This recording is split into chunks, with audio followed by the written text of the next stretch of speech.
Good morning, everyone. Joey Roberts here with you, and it's 7 a.m., and you are tuned in to 97.9 HRD, The Herd. I've got some exciting news to start your day off right.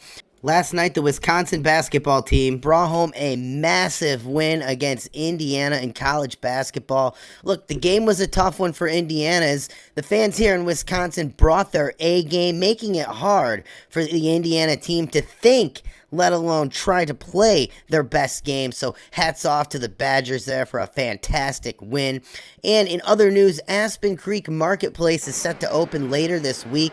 It's exciting news for our community as they'll be selling local produce and they have some contracts with some local farmers in the area. So everybody wins here, especially if you're... And we'll put the paper down and the coffee down, start this up, and we will get out of here. Guys, welcome to the first video.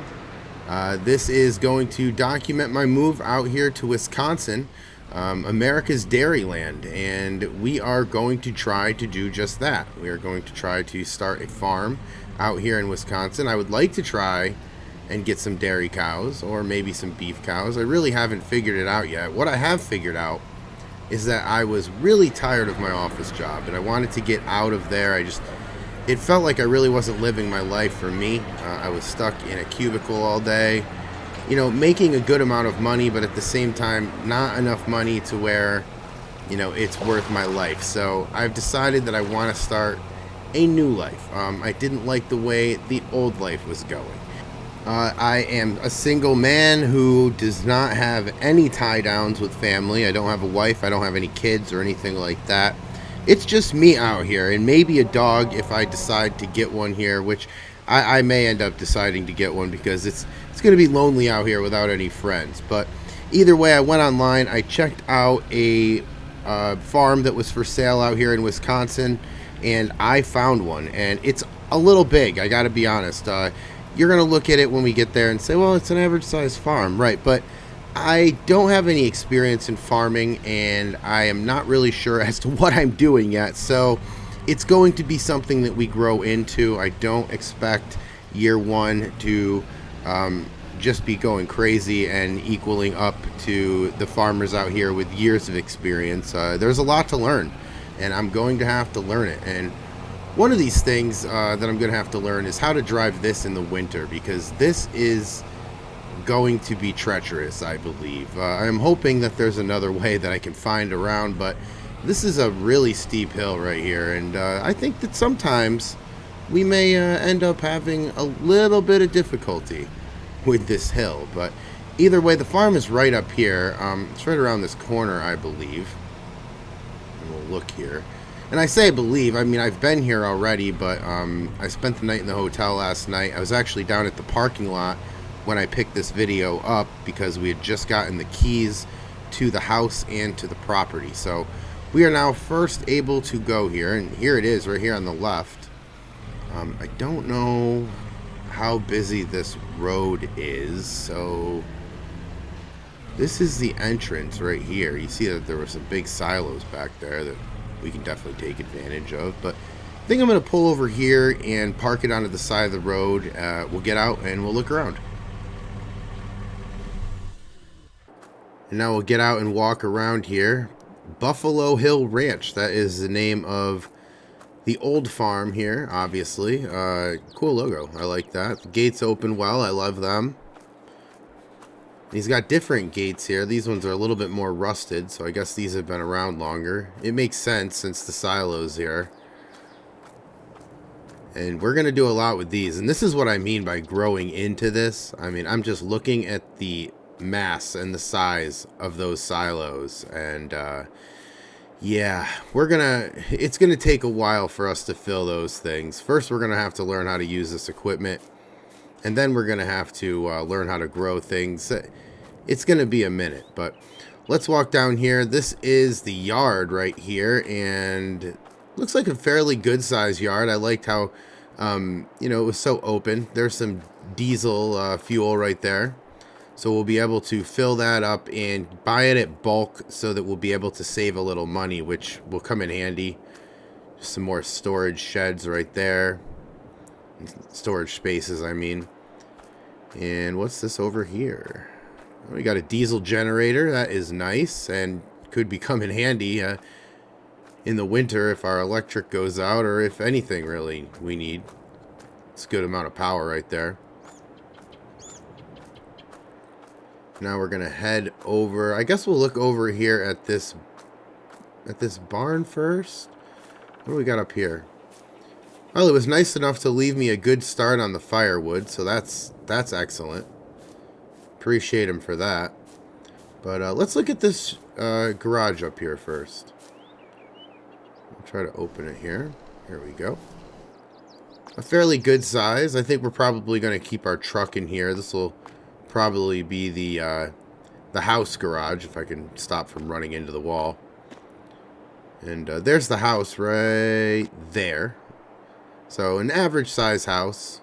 If we do everything right, we're not going to be sitting inside it much anyway, so not really going to matter about the size of it. But let me close this up and we'll get down to the garage.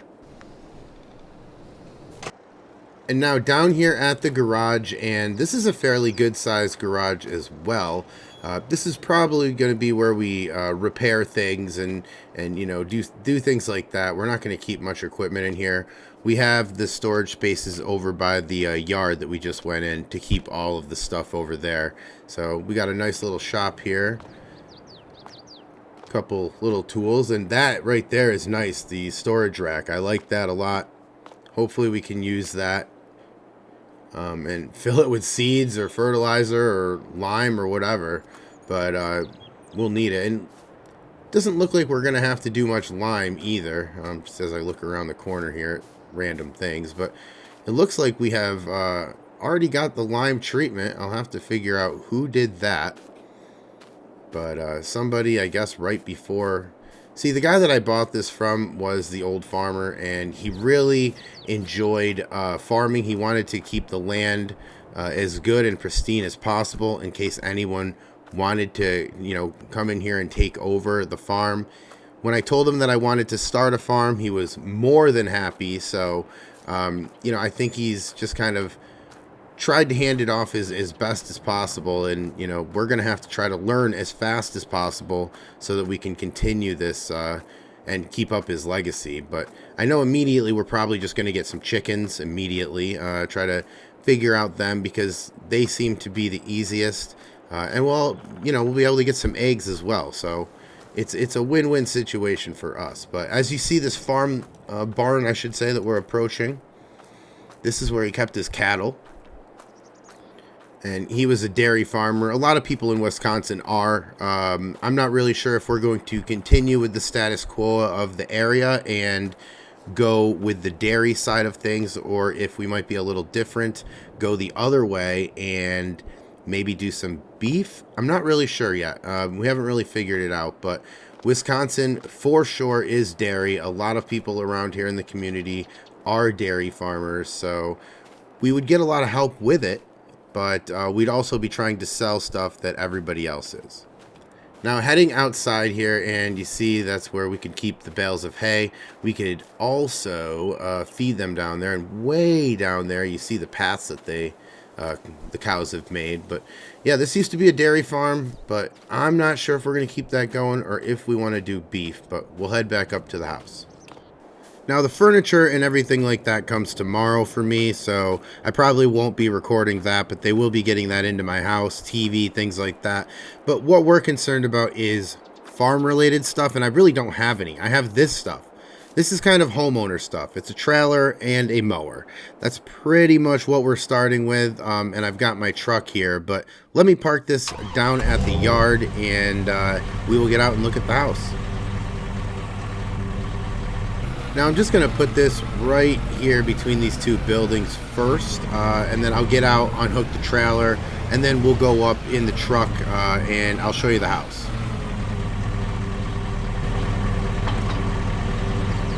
Now I mentioned briefly a couple of minutes ago that we were probably going to get chickens. I think that's going to be the first animals that we're going to get here, just because I'm trying to walk into this slowly. Every farmer that I've talked to has told me, go at this slowly. Don't get, 100 cows or whatever. Just get 5 or 6 and figure it out. And I'm not sure if we have that much time to go 5 or 6 at a time, but I'm trying to make some money to pay off this house. But I will accept that advice and kind of go slow and cautiously. And I say all that to say that chickens are probably going to be the easiest to start with. So that is what we may start with. But I am going to get out for a minute, and I am going to go in the house and just kind of check around and you know, put a couple things away.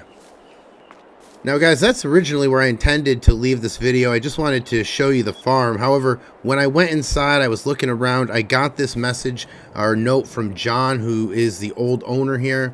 I wanted to pass along a quick note to let you know about something that might be helpful for you as you settle into life on the farm. There's a great farm store in town that I've always relied on for supplies, and I think you'll find it to be a valuable resource as well. But there's something in particular that they have that belongs to the farm and could help you out a little. I don't want to give away too much, but I think you'll find it to be a real lifesaver. John. Well, now we have to get over there. So as we head down to the farm store, I just kind of wanted to update you in terms of where we actually are, right? We bought this farm up here in Prairie du Chien, Wisconsin. It's a town of about 5,000 to 7,000 people here in Crawford County, Wisconsin, and of course it is located right among the banks of the Mississippi River. A lot of production going on in town, and the people are great. I mean, I've met them at the stores. I've only been here a couple days, but everybody has been so welcoming to me. When I tell them what's going on with my life at the grocery store, you know, hey, I bought a farm, they are more than welcome. They point out a lot of good resources here, so I think that we're going to fit in just well.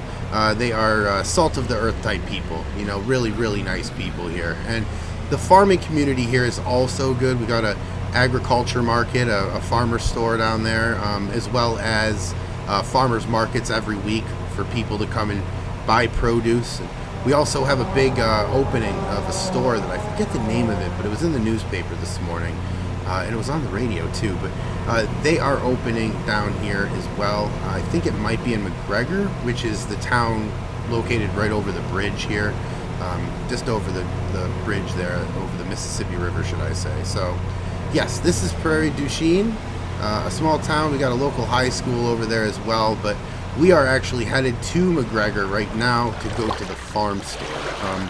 But the farming community is great here. You know, they grow a lot of corn, they grow a lot of soy, and they really raise a lot of dairy cattle here. Wisconsin is really all about dairy, and that's why I'm not really sure if we want to get into dairy. There are a lot of resources in dairy, however, it's really expensive to get into dairy, and we don't have a ton of money because, as you've guessed, we have got money flying out of our pockets here because of this place that we just bought. It's in good shape, but you know, there's just a lot of different things that you have to do and pay for when you move, small little repairs, things like that. So you know, I'm thinking about getting into beef, is the long story short.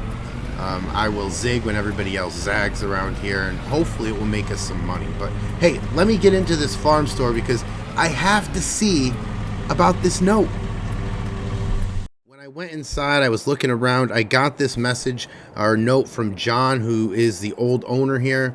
I wanted to pass along a quick note to let you know about something that might be helpful for you as you settle into life on the farm.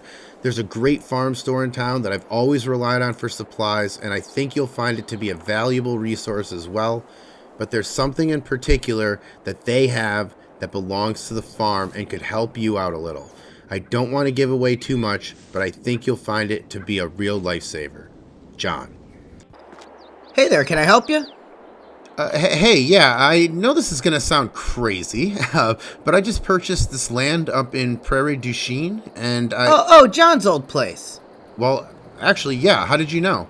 Well, I've never seen you around here before. You looked lost when you got out of your truck, and besides, I've been expecting you. My name's Justin. My family owns this store. We are great friends with John's. Nice to meet you, Justin. My friends call me Herd. Well, nice to meet you. Now come out back with me real quick. Okay. John's a great guy. He and his family farmed that land for 3 generations, but, you know, John's kids went off to the big city to work with computers and such, so the farm just got too much for him. Well, I hope to do him proud. Well, this should probably help, shouldn't it? Wow. That's what he was talking about? The Bureau 5105. I honestly don't know too much about it. I know John took good care of it, though. He was actually in the middle of getting it serviced when you bought the farm, so it's all serviced, it's all ready to go, and it's all yours. So there it is. Let me know if you need any help or anything in the future. We're always here for anything you need. So, we also rent out equipment if you're not, ready to buy or anything, or just want to test some stuff out. So let me know. Well, thanks, Justin. I really appreciate it, and I definitely owe him a letter.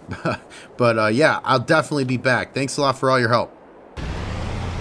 Well, to say that I am shocked would be an understatement. I don't know that they make him much more generous than John. John giving us the tractor that used to farm the land that we bought, just making this transition so smooth for us, which, I greatly appreciate. And he's just another one of the examples of the great people here, both in McGregor, Iowa, which is where we're at right now, and of course back home across the river at Prairie du Chien. But yeah, I just love the people around here, so willing to help out and so generous. So John's just another example of that. But another example of that is Justin, who we just met. Good guy. And his family owns the farm store, which he's a really good connection to have, because we're gonna be seeing a lot of Justin, I think, in the next couple weeks, because we're gonna have to get a lot of equipment either on lease or just flat out buying them. I know we don't have a ton of money right now, so we're probably going to do a lot of leasing, but we are going to probably get to know Justin quite well, and that's okay, because I need somebody out here to bounce some ideas off of, and he's probably going to try to hide every time he sees me show up with 150 questions for him. But these people out here are just, like I said, more than willing to help out, and I am more than willing to use their experience and advice, because I don't know too much of what I'm doing here. But as for today, I want to make the curb appeal for our house and farm look better. And John did a great job of keeping it up to date and everything looking good, but I just want to mow the lawn and mow the just around the fields and stuff like that. And hey, maybe we can even get some hay, and maybe get a baler there so that we can bale it up, and we'll have some hay that we could possibly sell to our neighbors, and that might help us get better acquainted here. So just a couple thoughts. I don't know if that's even plausible yet, but that would be something cool. And also, I do want to get some chickens, so I don't know if we're going to get chickens today or if we'll get chickens next week, but I do want to get chickens here because we need some kind of life here on the farm other than meat, right? Now we're going to pull into the farm and back this truck up to the trailer. We're going to grab that trailer and hope that we have not made anyone angry, because we don't need any karma, no bad karma on this one. We need to have this tractor fit so that we don't have to buy another trailer and then bring it up to the farm. If we can't get it to fit on the trailer, then we will have to get a ride from Justin and then take the long trip through town all the way up here. I don't want to do that, so we will see how good we are. Now, first things first, we got to get this mower off, and this mower barely fits on this trailer. I know that this tractor is not going to fit nicely on this trailer. I know that already, but we just hope that it will stay on this trailer as we drive up here. And that windy, twisty hill that I'm constantly referencing is in my head right now, because I am thinking, how are we going to get this tractor home if it doesn't necessarily fit great on the trailer? We're gonna have to see. I'm just worrying right now, but we'll pick it up when we get closer to the farm store. Okay, now down in McGregor, and we are pulling into the farm store, and I am at an all-time high with anxiety because I'm not sure it's gonna fit. I don't know if it's gonna fit, and if that doesn't fit, then it's just going to annoy me today, because it's just going to take that much longer for us to start our day with any type of production. But hey, here we are, moment of truth. Let's see what happens. And the moment of truth has arrived. We are going to get that tractor on that trailer. I think. I hope. Let's try to turn this on here. Comfortable seat. I know that doesn't mean anything, but it's a very comfortable seat. And this tractor is going to help us out quite a bit. You know, when I got here to Wisconsin, I thought that we were going to have to buy a tractor. And this is just obviously going to help us so much more because, you know, it's not like we're going to save that money. We're going to spend it on something, but let me see. Ooh, fell off a little. Let's try that one more time. And let's not do that again, right? Okay, let's get it out of here. Driving on the edge. Now, if I can get just this front left wheel in the trailer, I think I did. That will help out a whole lot. Let's turn this off and get off. Look, yes, we got that in there. And we can strap it down too, which is always good. That gate comes up, so I'm feeling okay about it. Although it doesn't look great, I'm feeling okay about it. All right, now headed over the Mississippi River into Wisconsin, more specifically Prairie du Chien.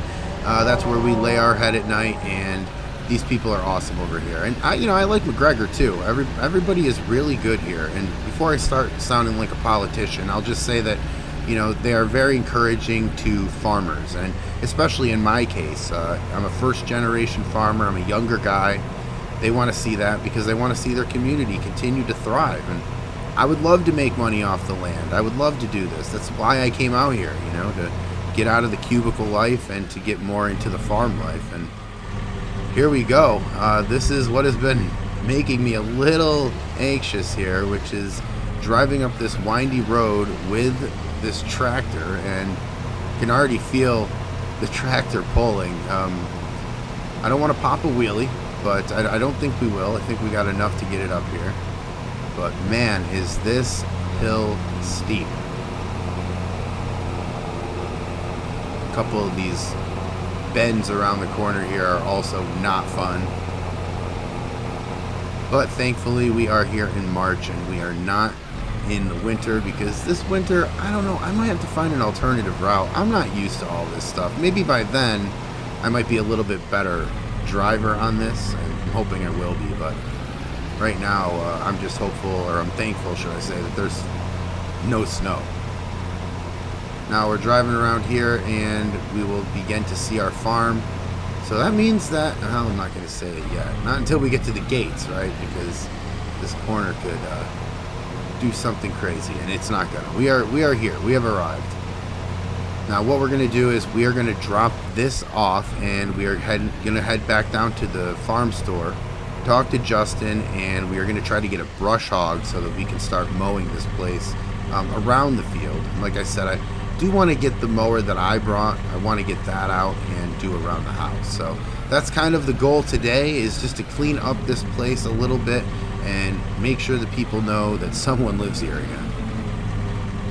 And now I just got back from the farm store a few minutes ago, just had something to eat real quick, and we got this brush hog all leased out for the day. And what I'm going to try to do is just mow some of the grass around here and around the field. That way we can try to dry it out, maybe get some hay. And we're not going to make a fortune on this hay sale. What we're really trying to do is just meet some people in town, whether it be customers, or if we could even give a couple bales to a couple farmers. That might, you know, get us to know some people and get us in good standing with the local farming community, because we are nobody right now. We don't know anybody out here. It's just us, and we don't know anything about farming either. So if we could, you know, get in good with the local community, I think that would help us out significantly here in our journey.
now that is all complete. The area around the field is all mowed up, and that's going to help us. I hope that we can get that into some hay. That way we're able to use it. But I also hope you were able to see how big that field is over there that's all lined up, because we're going to be able to make some money on that this year, I think. But that's where we're going to leave the video for today. I am going to park this in here, and I will catch you next time. There's a great farm store in town that I've always relied on for supplies, and I think you'll find it to be a valuable resource as well. But there's something in particular that they have that belongs to the farm and could help you out a little. I don't want to give away too much, but I think you'll find it to be a real lifesaver. John. Well, I hope to do him proud. Well, this should probably help, shouldn't it? Good morning, guys. Joey Roberts waking you up on this March day in the valley, and it was nice to see everyone out at Aspen Creek last night purchasing local produce and welcoming another business into this great valley of ours. It's how we all thrive in the UMRV, by helping out one another, and it was great to be reminded just how great this community is. So thank you guys for coming out and welcoming Aspen Creek into our community. Now, in other news, the PDC school board will meet next Thursday at 6 p.m. in the high school cafeteria. All who attend, please bring notes. And that should do it. Last board nailed in there, and we have a chicken coop. Pretty happy with that. Got this thing done after I recorded last time, and woke up this morning and got a little bit more done today just to complete it. But we have got a chicken coop. We've got a nice roost there. Obviously we'll collect the eggs right there on that pallet. But yeah, I'm pretty happy with that metal roof that we just had laying around, just some material that we had laying around a barn here. So it was pretty inexpensive, which is very good. That's what we need. But today we are going to go down to Tractor Supply. We are going to get some chickens. We are also going to drop off the mower that we leased in the last episode. Got to go down and to the farm store and get that returned. Also, I want to look at some other things that we can possibly take advantage of down at the farm store lease-wise, because we're going to need to get this field going. I think we're probably going to make it grass, because I do want to get some cows, and probably looking more into the beef market than the dairy, and we will need some hay. We'll also need to feed it with some grass. So I'm thinking that we're going to make that field all grass so that we have a little bit more options here, because I don't know enough about crops right now that I can, really stake a lot of money on growing them. I also know that with cows, I think grass is going to be more beneficial and more diverse. We'll be able to make some money in several different ways with grass, as opposed to, a specific crop. All right, now we are going to get the mower on this trailer, hopefully. Again, we need a bigger trailer, that is for sure, but right now this one will have to do. I got the mower here, so I know that it's going to fit. So that's always a really good sign. But it's not going to fit unless we fold it up, so let's fold this up first. We'll get this on here, and then we will head down to McGregor, across the bridge there from the Mississippi, over the Mississippi, and head over to town. There's not too much stuff over here in Prairie du Chien. We got a high school, we got a Frito-Lay factory that we go by, but not too many stores here over on this side of the river. Gotta usually go over to Iowa to do business, but lucky for us, it is just a few minutes away. Now we'll get this here and get this all strapped up. Obviously get the tractor off this trailer, drive this off, put this back in, and then we will head down to McGregor. Now, last night I did go down to Aspen Creek Marketplace. There were about 15 different vendors, different farming operations around McGregor and Prairie du Chien that were in the store selling stuff. Obviously that's not going to always be the case. It was a grand opening, so all the vendors were invited down to kind of introduce themselves to the customers, but they will be on the shelves every day, which is great. This sounds like a commercial, but I was really impressed.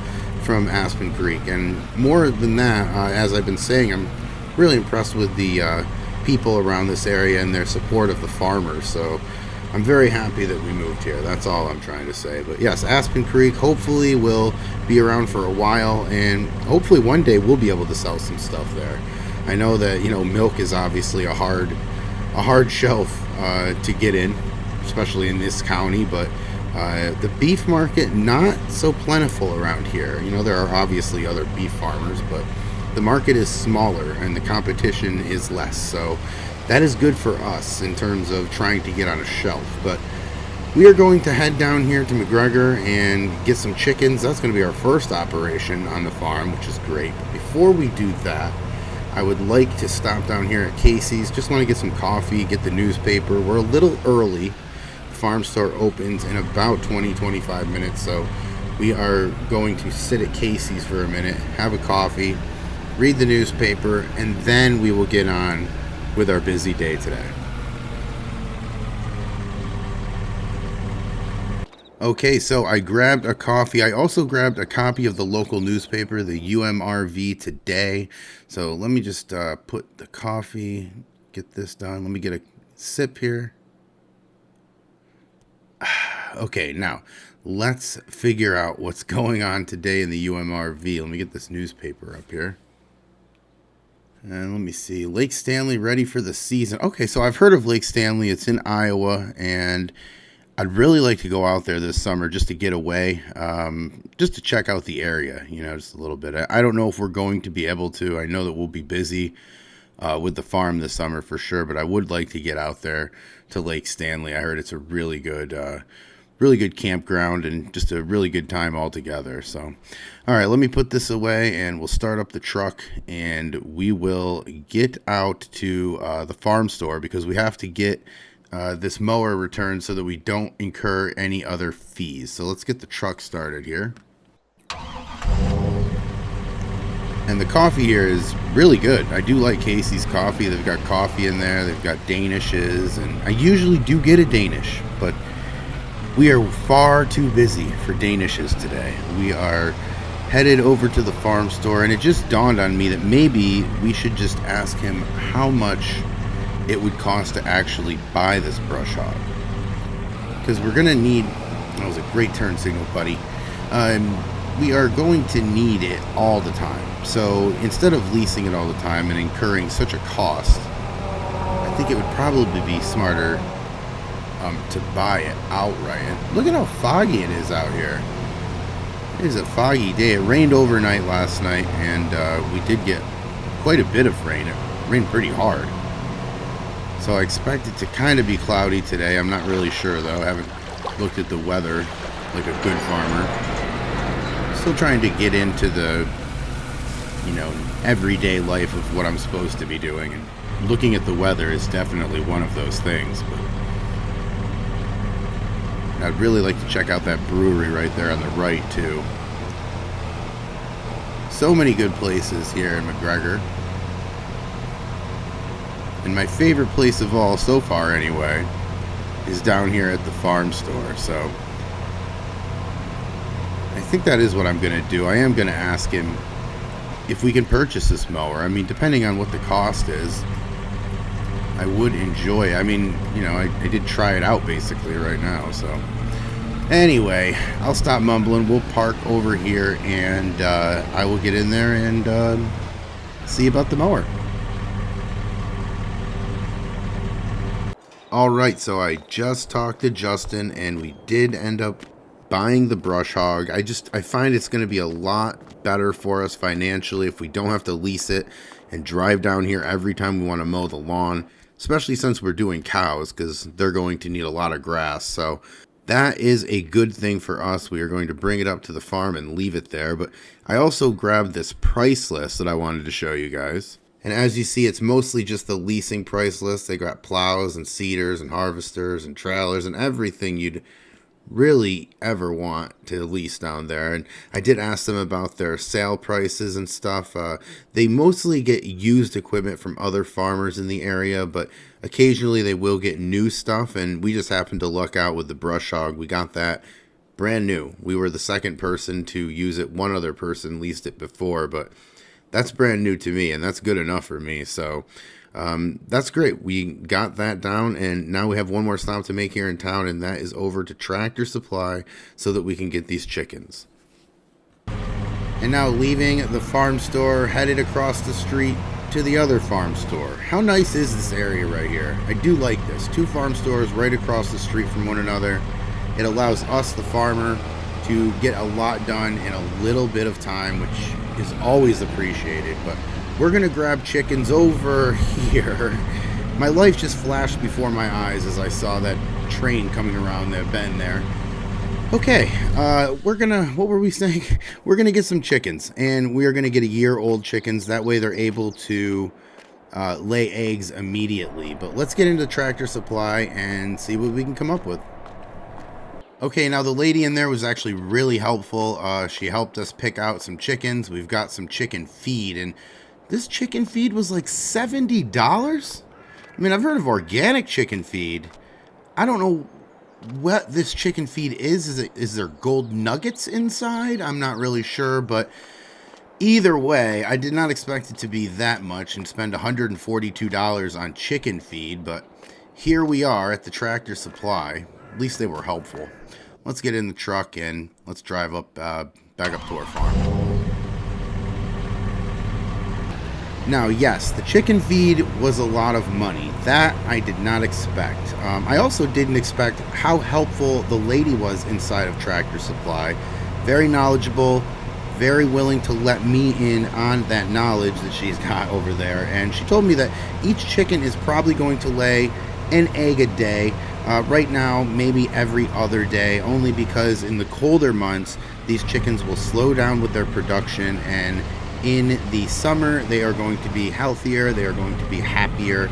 They're not going to use so much energy to make themselves warm, so they will be able to pop out more eggs for us. And that's good, because that's a good thing to know, because this was going to be a major part of my diet, and now I may have to supplement with a couple trips to the grocery store. I didn't think I was going to eat all eggs, like 100% exclusively, but I did expect that I would probably get a dozen, maybe a little bit more a week, and now I'm thinking maybe just a dozen at best for the next, I don't know, month or two. But we'll see. Let's drive up here to the farm and we will get them unloaded.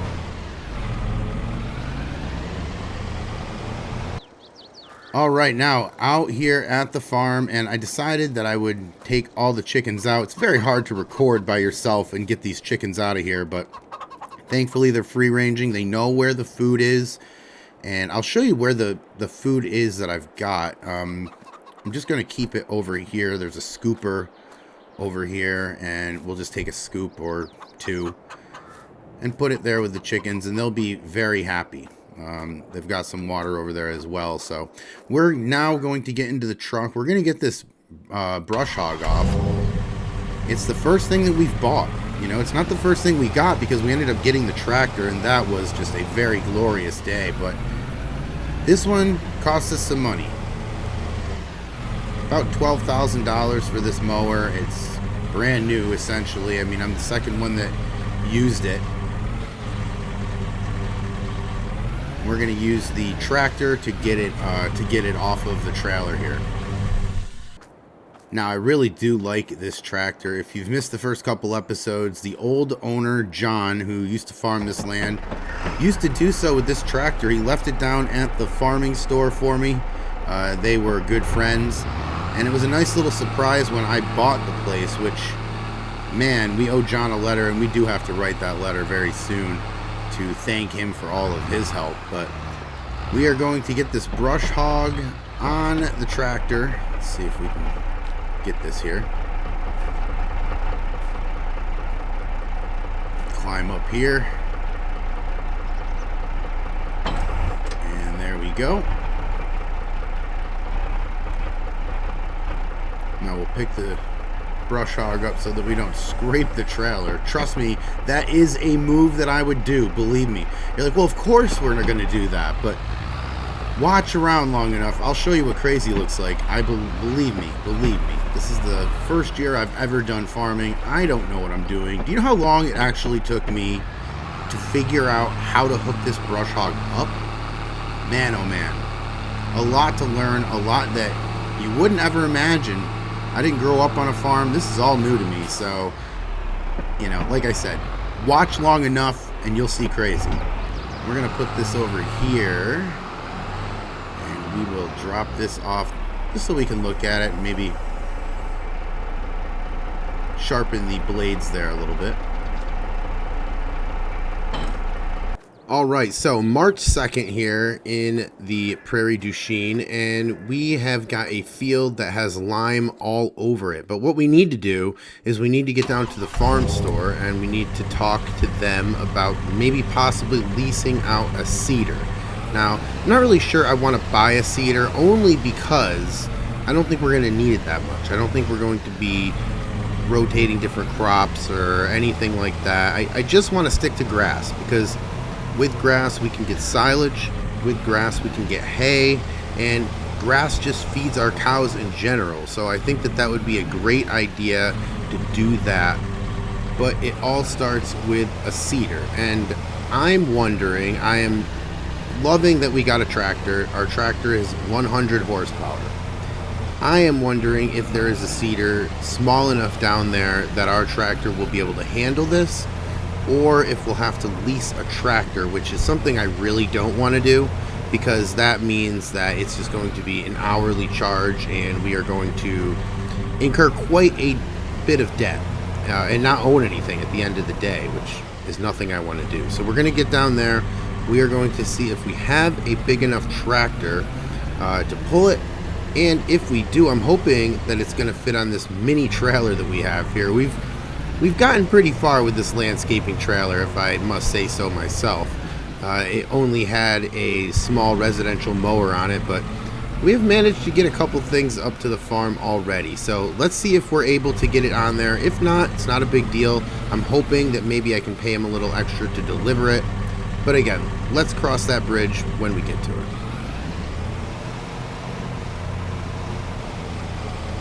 Now, I called before we left. I wanted to see if they had any seeders, of course, and they said that they would look and see if they had one that I was describing. And if that's the smallest one, I don't know if we're going to get it on this landscaping trailer, to be honest. That looks massive.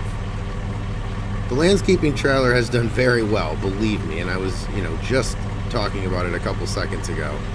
But even that has its limits. And I'm not really sure if that seeder right there, and I'm sure that's probably the smallest one they have. But I guess we'll get inside and ask, because that looks a little too wide for that. Let's get in and check, and we will figure out a solution.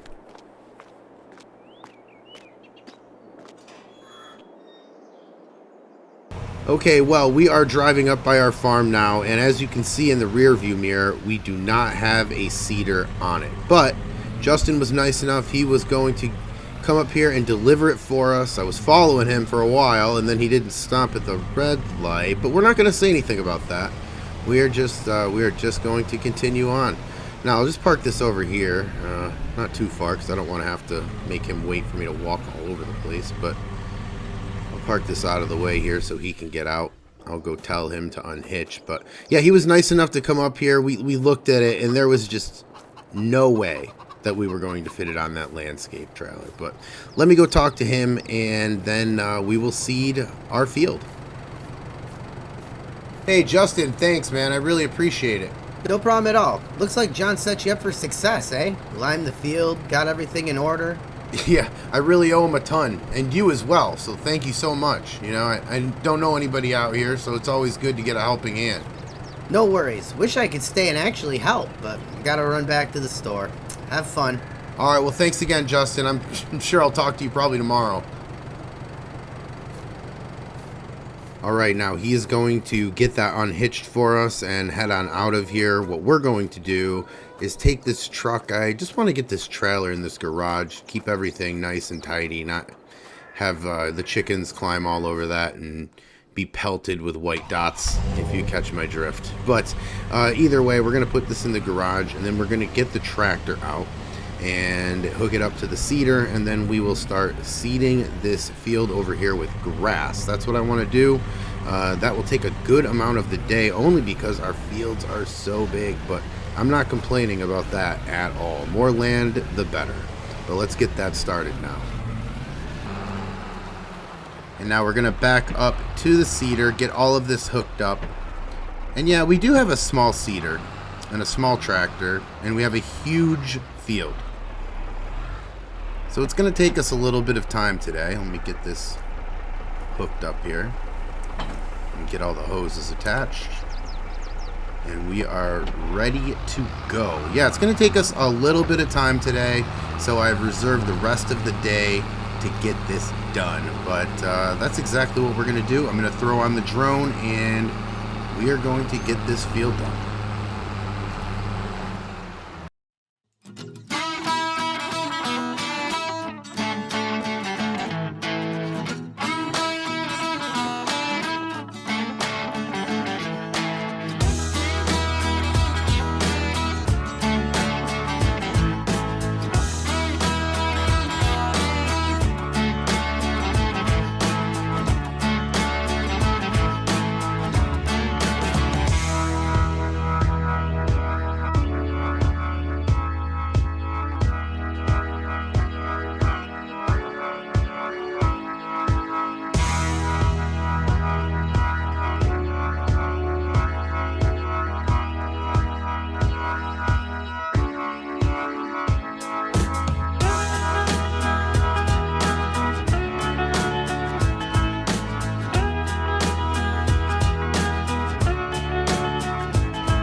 Dear John, I wanted to thank you for everything you've done to get a guy from the city started on a farm he knows absolutely nothing about. The tractor has been an amazing gift and a great way to start this journey. I met Justin down at the farm store, a good guy who I hope has a lot of patience because he's going to need it with me. Anyway, just wanted to write to you and thank you for everything you've done for me. If you're ever in town, please stop by and say hey. I can give you some fresh eggs from our chickens. But it goes without saying that I owe you a lot more than that. I appreciate everything, John. Please don't be a stranger. Heard. Now feed them. And now the chickens are happy today, and hopefully we will be today as well. It all depends on if we're able to find what we're looking for today. But right now we are headed to Tractor Supply, and we are going to find some hay bales down there for the chickens. I would like to put a couple hay bales in the chicken coop. That way when they do want to lay an egg, they will at least have some resources to make a nest. There are no nesting boxes in there, so I know they're going to have to fend for themselves. I at least want to help them get a nest together. Now also, we might need the hay for the cows. And you ask, well wait, when did we get cows? We haven't gotten cows yet. That is what we're looking for today. And we don't have enough grass right now that will suit them. So what we're going to need to do if we do get them today is feed them with a couple bales of hay every day until that grass really grows in. But I'm not really sure if we're going to be able to find everything we need today. Now, I've asked a couple of farmers around, and the delivery prices are a little high right now. Gas is a little high right now, so the delivery costs go up with it.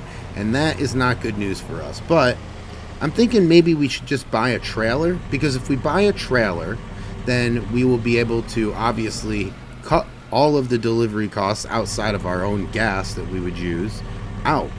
And that would help us profit more per cow. So there's a lot to think about in terms of the cows, what we're going to get. I'm still not sure as to what breed we're going to get, but also how we're going to get them to our farm. Now down here at the Tractor Supply, and we are going to go in. They are really helpful here. The lady here was awesome with the chickens. I was very happy. And last time we were here, I seen that train come around that bend right there, and now every time I park here, I'm definitely going to be thinking of that. But let's get into the store and let's pick up a couple bales, and then we will, I think, throw them in the back of the truck. I brought the trailer just in case. I'm a newbie. I'm not really sure how much bales are going to take up. Let's get inside and find out. All right, now they said that they put them out here for me. Now look, they don't have to do this, but if you're going to put them right there, why not just throw them in the back of my truck and be awesome? All right, well, whatever. I'm not going to complain, but we are going to throw them in the back. It doesn't look like I really needed the trailer, and I'm thinking about trading that trailer in. There's a lot of things that we want to get from Justin at the farm store, and we're not able to because the trailer's not big enough. And I'm not suggesting that we should get a trailer that we're going to need a dump truck to drag, but, we're going to need a little bit bigger of a trailer. I don't know if we should trade it in or just buy a new one outright. I don't really think we need two trailers, but let me load all of this up and we'll get back up to the farm.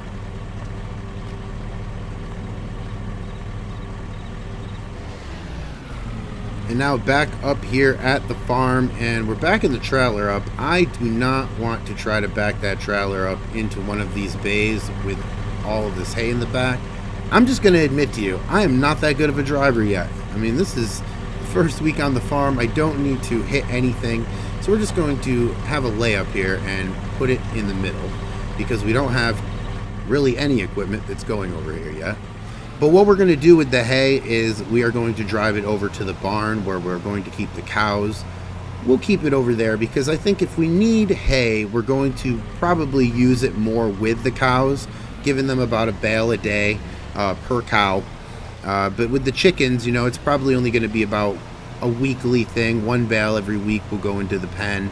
They don't eat the hay or anything. They'll get the bugs out of it, but they're really just going to use that to make bedding and to make nesting for their eggs. But let's get into the barn here because I want to drop all of these bales off so that if we do get cows, we are ready for them. Now open that up. And we're going to have to find somewhere in here to throw some hay. And I think we're probably going to choose right here. Going to throw them in the corner there. And we don't need to stack them up or anything because we don't have that many to stack. And I think that in the summer, we're probably not going to need a lot of bales. I mean, I think I got 6 here. And if we're just feeding these or using these with the chickens, you probably clean out a chicken coop once a week. So that's 6 weeks of hay right there. And obviously we're going to grass feed our cows only because we don't really have a lot of money. And we don't have a lot of money to feed them anything else. We're doing beef anyway. We'll probably finish them off with hay in the last 2 weeks of their lives. But, most of the time we're just going to be grass feeding. That way it's very inexpensive and we're able to make a couple bucks right off the bat here. But let me get done with this because after this we are going to head down to a transportation company. And the reason we're doing so is because they have an animal trailer for sale. I think the owner has a farm and got a new one. I don't remember what it was, but either way I found it in the newspaper and he's got it out there for sale. So I definitely want to go down there and look at it before anybody else gets a chance to. Let me finish this hay off and we will get down there. Now we're heading down to the transportation company now, and I want to look at this trailer before anybody else does because the newspaper says in the ad that it is in good condition. He wants a decent price for it, but if it's in good condition, we're interested. I mean, I don't want to grab especially animal trailers that are in bad condition, just because, you know, I will worry too much about something breaking or the animal safety. So I want to make sure that we have good transportation for the animals so that they can get there wherever they're going, either to the farm or, worse for them, to the meat market.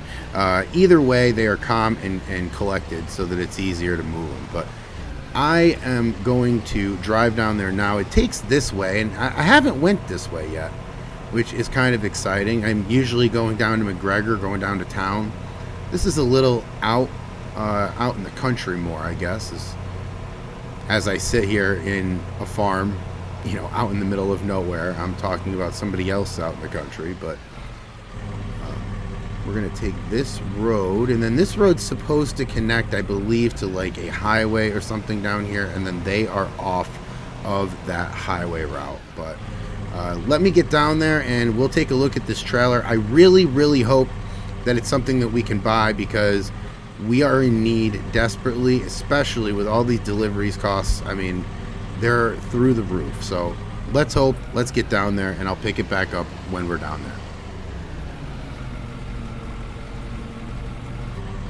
Okay, so the end of that road did lead to here. This is the highway, and we're going to take a left here, and apparently, according to the map, they are on the other side of the road, on the left-hand side there, and it's just a little ways down here. It's a transportation company.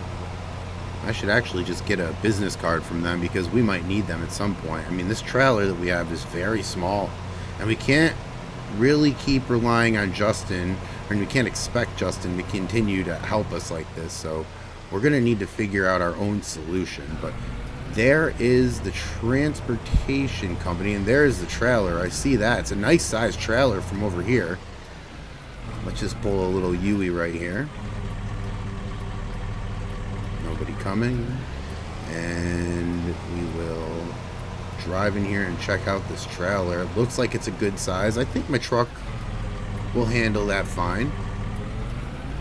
I mean, I'm not adding the 600 to 800 pounds that we've got for an animal when we get one, or even worse yet, you know, the 12 to 1600 pounds that we have when we're taking them to the market. But I think still we're going to be able to handle that.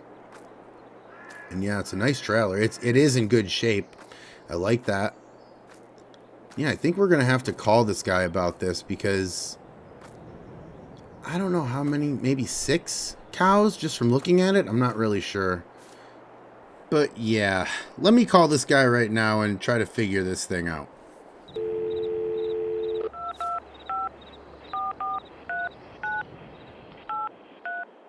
Hey there, I'm calling about the ad in the paper for the animal trailer. Oh yeah, it's 20,000 even. I bought it new for 25,000 and used it twice. I got rid of it because I needed a shorter trailer. I thought this long one would fit better on my farm. My dumb mistake. Alright, well, it looks like it's in good shape, as you said. I would definitely like to buy it. Can we meet up?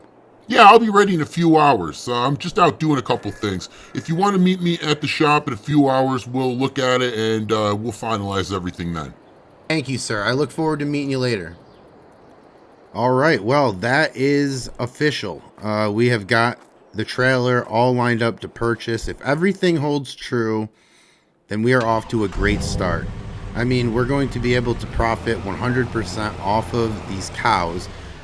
You know, we're not going to have to pay anybody to deliver them, and we're just going to get full price for them, which is always good, because I don't know how many cows we're going to get, but we're going to need all of the money that we can from the sale of them. So as you heard him, we have a couple hours that we have to waste, and of course in the farming world there is never a wasted time, especially around this time. So we are going to head over to McGregor and visit our favorite place. We're going to visit Justin and the farm store, because we have to purchase something else that I had just thought about. We don't have any water piped into the barn, and I don't think we ever will. So what that means is we're going to have to fill trailers up filled with water and bring them to the cows. But the problem is, I have the tractor, I don't have the water containers. So I'm going to go over to the farm store. I'm hoping that Justin has one, because if he does, then we are all set. We will have hay, we will have water, and we will have a way to transport cows.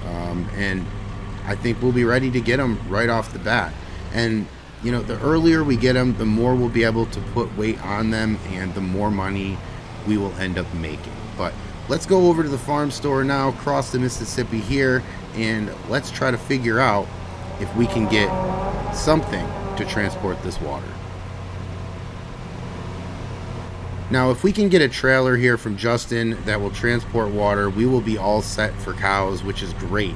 We just have to be able to purchase the livestock trailer later. And one more thing I do have to ask him is, when is the auction? Because I thought it was either tonight, later today, or tomorrow morning.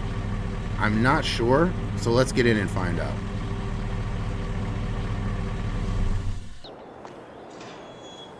Justin, how we doing today? Hey there, how'd the grass planting go? I'm actually shocked it's come up this quick already. I should be ready to mow here in a few days. Yeah, grass grows faster than we all anticipate, which, you know, makes mowing quite the chore. Anyway, how's it going today? Well, I'm looking for a water trailer. You got one? Oh yeah, I got one. Actually, you came in at the perfect time. Just got a few new ones in the back, so I can definitely help you out with that.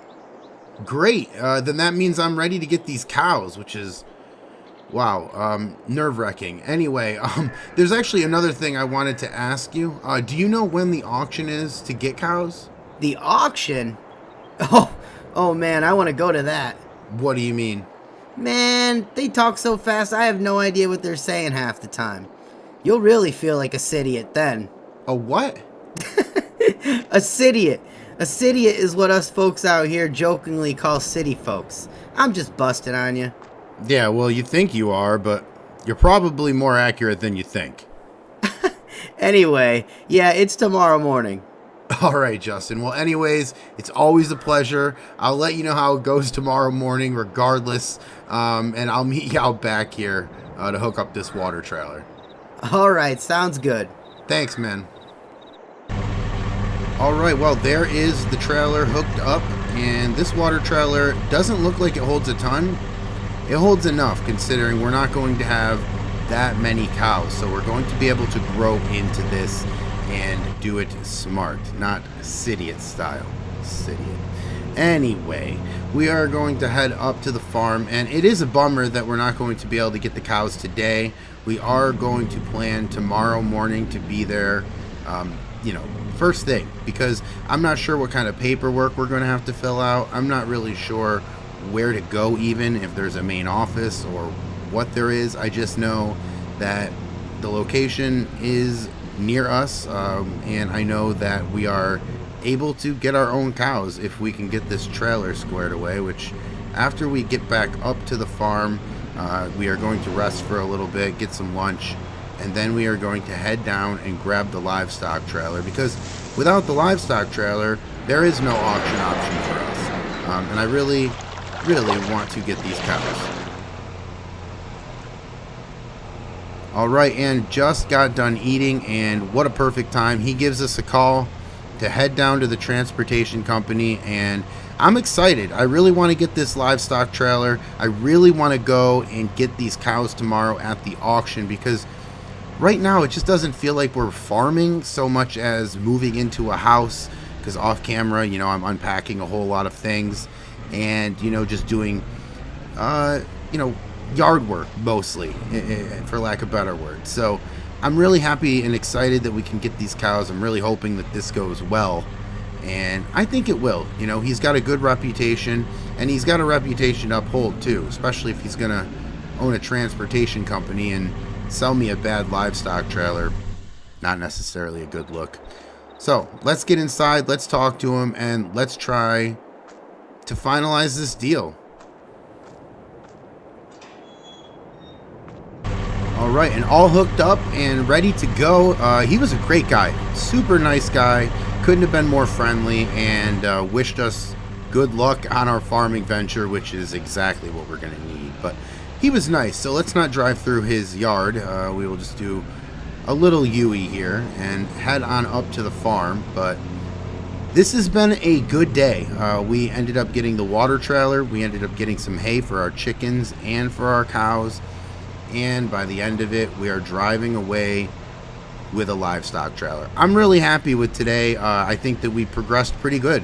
And now we have a date for tomorrow with some cows. We are going to get them at auction. I really don't know how many. I know I don't want 50. That's way too much for me right now. I want to be able to manage some. So maybe this first year we might take it slow. We might get a couple cows, you know, maybe under 10. Because every farmer's telling me start slow, especially since I have no farming experience. I did not grow up on a farm. I am from the city, so, you know, Mr. City it over here. But either way, we will pick it up the next time I see you and talk to you guys. We'll be at the auction, and I'm really excited about tomorrow morning. So thank you guys for watching. I really appreciate it, and I'll catch you in the next one.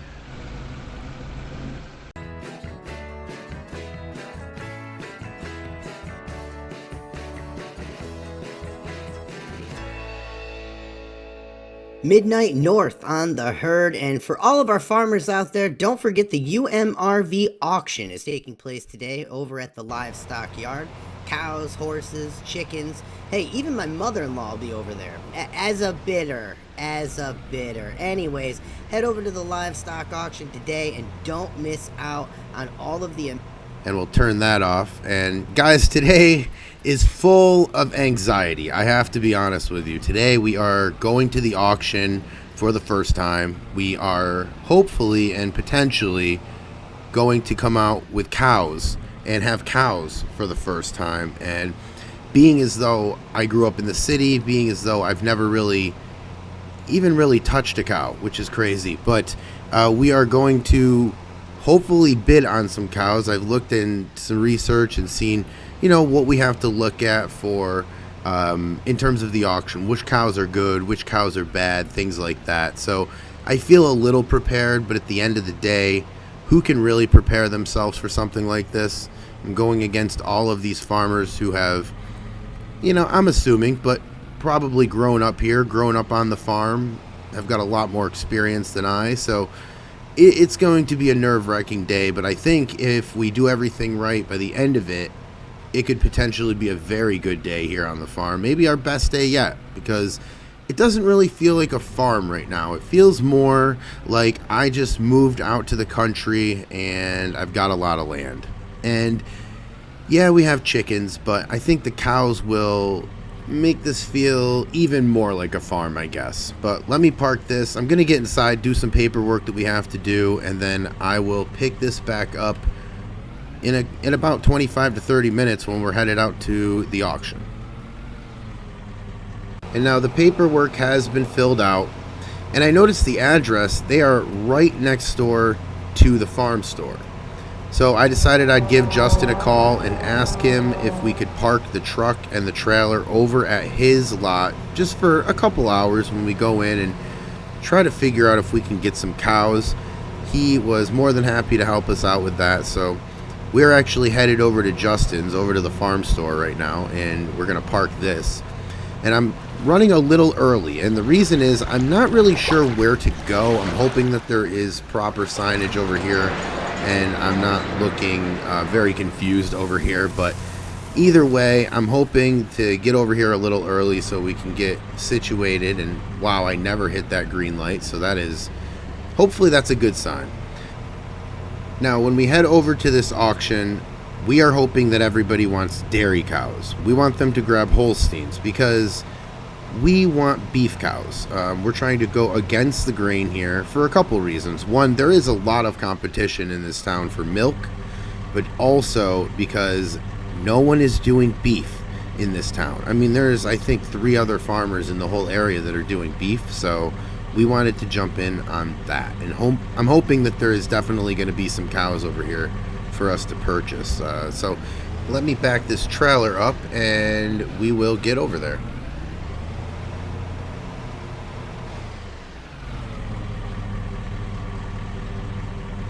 All right, well, here it goes. we are walking over to the auction, and I'm not really sure where to go. I'm not really sure who to talk to.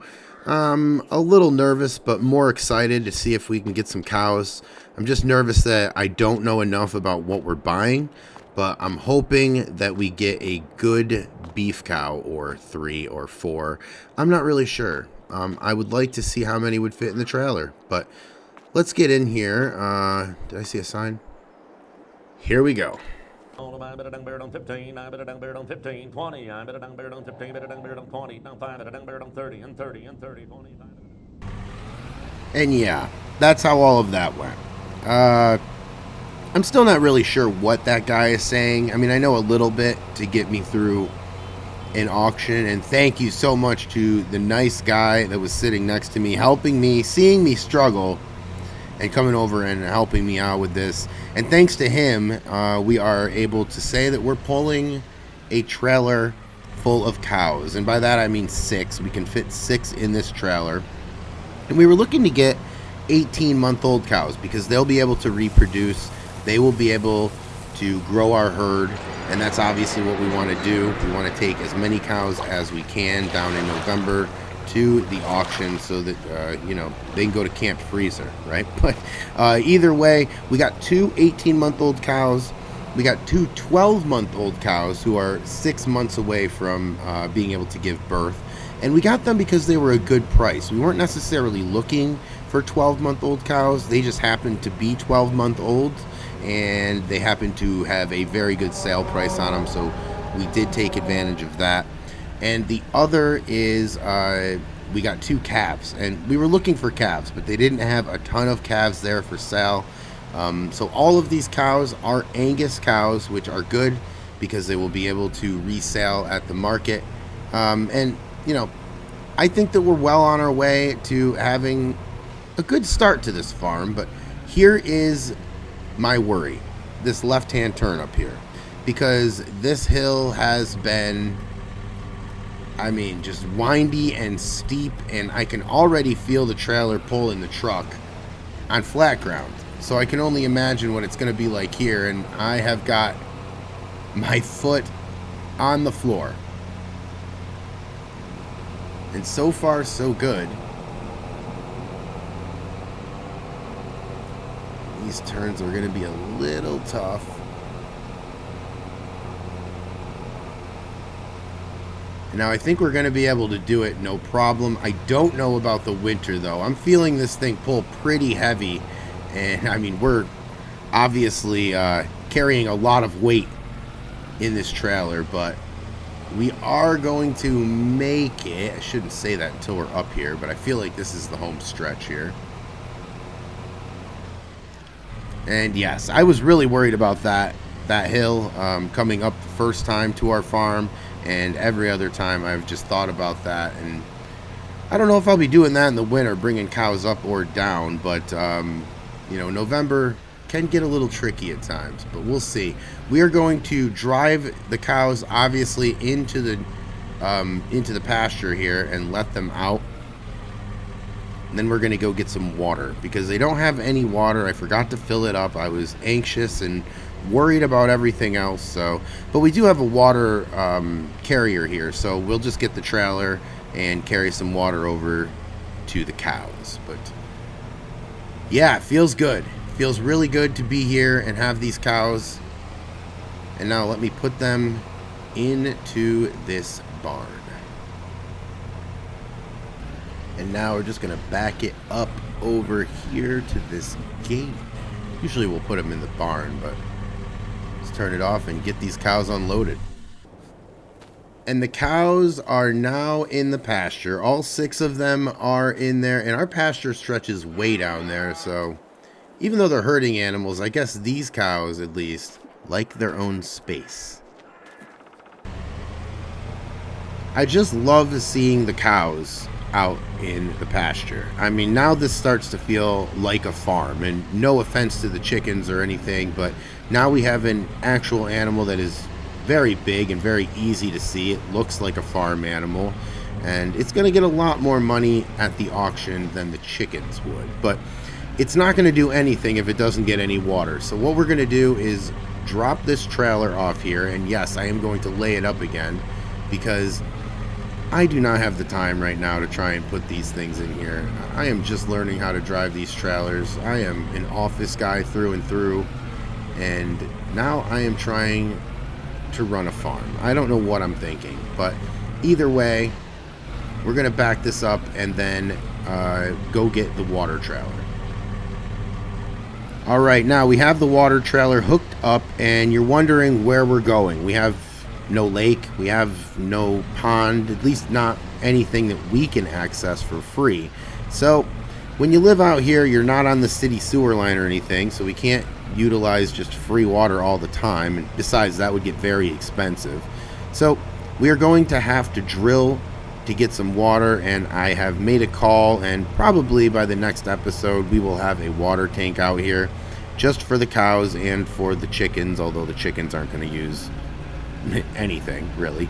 But yeah, so we've got a water tank coming in, and we will have that down. But for right now, we are going over to the house, and I've got a water hose, and yeah, it's going to take a long time to fill this, but we're going to have to do this because our cows need to drink somehow, and you know, we're gonna have to do what we have to do, but such is farming, right? Let me fill this up and I will get back to the cows. Now that is a lot of water to be putting into this from my house. I'm gonna run my well dry if I continue to do this, but either way, this should last these cows, I don't know, anywhere from 3 to 4 days, I'm hoping. And then we'll come over here and do it again. But as I said, we are getting a well pumped, and I'm going to have the guys run a line so that all we really have to do at the end of all of that construction is turn on a faucet, and then the water will come on, and hopefully we'll get that on a floater so we don't even have to worry at all about the cow water, which is great. Now we have to worry about the food. There is a lot of grass in that pasture, so I'm not really worried too much about it, but I would also like to use those bales, so we'll feed them after we get this water to these cows. That took a long time, I'll say that. That was a good amount of time here, but that is done. The water is to the cows, and now we are going to come over to our bales, and we're just going to drop a couple bales off for the cows so they can start eating as well. But you know, as you see right here, there is a ton of grass for them to eat, and that's also what I want to do after we get this done, is go and mow the grass. I want to mow the grass, I want to bale it up, and some of it I think we're going to do for silage, the other we're going to do just for food. But either way, we'll get a couple bales in here for the cows. They will like us.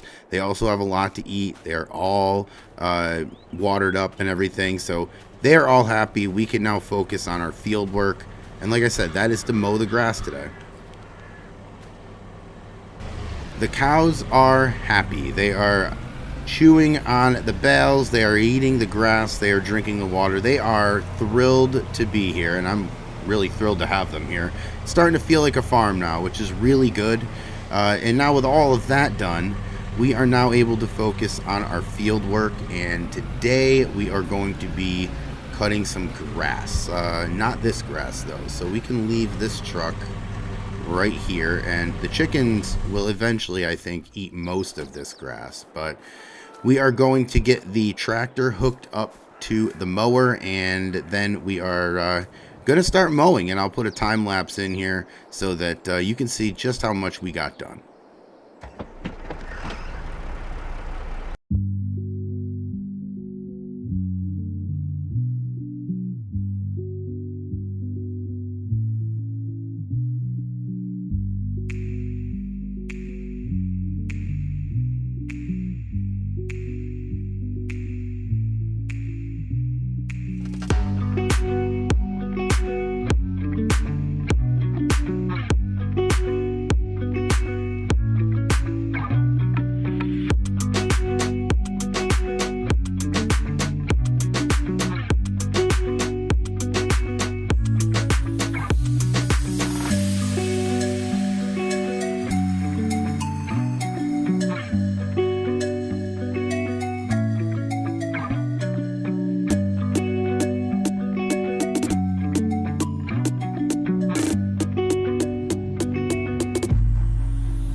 just unbelievable how dirty a tractor will get just from one use in a field. We were mowing, but all of this dirt on this tractor, and we want to make sure that we take care of this tractor. This is John, the old farmer's tractor that he left for us. It was a gift for us, and it's more than that for me. It's part of the history of this farm, and it's something that I would love to keep going, you know. It's a little bit more than sentimental value. It's more like historical value. But either way, we are cleaning off the mower that we just bought brand new, and we're cleaning off the tractor that was bought brand new a long time ago. And I wanted to show you something else that's brand new. If we walk over here, now I talked about getting water piped to the barn, things of that nature. That was way too expensive when I took a look at it. So we are going to keep that water trailer there, and we are going to continue using it. Chickens look happy today. And why not? It's a nice day out. But here is what I wanted to show you, and we have got now a water tank installed. Now you see how close it is to the road, because this was the easiest place to put it, and I'm not going to lie to you, the most affordable place to put it. And what we have here is we drilled down a well, so we have water coming up here for free. So this is all water for free. This is water from our ground, and you know, the further you run pipe, the more expensive it's going to be. We do not want to incur any of those extra costs, so we put it there, and I think it's going to work out good there. Now I think the chickens should be good. I just want to check the feed real quick, make sure that they have some. But I did feed them a lot yesterday, and yeah, they still have a good amount. And our chickens are multiplying, as you can see. We only bought 6 of them to start with, and now we've got closer to 12. So that is going well. We're getting more eggs and things of that nature. So everything's going well there. Now we are going to hop in the tractor. First, we got to get this brush hog off, and then I want to head out to the cows, because we do have to feed them a little bit of bales. They are eating the grass, but we also don't want them to rely on the grass from their pasture. I want that to be the emergency use, or, you know, I mean, I know they're cows. They're going to eat the grass regardless. But if we make so much grass on our field, it would be foolish not to give it to them. Now, let me unhook this 3-point hitch here. Got that done. And now we'll head over to the cows, and the cows seem to be in really good mood, really good spirits. Everything seems to be very good in their lives right now. You know, they seem to be happy on the new field. The sun has been out the last couple of days, so they are enjoying life on the farm. And that's all that we can ask for. That's our job. We want to make sure that they are having a good life. They have stress-free life. That way, you know, they're not as tense when we take them to the market, and the meat tastes even better, right? But either way, we're going to get down here. We're going to put the bales in the cow pen. We only have a couple more, and then I want to get to this field today. I would really like to windrow this field. Don't know if we're going to be able to pick up all the grass today. That might be tomorrow, but either way, let's get into the barn and let's get these bales. And yeah, I was right. We have 2 bales left, and that's okay. We got these in the winter just to make sure that we had enough grass for sure. These are bales of grass. This is nothing more, nothing less. Nothing too exciting here to see. But our beef cows are going to be very happy with that. Again, we're not milking them, so we don't need any of the other stuff like TMR and things like that. We're strictly just trying to gain weight onto these cows so that we can take them down in November and get a good price for them. Now I'll put this one down here, and we will get out of here.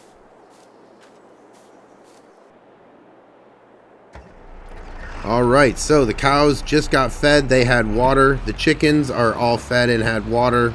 And that means that the chores are all done for the morning. And that is fine with me, because we have got to start our day, and it is a jam-packed day today. I would like to go down to the McGregor Farm Store to start off. And what we got to do down there is I want to sell my residential mower. I got to get rid of that. I haven't used it since I've been here. I don't see that I'm going to use it. So I'd like to take that in, see if they'll take a trade-in. If not, then I will just put it out front and they will sell it for me. That's a service that they have down there. And I also need to get a windrower. Now, I don't know if I'm going to be able to afford to buy it. I'll see what kind of prices they have. We have enough money to buy one, but I want to make sure that it's a good buy. Or maybe we just lease it. I'm not really sure yet. We'll see what our options are when we get down there. But right now, I am going to load up this mower and get down to the McGregor Farm Store. Where else does it start for us, right?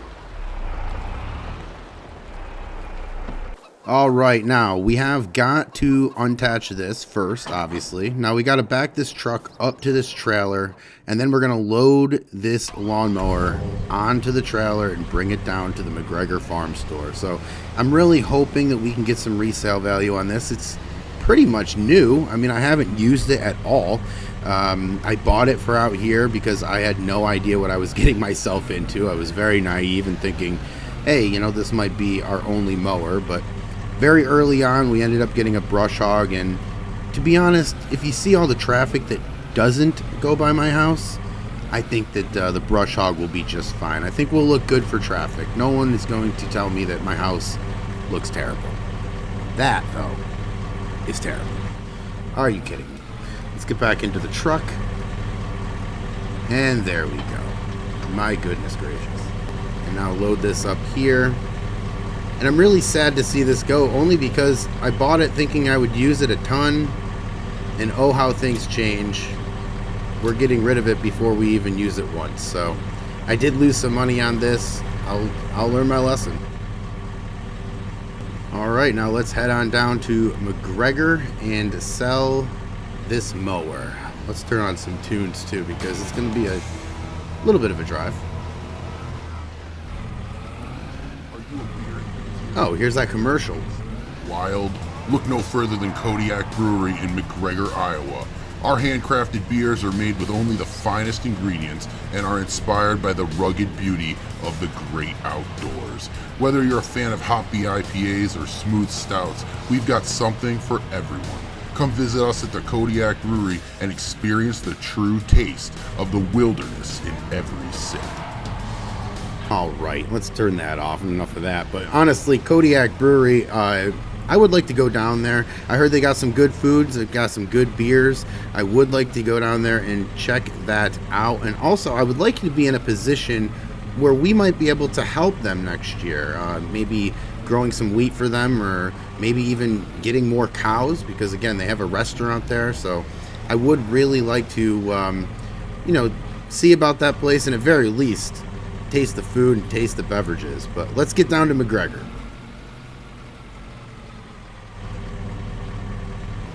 And now almost to the farm store, and we are going to sell the mower, as I said, but I also want to see how much we can get for it, because if they estimate that we'll be able to get a decent price for it, I might just look into buying a windrower, but we'll have to see. Let's get in and talk to Justin, and let's talk about our options here.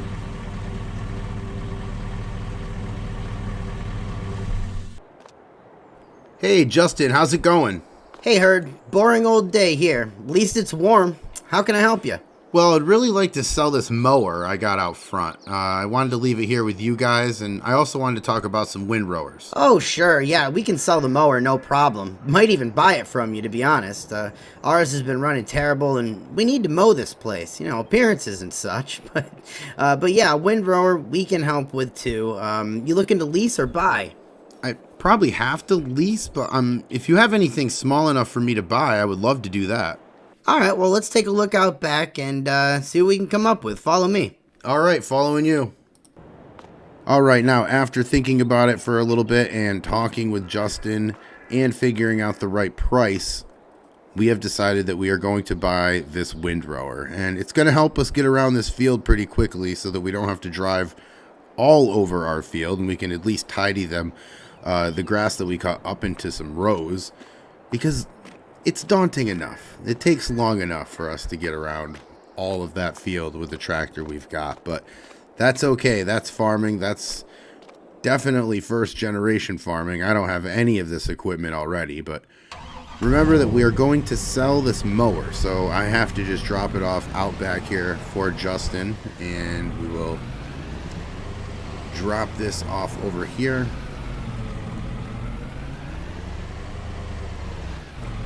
We didn't even use this mower, like not even once. I picked it up at the store from the city that I came from, and when we moved out here I thought I would use it quite a bit and did not use it once. But we're gonna have to get this off. Let me unstrap it. All right, well, that works. Now let's get back up to the farm.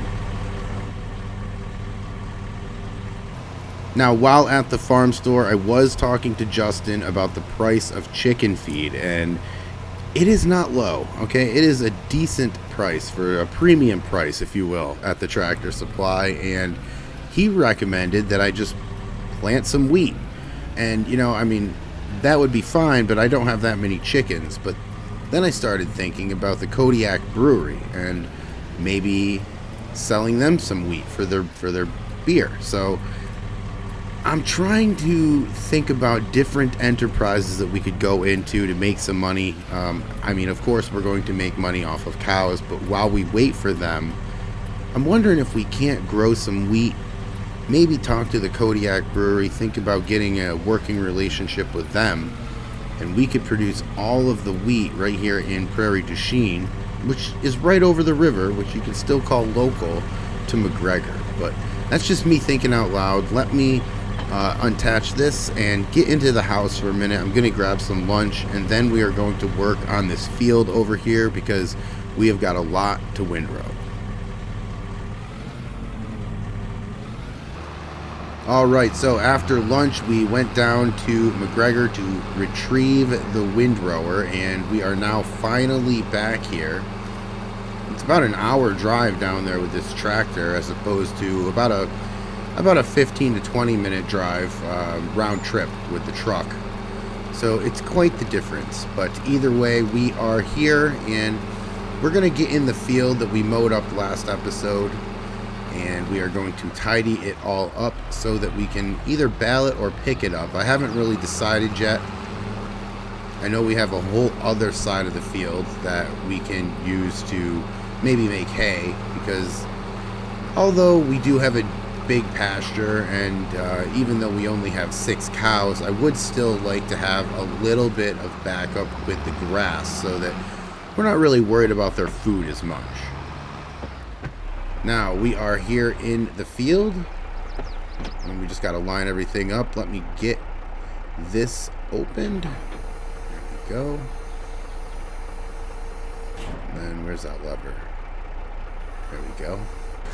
Alright, now we are all open and ready to go, and as you can see, it is working perfectly. We got the windrower going, and that's going to make 3 strips into one, obviously, which saves us a lot of gas and it saves us a whole lot of time, especially with this tractor. We are very happy that we got this tractor from John, the guy who used to live here, but at the same time, it is a very small tractor for this field, and hey, if he did it, I guess it's hard to complain, right? Either way, it feels good to be out here in the field and doing some field work. Starting to feel more like I'm actually becoming a farmer as opposed to a city guy who just moved out here and bought some cows. But either way, this is working well, and it's going to save us a whole lot of time. And now I'm just going to get the drone out, and we are going to finish this field.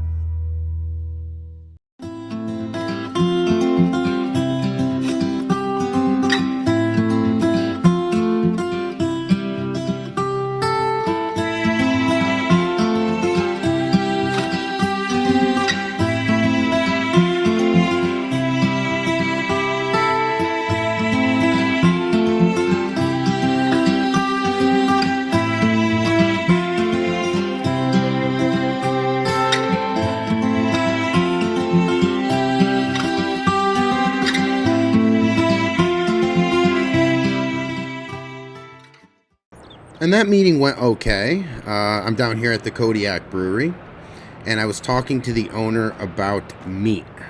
We have some meat available in November. We would like to get rid of it and sell it. And yes, we can go to the auction, but the auction will give us a little bit of money. We'll make more money if we sell it to individuals here in either McGregor or across the river over in Prairie du Chien where we are. But I would like to start working with some businesses. So he had told us that he will see in November. So he offered to buy a little bit and see what the product was. So we will bring that down to him in November. Hopefully we can get a working relationship going with him on our meat. Now, during the conversation, I also brought up some wheat. And I was thinking about planting some wheat because chicken food in McGregor is expensive. The Tractor Supply is asking about $70 a bag. And if we keep paying $70 a bag, we're not going to make any money on these chickens. So, and it's probably going to be cheaper, actually, now that I think about it, to go buy at the grocery store some eggs if that's the case. So we're going to try and make some money off of the chicken food instead of spending some money on chicken food. So I told him about the wheat, and I said, look, I'm looking to potentially grow some wheat this year, and I was wondering if you were looking for any wheat in your beer. And he said that he had actually looked into some local sourcing and was looking to maybe buy. So I told him that we would put a little bit of wheat in our field this year, and we will bring it down to him. We'll see how everything looks, much like the cows. And you know, if that all goes well, then I think we will have a good working relationship. We're new in town, so no one knows what we're doing. No one knows who we are, and we're going to have to win customers over one by one. And I expected that, and that's fine, because if we have good quality, then we will be able to sell here in McGregor or Prairie du Chien. Now we're headed up to the farm right now. We are going to feed the chickens and the cows, and then we have to talk to Justin down at the farm store about a baler. We have to bale up the swaths of grass that we had windrowed last time, and I really want to get this done because we have a whole other field that we have got to do some work with, and if we want to plant wheat, we're going to have to move there as well. So we've got a lot of work to do today, and I'm really looking forward to trying to get some wheat into the field. So I have to research a little bit in terms of what's next, but I do know that we're going to have to hustle if we want to get everything done. All right, now down here at the field, and we are just going to feed the chickens first. I think that they do have enough food, but I just wanted to check real fast. We'll just give them one small scoop here. And now I say small scoop, and I mean it, because it's $70 a bag. If these chickens eat through a $70 bag every other day, or every third day, or every week, it's going to get very expensive. But now let's go over to the cows. We have got a couple things that we have to do with them. First, they are fine with food. They've got a lot of grass in that pasture. They have not been there that long, and they are still very happy there. But we want to give them some water, and this will be a good time for us because this is the first time that we're using this water that just got pumped over here to our farm. And we are going to back up here to the water. Let's see if I could do it this time. And yes, I finally have made it. If you followed this series, you know that that is a victory for me. Let's just say that. Now let's try to turn here without hitting any chickens. And that was a success. And now we'll head over to our friends, the cows. If you're new to the channel, we have got 6 cows over here, and 2 of each, 2 calves, 2 12-month-olds, and 2 18-month-olds, if I can talk. So we are just trying to put some weight on them. We have some beef cows over here, and they just need some water for the day, and they are all set. And now today, we've got a jam-packed day today. We have definitely got to get down to the farm store. We're going to get down there and talk to Justin, like I said, about some things. First and foremost, a baler, because we need to bale all of this grass that we got. But also, we need to talk to him about wheat production and kind of pick his brain and see what he knows about it. because he's been a great resource so far, so I don't know why he would stop now. We owe him a big Christmas gift, but let's make sure that we get this backed upright, and then we will give the cows some water. And now we'll get this closed up, because chasing cows back into a barn is something I don't want to do today, tomorrow, or really ever. So we're going to lock that up. And look at all this grass that we cut. I mean, just thinking out loud, maybe the better idea is to grab a forage wagon from the farm store, and that way we could pick up those swaths and put it over in the silo that up until this point we haven't really had a need to use. But I think we'll just put the grass over there, and then from there we'll be able to pick things up and give them to the cows as needed. But right now, let's get down to the farm store, because I think we need to talk to them about a forage wagon. I don't know the first thing about buying one, and I really need to pick all of this up off of this field. So all right, well, look at that. Look who is calling now. Let's park this real quick and we will talk to him. Hello? Herd, glad you picked up. How you doing today? I'm great, Justin. How you doing? Well, I'm calling you because I could really use a favor from you. I'm unable to leave the store today because someone called in, but I need to be in Iowa to pick up a few cows and bring them to the auction. I was wondering if you'd be able to grab them for me. Sure, I'm able to help you. You've helped me quite a bit. How many cows are you picking up? There are 4 over there that he wants to go. You just got to collect the money from him and then give me half of it when you see me. And then you just keep the rest. You sure? I don't mind just helping out. No, you've earned it, but you need to get the cows over to the auction by 3 p.m. today. All right, well, thanks. I'll just head out now. That way, if I get lost, I have a little extra time. Thanks a lot, Herd. I'll text you the directions. I really appreciate it. No worries. I'll talk to you soon. All right, well, that was unexpected. We were just heading down there to talk with him, and he gives us a call looking for our help. And how can we say no? I mean, he's helped us out a great deal. And by extension, John, the one who used to own this farm, has helped us out with a tractor. So we're kind of in debt. But also at the same time, would love to help out a friend who has helped us out quite a bit. Let's get that hooked up there. Is that pin in there? Yes. Okay. I don't want to drop a livestock trailer on the road. That will not get us any friends. And I think we're ready to head out here. He has texted us the directions, so we have those. And I'm really excited for this job in particular, and it's because of what I was just saying. We're going to have to win customers over one by one. We're going to have to win people over one by one over here. This is obviously the first time we're going to meet this guy, this farmer. And it's the first time that I'm actually going to be able to drive over into Iowa. I mean, I was always able to, but there was really no need to. Now we're going to be able to see some farms in Iowa, and that's nice. I mean, I've obviously been over to McGregor, talked with them quite a few times, got some help at the farm store, bought some stuff from Tractor Supply, but now we're going to actually deal with a farmer and help him farm. And by that I mean we're going to bring some cows that he has to the auction, which is great.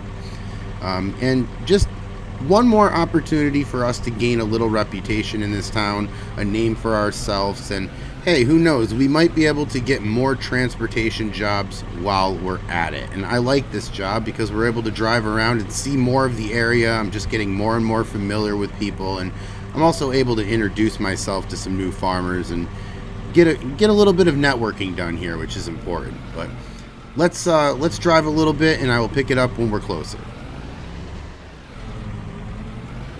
And now down here in McGregor, and we usually take a left here. We usually are going to the Tractor Supply or to the farm store, but today we're going to rural Iowa, and we are going to hang a right. And let me look at the directions here. Looks like we're going to just continue going straight for a few miles, so getting out of town here.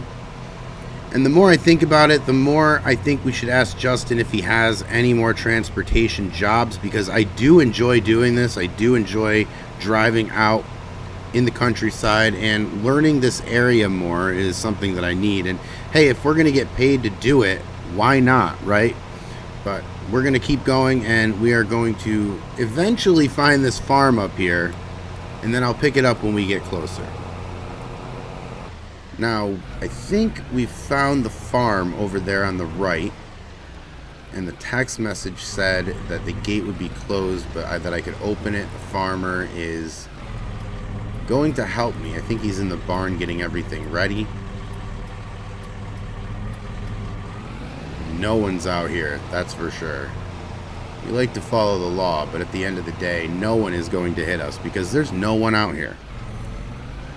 And yeah, here is the farm. Here is the JCB that I was looking for. And now let's get this gate open. Let's pull off to the side here. Get the gate open, and then we will back up here into the cows.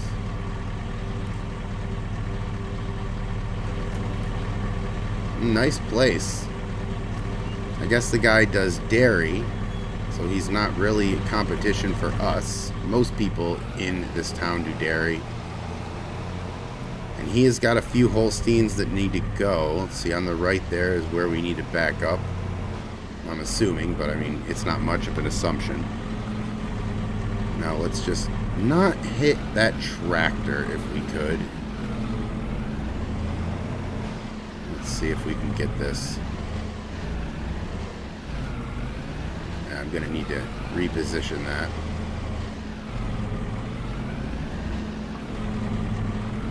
One more chance. Cut it a little harder that time, and there we go. We're in there. Alright, now, it doesn't look like... I can't find him anywhere. Looks like he's got a really nice farm, though. Some Holsteins over there. And I think these are the ones that I'm getting. Let's turn off this obnoxious truck here, and then we will go knock on the door and figure it out, because I think he's probably inside. And we could definitely use his help. So let's go up here and see if he's home. And now all of the cows are in the trailer, and that is great news for us. Everything went well. And the guy was really nice. He said he just had to get back in the house to make a couple phone calls, so that's fine by us. We are going to leave him be, and he also asked if we could get this gate here on the way out, so we are going to help him out with that as well before we get down to McGregor. Let me stop here and get this gate. And then we'll get this for him. Said this has been in the family for about 75 years, this farm. He said he's been doing dairy the whole time. A Wisconsin specialty. And you know, it's really good that we're not doing dairy. I mean, we moved out here into dairy country, but we are going to be doing beef. And if today is anything, if it tells me anything about our future, I think the future's bright. I mean, we have a transportation option, which is what we're doing right now. We have a possibility of selling some wheat around here. And even if it's not to Kodiak, it's to someone else, because he was telling me that it's a little bit hard to get wheat locally here because most of the big farmers are hooked up with big corporations that come and grab all of it. So it's hard to buy local right here anyway in McGregor. So I'm hoping that we can be able to do that in the cows, and there's just a lot of possibilities. But hey, let me pick this up when we get back to McGregor, because we're going to get on the main road here, and I will pick it up in a couple miles here. And now heading into McGregor, and just a couple minutes ago thinking to myself, I think I am going to ask Justin about the transportation jobs, because if he has any more, or he wants me to do any more, I am very open to it. I think that any kind of avenue that we can make money here in this town is something that we need to fully look at. So, you know, I mean, obviously, like I said, we had the beef that we could expand. We have the wheat that we can definitely try. And if these transportation jobs are available year-round, I wouldn't mind taking them off of his hand. Now, obviously, I'm not going to step on his toes. I'm not going to try to get into that game, because he's been very good to us, and I definitely don't want to compete with him. So, you know, if he has any jobs, we would be more than welcome to grab them. But we are here. Here is the auction, and I think what I have to do is go into the building there and sign these cows in. I think that they're over here from what he told me. And yeah, like I said, right next door is the farm store, so this part of town is very convenient for us. Only turn off the truck, get this paperwork, and I'm gonna go inside and figure everything out. And now they want us to back up the trailer right over here, kind of the reverse of what we just did at the farm, and then they will handle everything, which is great news because that means that our part of this job is done. And now $400 was what we earned here to bring the cows down, and we're going to split that with Justin, divide that in two. That is obviously $200 for us take home, which is pretty good. It's a pretty good day here for us, but we're also not done. This is just the morning. We still in the afternoon have to pick up all of our grass, and right now we have to go over and talk to Justin. I really would like to talk with him more about the future of our opportunities here, should I say, in the future, in terms of picking up some more transportation jobs from him. I also want to pick his brain about wheat, because I would really like to grow some wheat if it's possible, if it's not too late in the season, which is something that we really have to consider as well. So let's get in here and talk Justin's ear off about farming and hopefully learn a thing or two.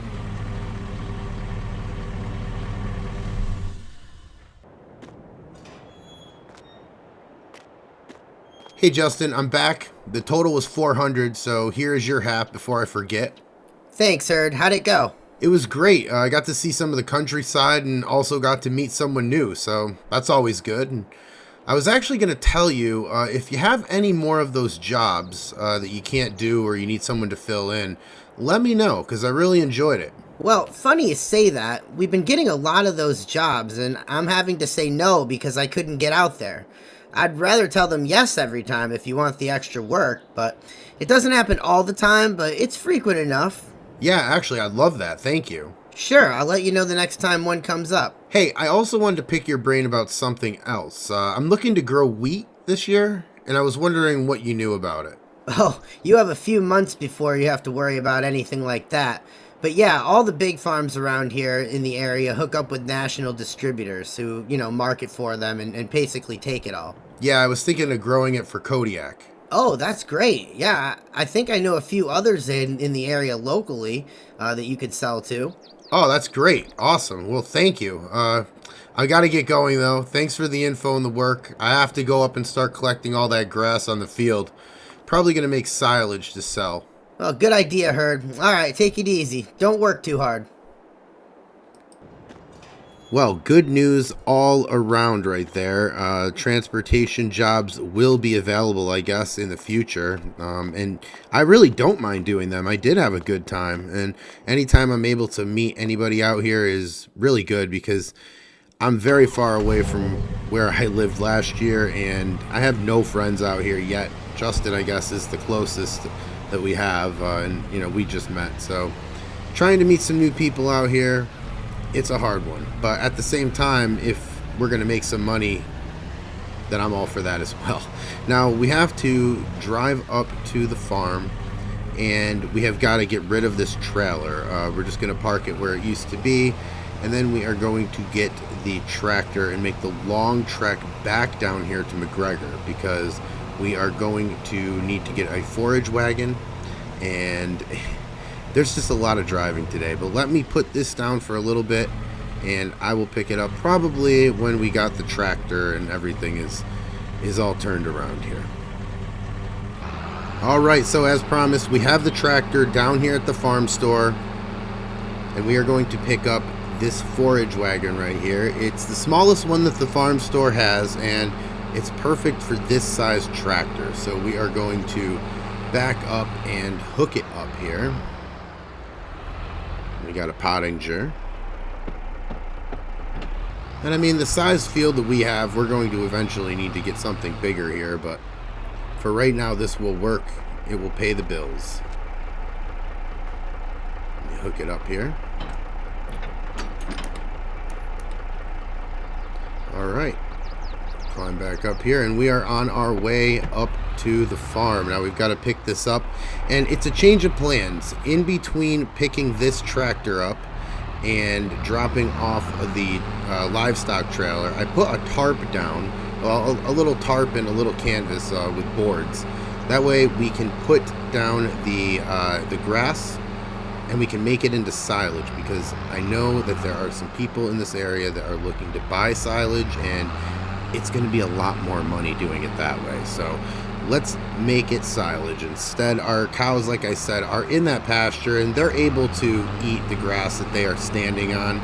There is enough over there, and when there isn't, we will supplement that by getting some bales off of that huge field that we have. But either way, I think we're going to be fine. I really do. I think we're going to be okay with the transportation jobs that we can make money off with Justin, and maybe our working relationship with Kodiak, if we can produce really good wheat our first year, which it's always a wild card, but hopefully we're able to learn enough where we're able to provide Kodiak with some good wheat for them so that they can buy it off of us. And whoa, buddy, easy.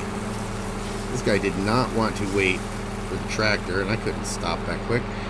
And also providing them with beef, because beef is going to be our main seller. Yes, we only have 6 cows right now, but we're just learning the ranks this year. Next year, I do want to go all out and try to get as many cows as we can afford. So that is the mission. That is the entire goal, the helicopter view, if you will, of our mission plan, or our business plan here in Prairie du Chien. But let's get up to the farm, because we've got some work to do, a lot of work to do.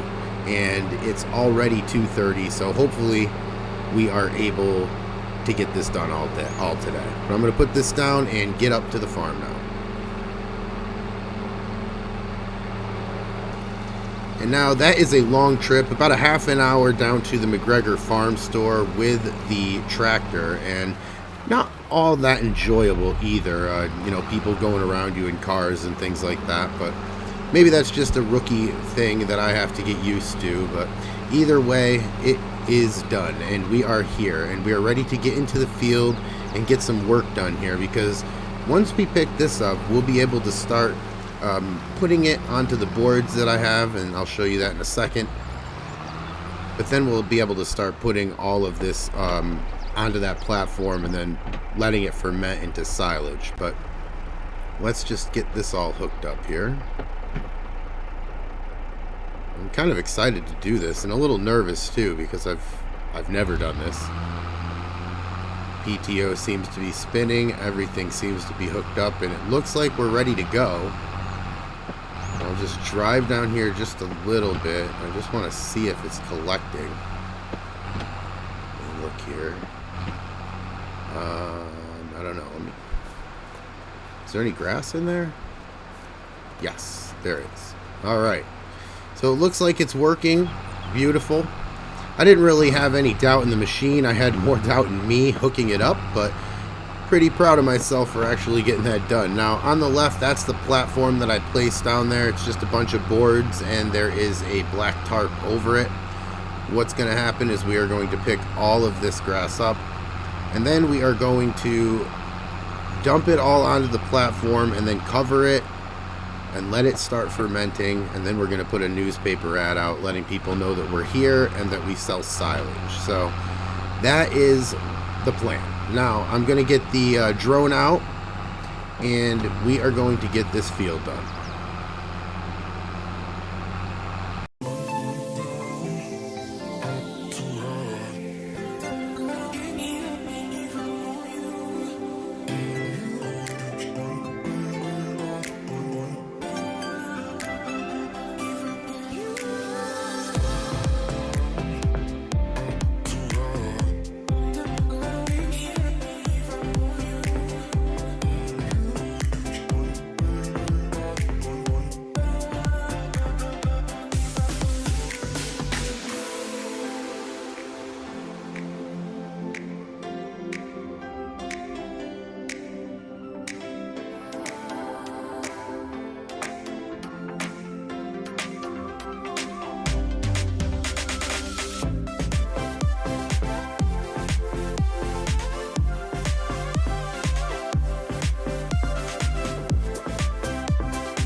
All right, so we are almost done with this side of the field. If you remember, we've got a whole other side that is much bigger than this that has not even been mowed yet, and we're not going to get to that today. But I'm very happy with how this whole experience went. Of course, we did this little field over here first, just to test this all out, and I'm really happy with the pottinger. We do have to, unload it more than I would like, but then you think about the price of the bigger ones, and we would need a bigger tractor anyway, so we're going to be content with that, that's for sure. But as for today, I'm very happy as well. We got a transportation job that we got money for, and we have opportunities to make even more money with Justin with the transportation jobs in the future. So that's great. We had a great meeting with Kodiak Brewery this morning, and we also found out that we have more than enough time to figure out what's going on with this wheat situation, where we want to plant it, how much we want to plant, all that stuff. But guys, that is where we're going to leave the video for this week. I want to thank you guys for watching, following along. Please give this video a like, and consider subscribing if you want to follow along further. Guys, thanks a lot, and I'll catch you next time. And wow, that auction that we're going to today got front page press. And that's something you normally wouldn't see where I'm from in the city. That would be on a classified ad or something like that. But here in UMRV, it is big business here. And we're going to head over there today because the Smith family is moving to South Carolina. It's a farm and a family that were previously located in Iowa. But they are retiring and they are moving to South Carolina, and we are hopefully going to be able to buy some of this. But let's fold this and let's get down to the garage. I would like to just take the power washer and get under that forage wagon and under that tractor. They're still pretty clean, but I just want to make sure that nothing gets stuck under there or anything like that. And it's just water, so it doesn't really cost all that much. But when we're doing this, I will let you know that yes, we're headed down to the auction today.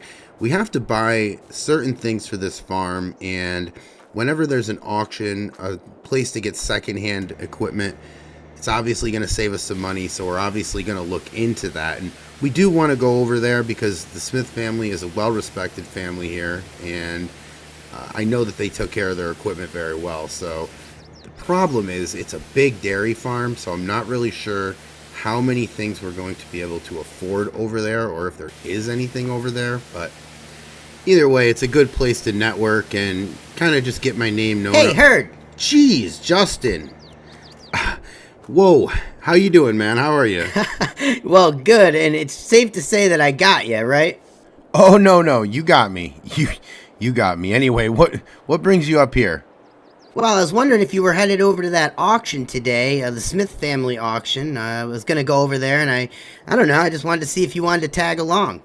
Yeah, I do, actually. I don't know how much I'm going to be able to afford there because, the farm is a little bigger than what I've got over here, and I don't have a ton of money, but I do want to go over there and at least look at some equipment.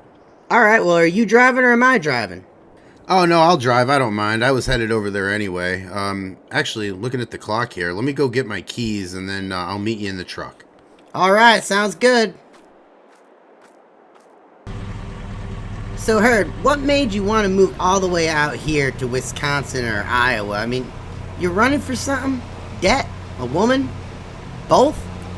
No, nothing like that, Justin. I was taking the train 45 minutes one way to work, working all day, coming home, same train, going to bed. Just, it didn't really seem like much of a life to me at the moment. I figured, for a little more time and a little more effort, I could start to try to build something out here in Wisconsin for myself.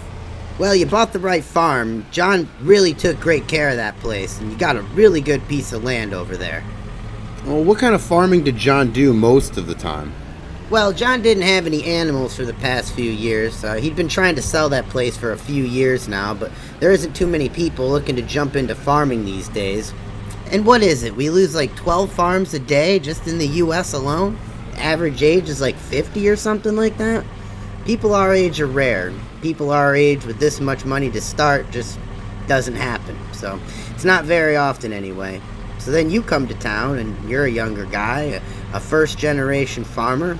I have to hand it to you, Herd. It takes guts. Well, and blind faith and maybe a little bit of ignorance, but I'm hoping not. But yeah, thank you. I appreciate it, Justin. But enough about me. What about you? Have you always lived in McGregor, or? Oh yeah, I played football for McGregor and wasn't very good. At least I can admit that. A lot of the old jocks in town will tell you that there was an injury that prevented them from going pro, and that's why they're stuck in McGregor. But yeah, first beer at the tavern was in town. The small town life in a nutshell. But I like it. My family has owned the farm store now for longer than I've been alive, and it seems like it's going to be mine in time, so I've got a pretty good life carved out here. It sounds it, and honestly, you got a good family business over there that you're running, so congrats to you, too, and running it well. Your dad just stays in the South? Yeah, him and my mom moved to Florida a couple of years ago, and my dad comes up here every now and then, but, Mom just had too much of the winter, and, I keep trying to tell her, you can go down there and then come up here in the summer, but for some reason, she now thinks the summers up here are cold even. I think it's just an excuse, to be honest. Well, you have to admit that Florida is nice. It is. Either way, Herd, here is the Kodiak. We gotta grab a beer sometime. Well, if all goes well, there will be some celebrating today, right? Hopefully we get something over here at the auction, either one of us, and make this a productive day here. I hear that, Herd. What are you looking for over here, anyway? Nothing and everything, all at once. Well, that was as clear as mud. I think that ignorant thing you were talking about earlier is starting to peek in. Well, I don't know. I mean, I know that things are expensive, so if I can get a good deal on something, anything, then I'm going to take it. And, I know this family was really well respected. I know the farmer was a good farmer who took care of his stuff. So, I'm hoping that I can get some good quality used equipment. Oh, yeah, Mr. Smith was the best. Everybody loved him up here, and yeah, he did take care of his equipment quite well. So that's why I think this auction is going to be quite well attended. I think there's going to be a lot of people here that you can rub elbows with, Herd. Well, yeah, I don't know anyone in town, so that might be helpful. I do know one farmer, the guy that you sent me up there to get his cows. He was a nice guy, and, I do like the people around here. Everybody seems to be pretty chill. Yeah, everybody is pretty nice to one another. We all help one another out in this community, that's for sure. But I think the turn up here is going to be up here on the left, and we're going to take that, and then we're just going to go a little bit further down here. Here's the turn. We're getting really close now, Herd. All right, and I see a farm all the way. Oh no, it's way closer. Look at how many people are here. A good amount of people here. Oh yeah, I told you it's going to be well attended. There's going to be a lot of people here, and man, I'm seeing some equipment out there already that I could maybe look at. So, but yeah, I'm going to go in here, and when we get in here, just go over to the 10x10 tents and sign your name in and get an auction number. Well, where are you going? Oh, I'm definitely going to be over there, and I'll catch up with you when we're looking at the equipment. I got a couple other people I got to talk to that I see over there by the silo, so I'm going to get over there and I'm going to talk to them. You get in there and get an auction number, and then we'll meet up, and hopefully both of us are successful. All right, well, I guess we'll head over to the 10x10 and we will catch up with Justin in a little bit. But let me sign in here and I will pick it up when we're done. All right, well, Justin is over doing some business for the farm store, so I am just going to go over here and walk by myself, and I guess we'll start over here with this side-by-side. This one looks nice. Great condition, as Justin said. Everything here is probably going to be in peak condition, but that's something that we might be able to bid on, and that'd be really nice to get along around the farm, I should say. And then we got a Massey. A cab. That's something I recognize immediately, being cabless. Especially when it rains. The McCormick is nice.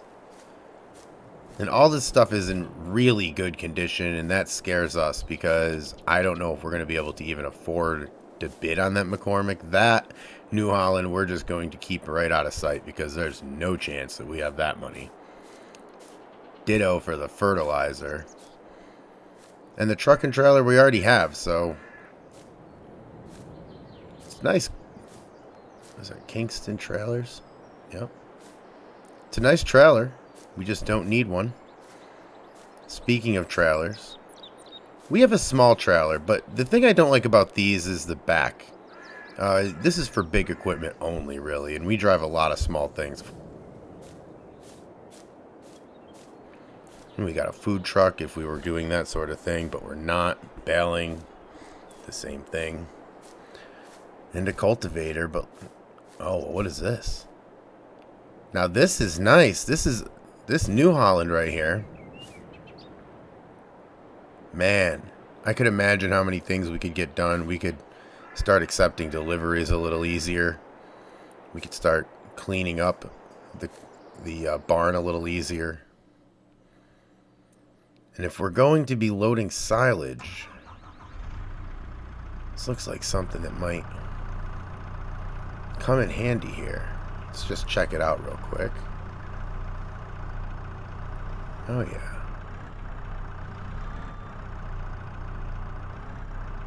Alright, we're just gonna put it down before they yell at us. I think we're allowed to drive him. I hope.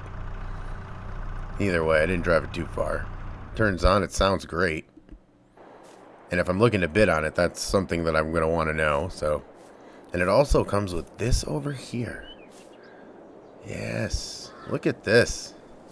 This is a good combination right here. This is something that I think we might want to bid on here. Look at that crone. I wish. That's all I'm going to say about the chances of us bidding on that. I wish. Either way, let's get into the auction. Let's see if we can get some things. Let's see if everything here is too expensive. You know, you didn't have to do that. Do what? What do you mean, do what? You just helped me buy that skid steer. Well, correction, Herd. I threw $1,000 in that you didn't have so you could get that skid steer. But also because the guy that was buying from you owed me some money. So that was your way of getting even? I plead the fifth. Alright, well, either way, I'll pay you back with all the transportation jobs that I'm hopefully going to be able to do for you, right? Just took an ad out on the UMRV Today's classified section, so yeah, I'm thinking that we're gonna get some more bites hopefully here. Yeah, let's hope. Both of us could use the money. I want to buy some more of the equipment that we seen back there. Now with Justin dropped off, we are headed back up to the Smith family farm, or Smith family auction, I guess is more accurate to say. But let me explain what happened back there. We were in a bidding war, me and this other farmer, for the skid steer, the New Holland. And it got down to the wire. I had every dime that I had brought to this auction, and I was ready to spend it on this skid steer. Well, then just in the last second, a farmer outbid me. Immediately, Justin told me to raise the price. He would give me $1,000.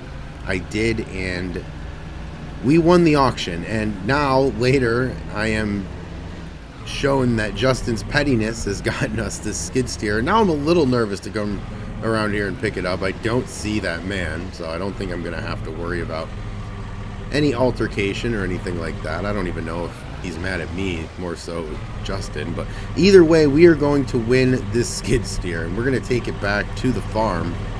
But first, we have to load it on this trailer. And actually, let me get these unstrapped here so that we can load it up. We got this little trailer still. I'm not really sure how this is going to play out, but I'm hoping that we're able to get this on and then attach ourselves to that bucket and get both this and the bucket on, obviously. I guess time will tell.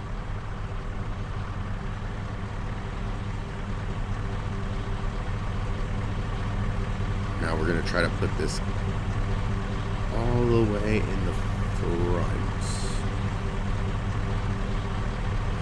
There we go. Drop it. And now we got to get this bucket on. Once we get this bucket on, hopefully the skid steer will fit on and we will be down the road. But there's a lot of assumptions there, and I've learned already in farming not to make a bunch of assumptions. Let's try to get this hooked up here.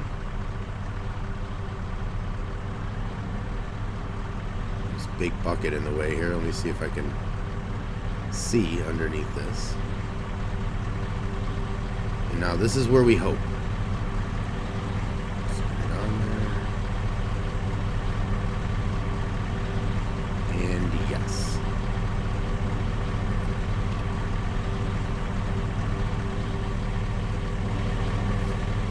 Well, it's not the prettiest looking thing, I'm going to say that, but we are going to strap it down and head down the road. I'm pretty sure this will do it. And a very successful day here at the auction, and we've still got a lot to do today. We still have to mow the other side of our yard, our big field there that we didn't mow. We're going to do that. That's going to take a long time. Maybe the rest of the day, I'm not really sure. You know, that's the thing, I haven't really brush hogged a lot of this. I haven't ever brush hogged all of it at once. The first time we brush hogged it was the last episode, so I'm interested to see how long it takes. I'm hoping that it doesn't take as long as I think it's going to take, but if it does, that's farming. Now we got to get this skid steer back to the farm, so let's get that done, and I will pick this back up when we're closer.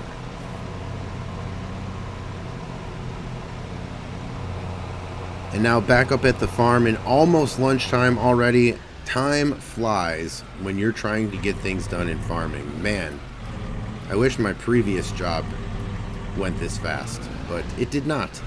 That's why we're out here, and now it goes too fast. Go figure.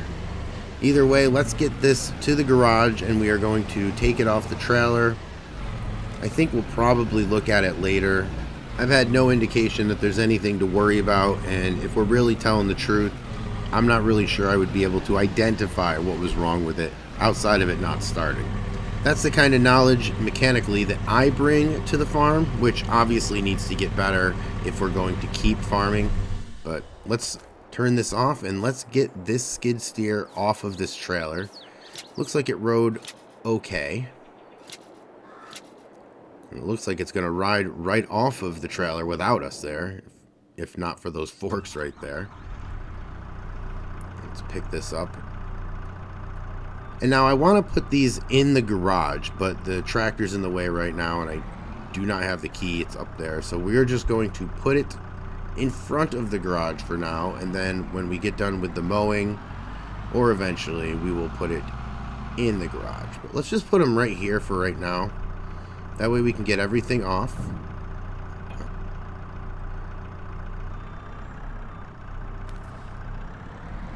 And man, driving this around, I still can't believe that we won this.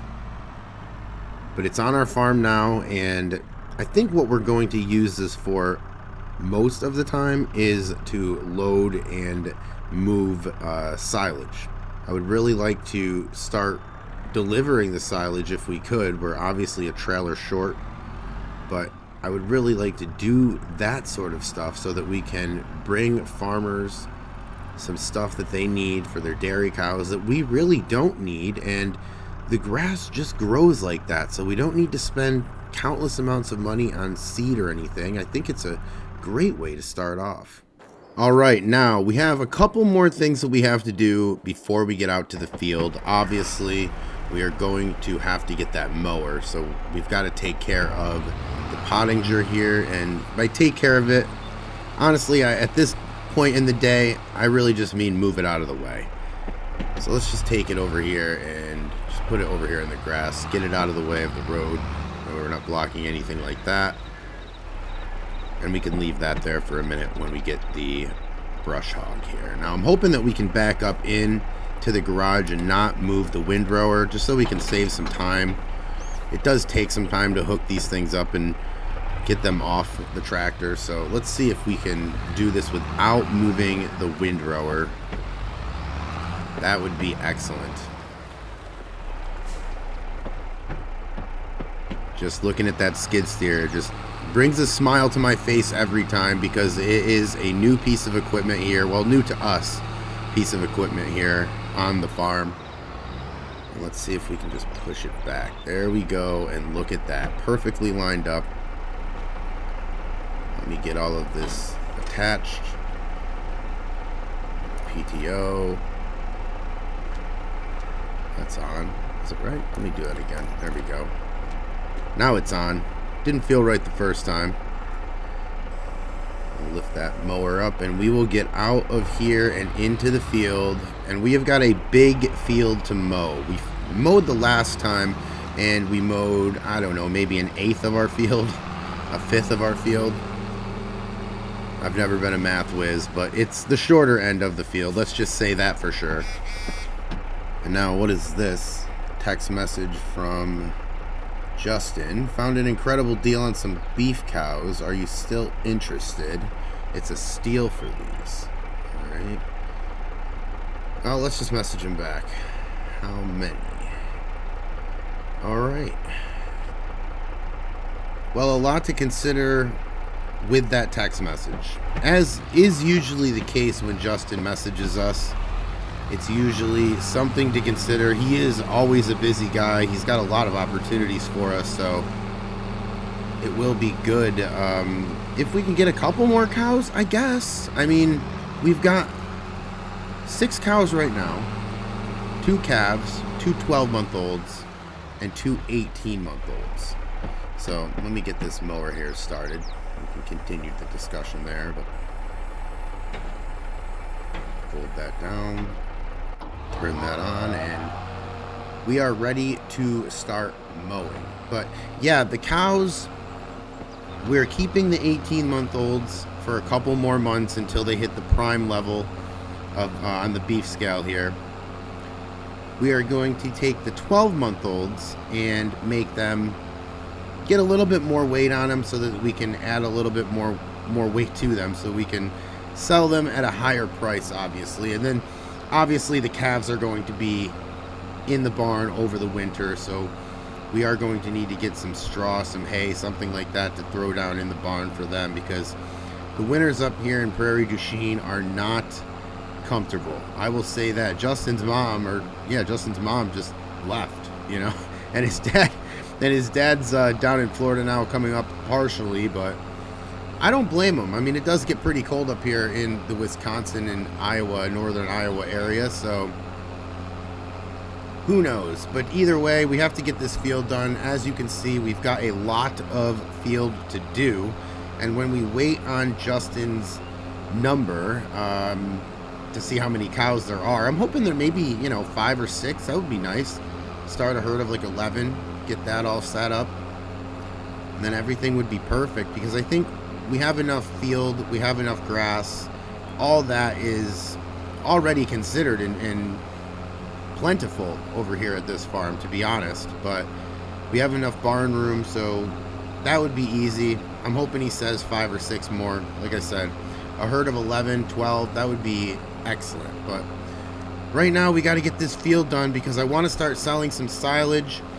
And I'm looking at how big this field is, and I'm wondering if we're going to mow too much grass, where I'm probably going to have to get some more boards and put down another place to put some heap of grass so that we can put a blanket over it and make it ferment into silage. That's what I want to do.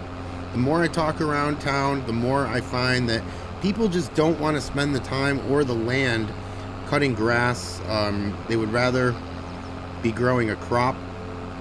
And for me, it's growing a crop seems like a very advanced thing. I think I'm biting off a lot more than I can chew, but at the end of the day, we've already told the Kodiak Brewery that we were going to be making some wheat, so I'm hoping that we can start planting that in a couple months when we have to. But either way, I don't know where we're going to do it. It might be over closer to the farm, maybe that first area that we cut with the mower there.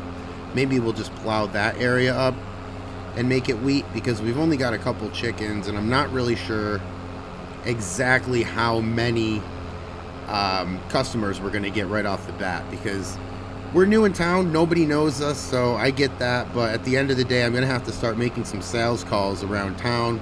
Luckily, that is my field. That is where I come from in the city. I was a sales guy, so that is not as intimidating to me as it might be other people, which is good. But either way, there's going to need to be a need in town for some wheat, and I'm hoping that there is some, because I can't be the only guy in Prairie du Chien or McGregor that is really shocked at this $70 bag of chicken food. I have not found any gold nuggets in it yet. I have not found a Wonka bar or a ticket to an amusement park. I have not found anything in there except for regular chicken feed that costs a lot more. But hey, let's get this all mowed up and let's get this done.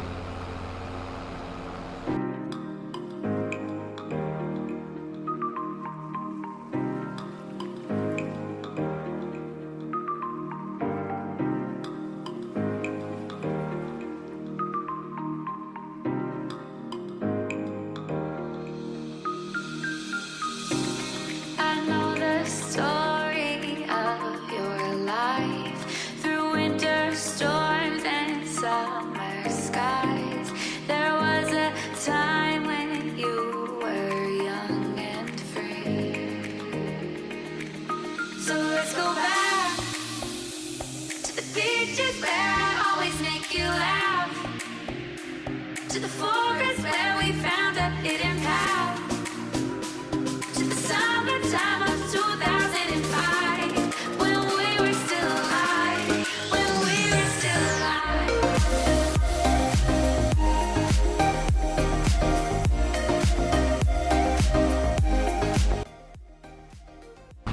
And now around 5 o'clock in the field here, and we are finally done mowing all of this up, and I'm excited because the next time we're going to be able to get the windrower out, get it into some swaths, and pick it up with the forage wagon. That way we can start fermenting all of this grass into silage, and hopefully we'll be able to sell them. Now let's see if he messaged us back. And he did. Let's open it up. 20 cows?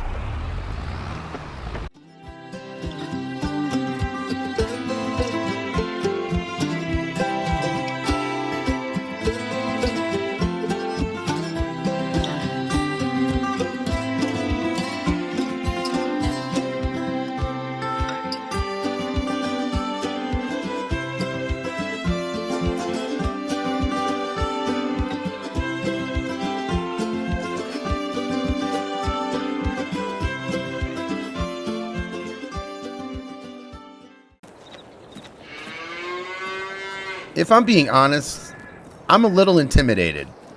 You know, we got into this farming adventure. We got 6 cows.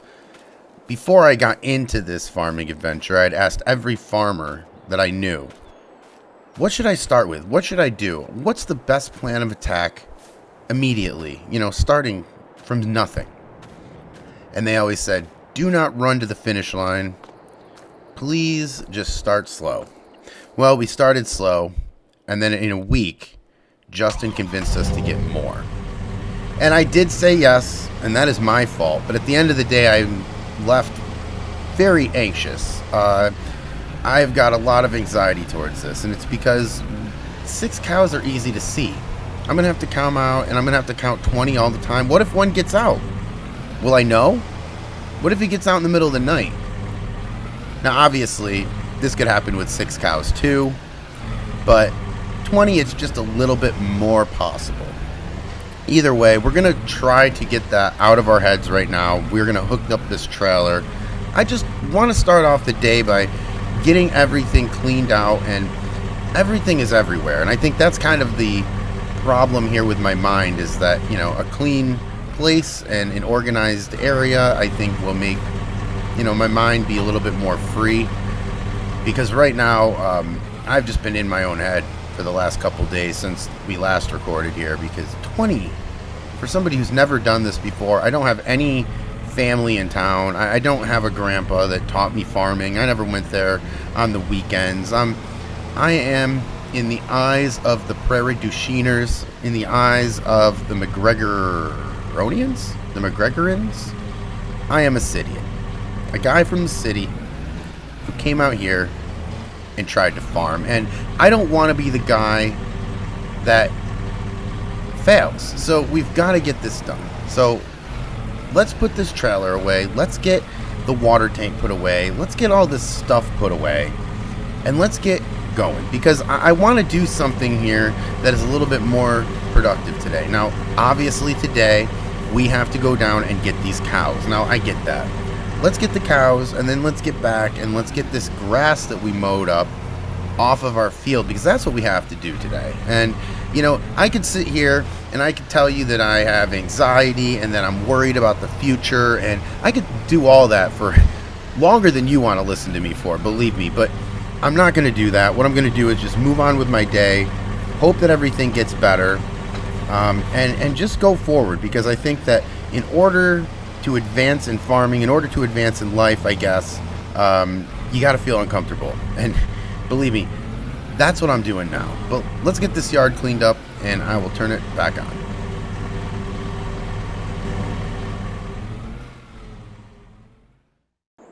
And now with all of that done, I gotta be honest, I do feel better. Things are not everywhere, they're not scattered around everywhere, and I did have to walk over here, show you guys anyway. We've got chicks.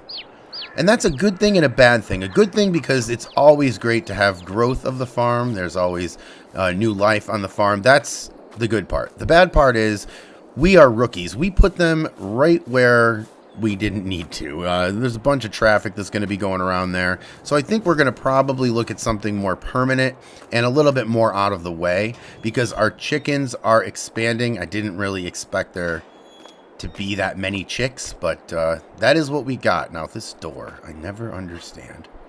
It's this bolt here. There we go. Now we're going to get this up, and we are going to get this out, and we are going to use the power washer here for a little bit. I say it all the time, right?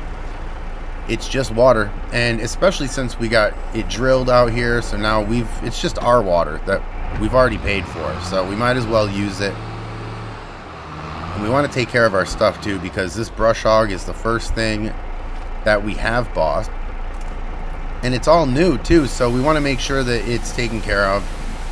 All this mud doesn't build up and all this stuff. And if you're remembering the last episode, we're going to look for Justin, because we don't want to be startled by him anymore.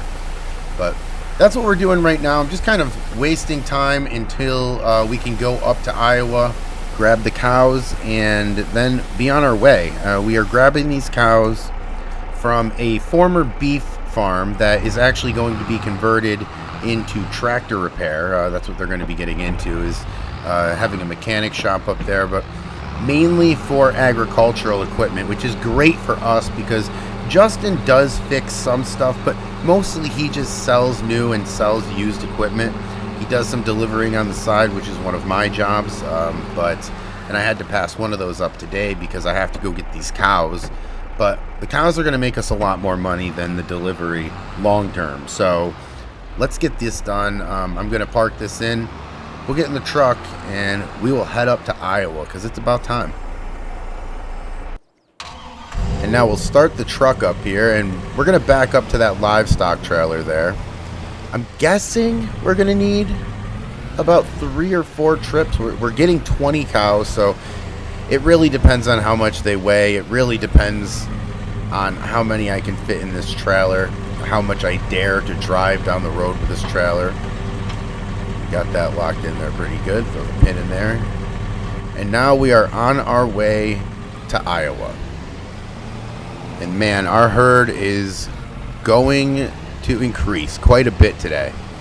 Quite a bit. And it's not the number of cows that scares me. Well, it is. It is the number of cows that scare me, but it's not like the visual scares me. It's not, oh, I see 20 cows out in the pasture instead of 6. That's not what it is. It's more that with more cows, there is a higher chance that I'm going to have to learn things a lot faster. And I'm hoping that that doesn't result in death from an animal because I don't know what I'm doing. I hope that doesn't result in injury to me because I don't know what I'm doing.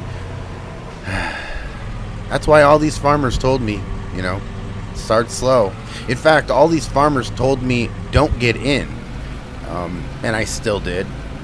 So I guess we reap what we sow, right? And I'm hoping that this is going to be obviously a profitable adventure, but also a worthwhile one. I mean, if I broke even a couple of years from now and had nothing to show for it, I would consider it a loss because I moved out here to change my life. I moved out here to change my fortunes, and I wanted to live a better life, a farming life. And it's going to be hard, and it's harder and harder every single year. But my youth, I do have that on these farmers. I'm about 25 years younger than the average farmer in this town. So I'm hoping. That's all we can do is hope. Hope and hard work. All right, now we are a few minutes away. We're just going to take a left down here. There should be a hill and a turn. There it is. And it's really quiet out here. I like this area. This is Iowa, of course. It's still, I think, technically McGregor. I know the town is just around the corner, but, you know, downhill. It takes a few minutes to get there, maybe 5 minutes, but I still think we're in McGregor. But either way, it should be here up at the top. And I think what we're going to do is pull in. They said that the gates are going to be closed, but I can just open them. We're going to pull in, and then I'm just going to head up to the house to talk with him because I want to see his plan of attack. I've done enough driving for Justin and carting of livestock to know that every farmer has their own way of loading livestock. Every farmer has their own plan of attack, should I say. So I want to make sure that he's comfortable with what we're doing. Let me open these gates. Yeah, I think they're down there, right? Yeah, I see them. So instead of just backing up, which I think is most likely the plan, I'm still just going to pull up here to the house and we'll knock on the door and we'll see what's going on, figure everything out from there.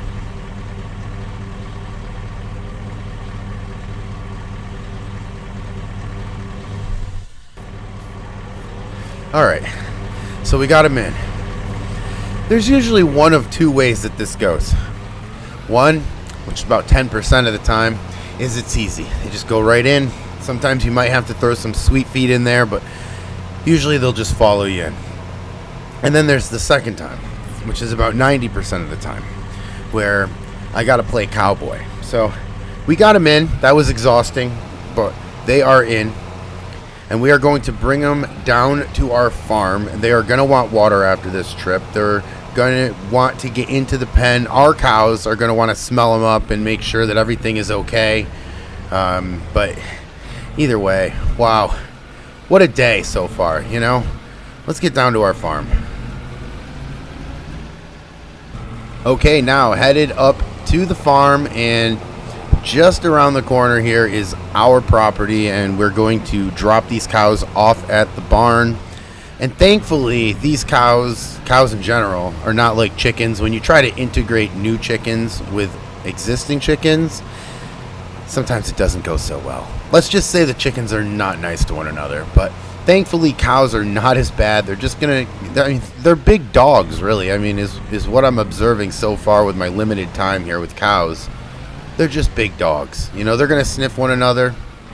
They're going to make sure everybody's good. Everybody's, you know, falling in line with the hierarchy here that our cows have created in such a short time here in this barn. There are leaders, there are followers, there are runts. It'll happen on any farm. And now we're adding 20 cows, which, you know, honestly, I'm also a little bit nervous about overwhelming the cows we have in there right now, but we haven't had them in there too long, so hopefully that is all going to go well. So now we're going to aim for this middle door down here, and I think I'm just going to pop a K-turn over here real quick. That way we can come in from the other angle and then just leave. I'm really interested to see, you know, let's just drive around. It's just grass. I'm really interested to see how our cows react with these cows. Oh boy, I hope it goes well. Either way, let's get this door open so that we can back the trailer right in there. And it helps when our cows are not right there, because then we'll have to babysit them so they don't get out, and it makes it really easy when they're all the way out in the field. But let's back this trailer up, hoping that I don't hit the barn.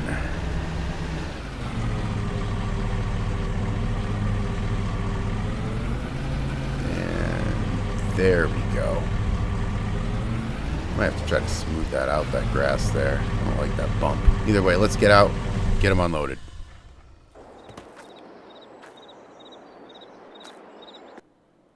And finally, something goes our way. We literally just opened the door and they walked right out. That is interesting. I guess they just don't like trailers. Let me pull ahead here because they don't like pens either, and they will walk right through that door if we don't close it. That will be our day. It literally will be our day. We'll be chasing cows all day instead of grabbing the last load that we have here. But now we are on our way to Iowa. We're going to grab our last batch of cows, and then we're going to come back here. What I want to do when we get back here is get those swaths into them fields. We've already cut all of the grass up the last episode. If you look on the right, that's the grass we cut from the field directly there on our left. So I want to get all of the grass that we cut on the far side of our pasture, the majority of the grass, swathed up in windrowed up. So I want to do all that when we come back. So that will be interesting to see how much we can get done. I'm trying to get all of this done very fast so that we can move on with our day. Wish I could have paid for delivery, but honestly, I am the delivery around here these days, which is very weird because I just moved here and I don't know what these people would be doing had I not bought the trailer. But either way, we'll take the business, and Justin will take the business for sure. He's the one who basically brokers all these deals. But hey, let's get down to Iowa. Let's grab these last batch of cows, and I will pick it back up when we get closer. And now getting closer, and we are already through McGregor. We're going to turn left up here, and this road will go right to his property, or right by his property. The former farm that will now be turned into, for lack of better words, an agricultural mechanic is what he's going to become. He's had enough of farming and wants to just help out the local farmers here, which is something I'm excited for, because getting the local mechanic that would work on, say, like a van or a sedan or something like that for people that are normal and not crazy like us that want to do farming, it's kind of hard to get them to look at a cultivator. I'll say that. Either they haven't seen one or they don't want to mess with it at all. So this guy has been a farmer. He knows what he's doing. He's a third generation farmer from what he was telling me. And you know what's crazy is I know all of this about him, and I don't know his name. We never got there. That's usually the first thing that you would ask, but we were just so wrapped up in grabbing the cows that I don't know his name. But either way, we know how to get here, so if anything ever happens that we need him, we'll be able to get on up here. But either way, let's grab this last batch of cows. There's only 3 of them, so we'll be able to back up here. Let me back up and wrangle these cows. Alright, cows wrangled up, and those 3 seem to go in a little easier for some reason, which is good news for us because we've already had a day with the other cows. Just chasing them all around. It's one of the most annoying things to do is try to get these cows into this trailer, but either way, we have got them secured and we are heading out. And now we will have 26 cows that are on our property. He asked us to get this gate. I haven't seen much traffic go by here, so I don't really think it's a super busy road. So I think we can just park here for a minute. Get these gates closed. There we go. That'll do him a big favor. And now we are off. We're going to head back down to Prairie du Chien with 3 extra cows. Now, when we get back, what I'd like to do is get the windrower out because I would love to get those into swaths so that maybe tomorrow, which should be nice, tomorrow we'll be able to pick them up and put them in that pile. But what was that noise? And now something doesn't feel right in this truck.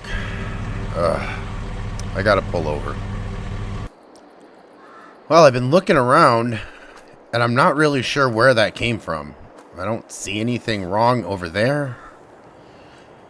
I mean, the truck's dirty, that's obvious, but I'm not really sure where that noise came from or even what that noise is.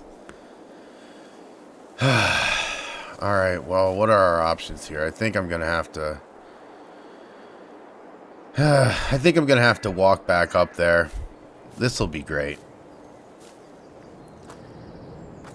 Let's see how they're doing. They're fine. They're off the road. And it doesn't look like there's a lot of traffic on this road, so I think we're gonna have to start walking up. Man, oh man, oh man. What a day. And actually, wait.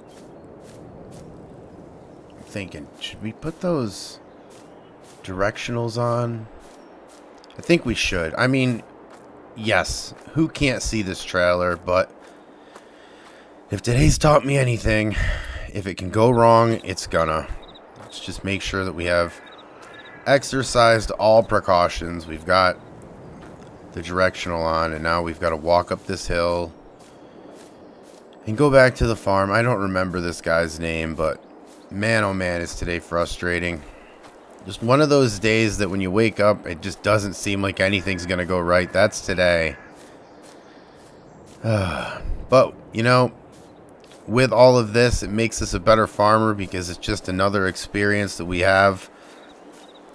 But man, oh man, really annoying. Alright, I'm going to keep walking up this hill. I'm going to turn this thing off. And I'll turn it back on when we get closer. Alright, so we have made it back up here to the farm. And I'm going to have to knock on this guy's door and let him know what's up. Hopefully he'll be able to help us. I'm not really sure. Oh boy, the things we get ourselves into. Hey there, friend. How can I help you? Hey, my name's Herd. I never got your name. Oh, yeah, that's right. We never got that far. My name's Howie. Well, Howie, nice to see you again. I wish that it was on better terms here, but I was just driving down the road and the truck made a loud banging noise. I'm not really sure what it was. I've got it pulled over, but I've got the cows down there as well. I was wondering if you'd be able to help me. Oh, sure, I can help you. Yeah, let me get my truck. We'll hook it up to your trailer. We'll get the cows over to your farm. And then we'll take a look at how to get your truck up here. Maybe we'll be able to look at it tomorrow. Well, that would be huge. Thank you so much. Let me get the keys. So really, Howie, thanks again for, looking at my truck and also for getting these cows over. No reason to thank me, really. You know, us farmers, we look out for one another, right? But what's your story? I haven't seen you around here. Yeah, I bought John's place up in Prairie du Chien. I was looking for a challenge. I was looking for a new way of life, and I didn't want to sit in an office all day, so I came out here thinking I could farm, and now it's days like this that really give me a lot of self-doubt. That's all right. You know, we all have our days like this, and, you know, sometimes it gets even worse. You know, the cows aren't out of the pasture. That's all that I have to say, and you're fine. You know, we'll take a look at the truck, and hopefully everything will be good and we'll be able to fix it. Well, the good news is that I've got enough things to do over at the farm right now where I won't need a truck for a couple days, but man, this is nothing I needed. Well, just remember that this never happens at a good time because, well, there's never a good time for any of this stuff to happen. So we've all been through it. We can all help one another out. But yeah, what are your plans here for this farm? Well, I wanted to do beef and then we started looking into making silage. So that's what I'm hoping to do when we get back here after all of this is sorted out.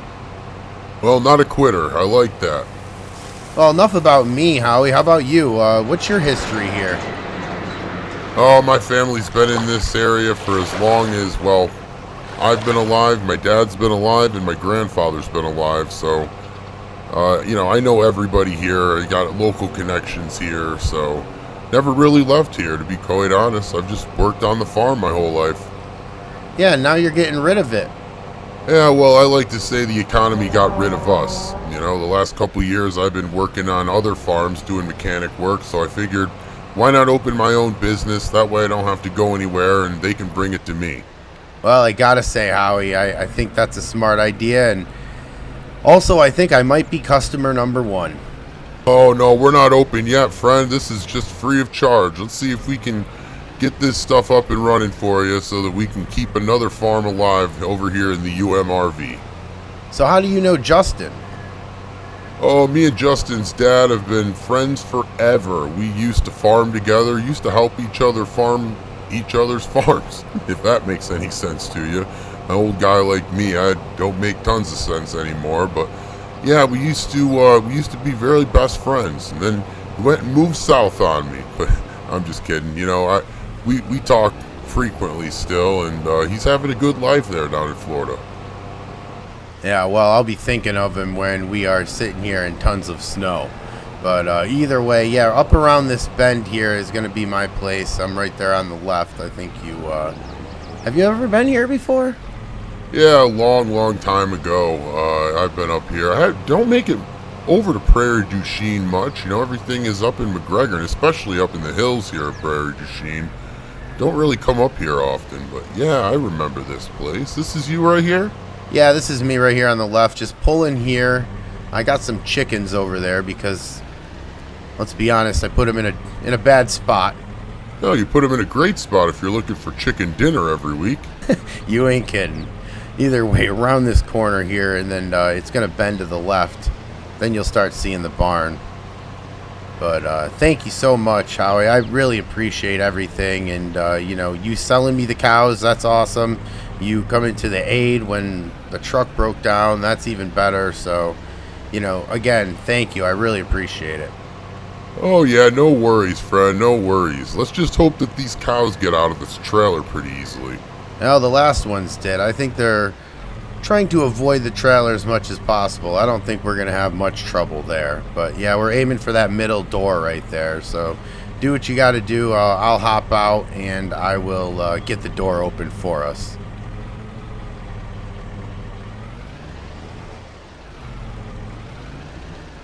Now I'm just going to open this door for him. Howie seems like a really nice guy. Really informative too. Knows the area real well. Now the door is open. Now let's get these cows in. Go ahead.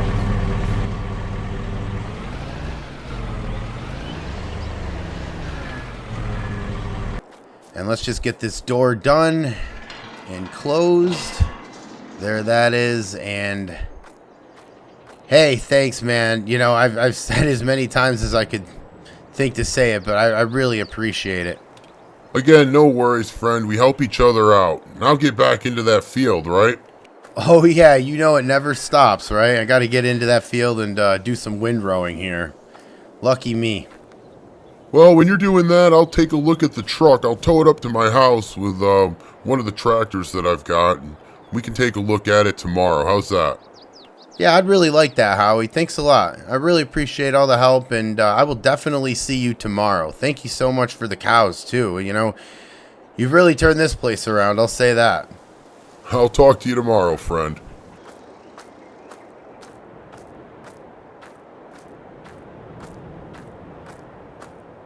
And now, after a really long walk, we are here at the garage, and we're going to get on this tractor. We're going to hope that nothing else goes wrong today. I'm really bummed about the truck. I'm hoping it's not going to cost a lot of money. I'm really happy to have met Howie, but, you know, I wish it would have been under better circumstances, like, you know, just the cows. But we had to break down, and, man, what a day today. We're going to try to hook this tractor up to this windrower. I want to get it into slots so that we can pick it up with the forage wagon and dump it over on those wood planks over there. We got a bunch of grass just sitting there, but we can't cover it up until we get all of this grass that we collected. And this is the majority of our field, so we're going to add quite a bit. Man, even this is giving me a hard time today. We're going to add quite a bit to all that grass. The good news is that we're going to have a lot of grass. The bad news is we're still going to have a lot of work ahead of us until we can get it into silage. We still have to throw a blanket over the top of it. And then we have to wait. We have to wait a while until it ferments and then we can finally sell silage. I told them about a month. That's what I'm hoping for anyway, is that we'll be able to sell silage in about a month. We've definitely got enough grass here that we can continue to cut away this year and try to get some money out of all this. But let's try to get this all set up first. We'll lower this. Get that done. There we go. No, wait, nope. Man, this knob is sticking too. Alright, there we go. Thank you. What a day. Alright, now I am going to put this down because I'm going to throw on some music and I am just going to zone out for a little. I've had too much thinking today. I've had too many things breaking today. Now I'm just going to do this in peace. Throw some earbuds in and listen to some music. Man, oh man. What a day.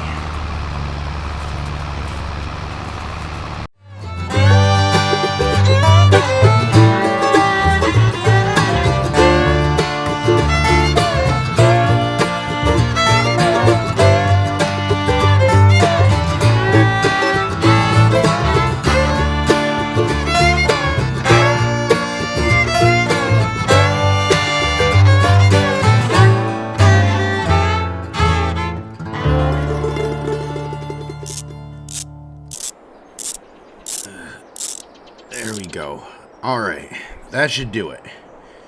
Man, that was a long time there, doing that truck. Are you sure I don't owe you anything, Howie?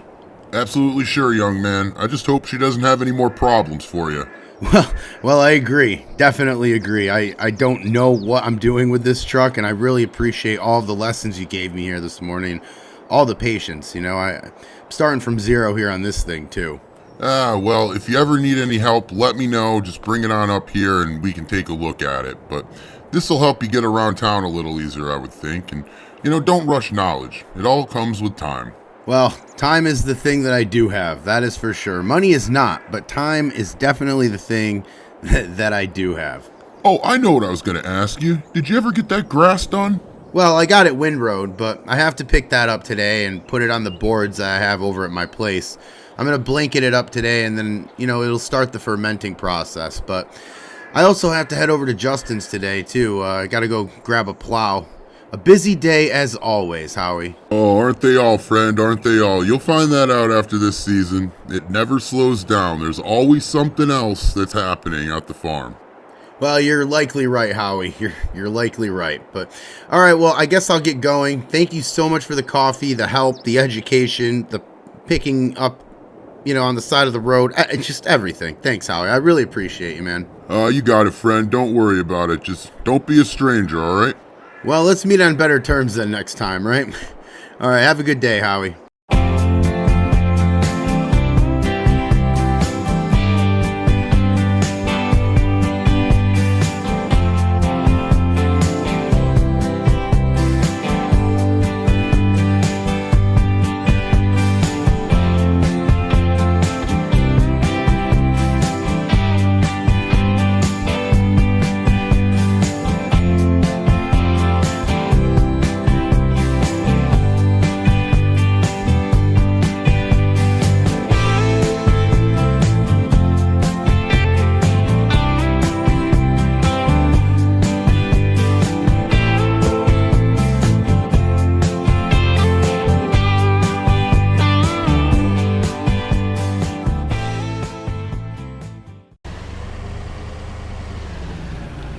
So, that was interesting. It was a wild morning. I learned, well, I'll be honest, I learned very little. Howie's a good teacher, but I'm not going to retain all of that knowledge. I'm an office guy through and through. I'm trying to start a farm out here in Wisconsin, and it's proving to be a very tall task. It's a lot of knowledge that I don't have that I've got to acquire very fast. So, it's good that we have guys like Howie that we can bring our stuff to if we ever get stuck. Obviously, I'll try to fix everything that we have first, but, if I can't, then Howie is the safeguard, so to speak, the safety net, if you will, for our truck, because we need this to run at very least, you know. And at least we got a couple friends now in the community. We got Howie that we just met, and he knows Justin, and you know, we know Justin, so we're starting to get a footprint here, and that's something that's important. We need to be able to be part of the community, because at times we're going to need the community's help, either from buying our products or putting in a good word for us or fixing our truck or any of the major things. So anytime somebody comes to me and will ask me to do something, which they haven't yet because they don't know me, but in the future when they do, I'm always going to say yes, because it's important to be part of this community. And we're finding that we're reaping the rewards before we are putting the work in. So we definitely are in debt to this community for helping us out. And what a good community it is. You know, I've found nothing but good people here, and I just want to be one of them. But hey, we are going to drive up to the farm, and we have got some stuff to do today. As I told Howie, we do have to get down to Justin's today. We're going to have to grab the plow. I don't know if we're going to get a chance to do it today or not. I really would like to, but before we do all that, we're going to have to pick up all of this grass. We're going to have to put it on these 2x4s that I have up at the farm, and what we're going to do is we're going to ferment that into silage. So that's how we're going to start making our money. And it's really good that we got the Bobcat, because the Bobcat's going to probably be the best tool that we could ever use with picking up silage and putting it into trailers. Obviously we still have to buy a trailer, that's in the future, but it would be nice if we could at least get this blanketed today and maybe get the plow. I don't know, like I said, if we're going to be able to get into it today, but either way, I'm going to get up to the farm. I am going to hook up the forage wagon, and we will get this grass done.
And now with all of the grass all onto the 2x4s, and can I say a ton of grass sitting on that 2x4 right now, or a bunch of those 2x4s.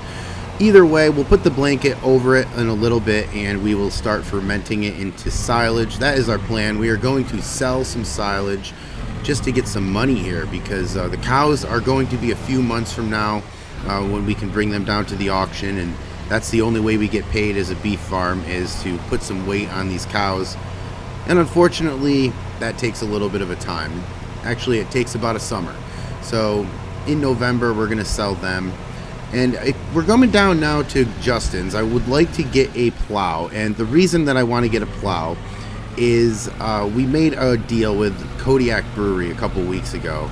And we asked them if they'd like some wheat, because I want to plow some wheat anyway. Our chickens, $70 in chicken feed, a bag here in the UMRV is a little much. It's a little much. So I would like to plow some wheat for us, but I also wanted to make it worth our while. So a couple weeks ago, I went down to Kodiak, if you remember, and we struck a deal with them. And it's not time to plant wheat yet, but I would like to at least plow the area that we're going to put the wheat in, because I've never done this before, and as much time as I can give myself to learn each step, I think it's better. So we are going to do that, and we're headed down to Justin's now, but I'll pick it up when we get closer to the store. And now here at the farm store, I'm going to turn in here, and I see Justin through those big windows. This store has been in his family for about 40 years, so they have had a considerable success rate here in the UMRV, and not just because he's my friend and I'm complimenting him, but really I talk to everybody around town, and this seems to be the heartbeat of the farming community right here. And we'll just park in here and we'll go have a talk with Justin. Like I said, I'm hoping that he has a plow. I'm hoping that it'll hook up to my tractor. Let's go see.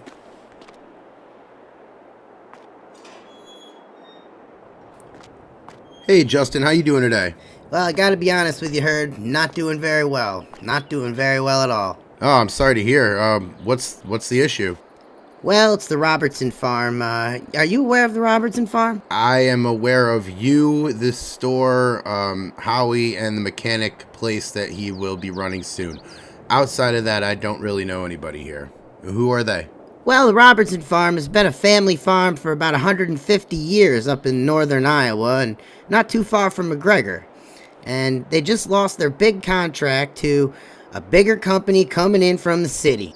Are they like a dairy farm, or do they do beef? What kind of farming do they do? Well, they started off doing dairy, but, you know, the prices as they are, they had to move over to beef. But it was really when they started planting corn and selling it that they really started making a lot of money, and that's where the contract ended up breaking. This bigger company came in from the city and guaranteed that they could push more units towards that company, and that contract is now gone for the Robertson family farm, and because of it, they're going to have to shut down. So you're telling me that there have been 3 farms, Howie included, in the auction that we went to, and now the Robertson family farm. 3 farms in this season that we've lost here in the UMRV. Heard, that's exactly what I'm telling you. Anyway, how can I help you today? Right. So I'm down here looking for a plow. Do you have one? I need to plow up my field. Yeah, I got one. Come out back, I'll hook you up. Now, we just got this on demo, and this is a John Deere 7R. We got that and the plow. And I know that that tractor that John gave you is nice, but I don't think that it's going to be able to plow anything up there at that field. This one will get it done a lot quicker. Well, yeah, obviously. I'm really not sure what to say other than thank you, but yeah, I will definitely go up. I will definitely use it, and it's definitely appreciated, Justin. Yeah, we help each other out here, especially given the times that we are in now. Either way, get up there, get that work done. Well, now in the tractor, and this will be the biggest tractor that I've ever driven. That is for sure. Look at the interior of this. Man, let's turn it on. You could just feel the power there. The difference between this one and the one we were going to use for this job. An ultimate score from us. And the ultimate gesture from Justin, who knows we're not going to buy this. We're not in a position to afford this kind of tractor.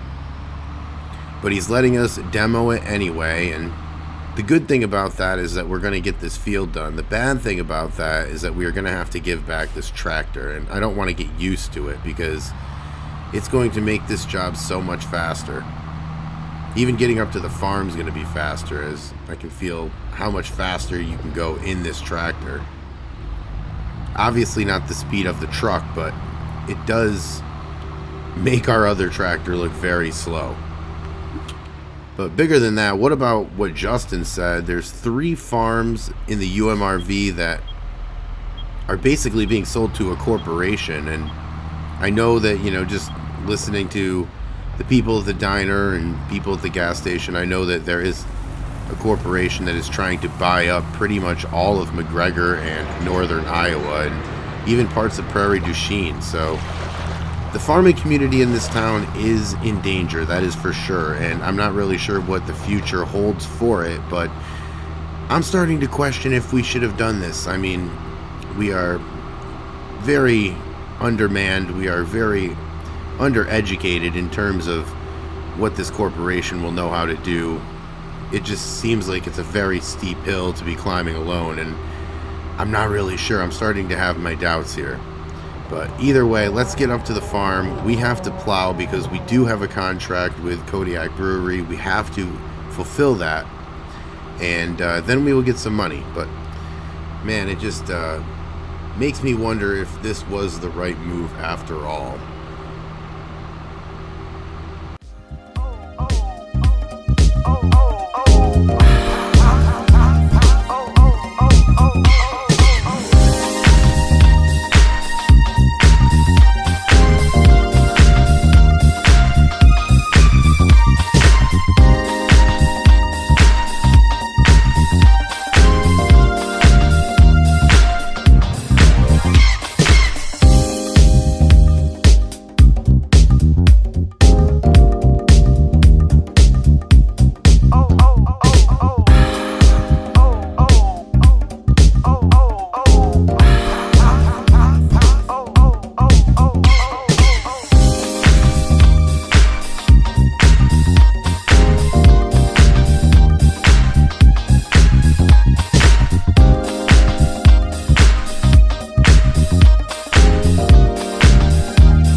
And now getting done with this field, it was incredible how quickly we got this done. We got this done in about 45 minutes. And the one thing that I do realize about this field is that there's a lot of rocks, and we are going to have to get all of these rocks out of this field so that, you know, the yield will help, so the ground will be a little bit better. But look at all of these rocks. Let me get out for a minute.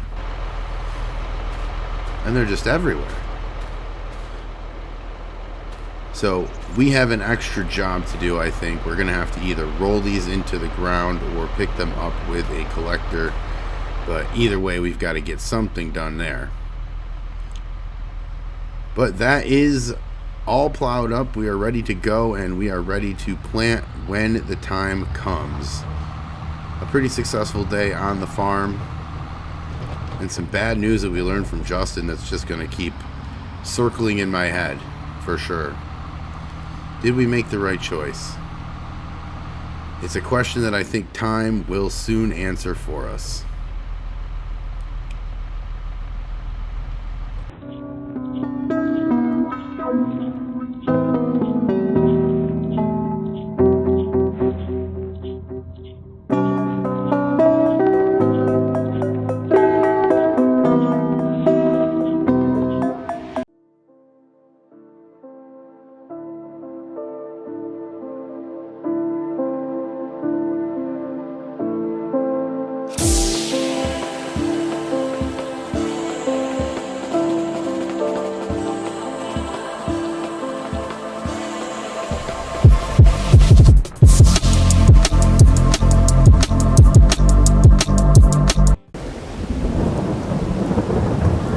Just an awful day.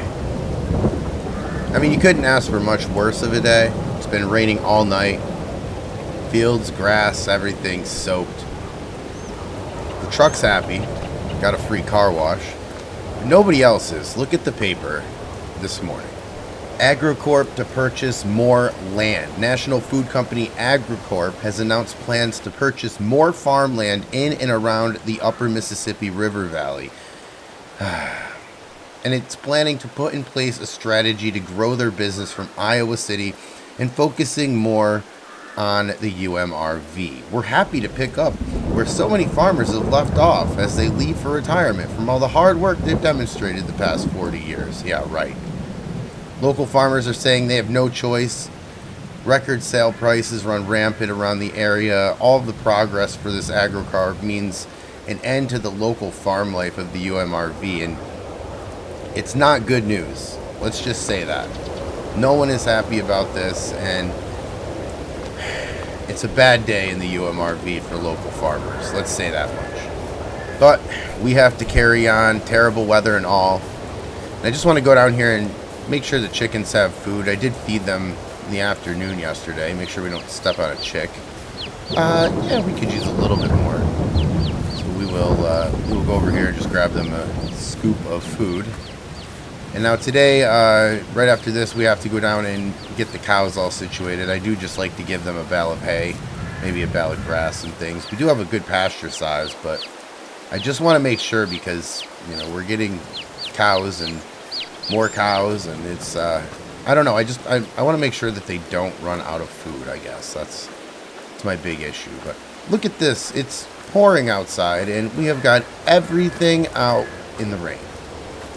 That is so this farm, I tell you that. And that tractor seat's getting wet too. That is not going to be fun to sit on, let me tell you that. We'll have to get a couple towels or something. We will not have a good rest of the day. But up here on the left, we have all the grass we cut in the last couple episodes, and it's almost there. It's about 75% ready, and it's still fermenting.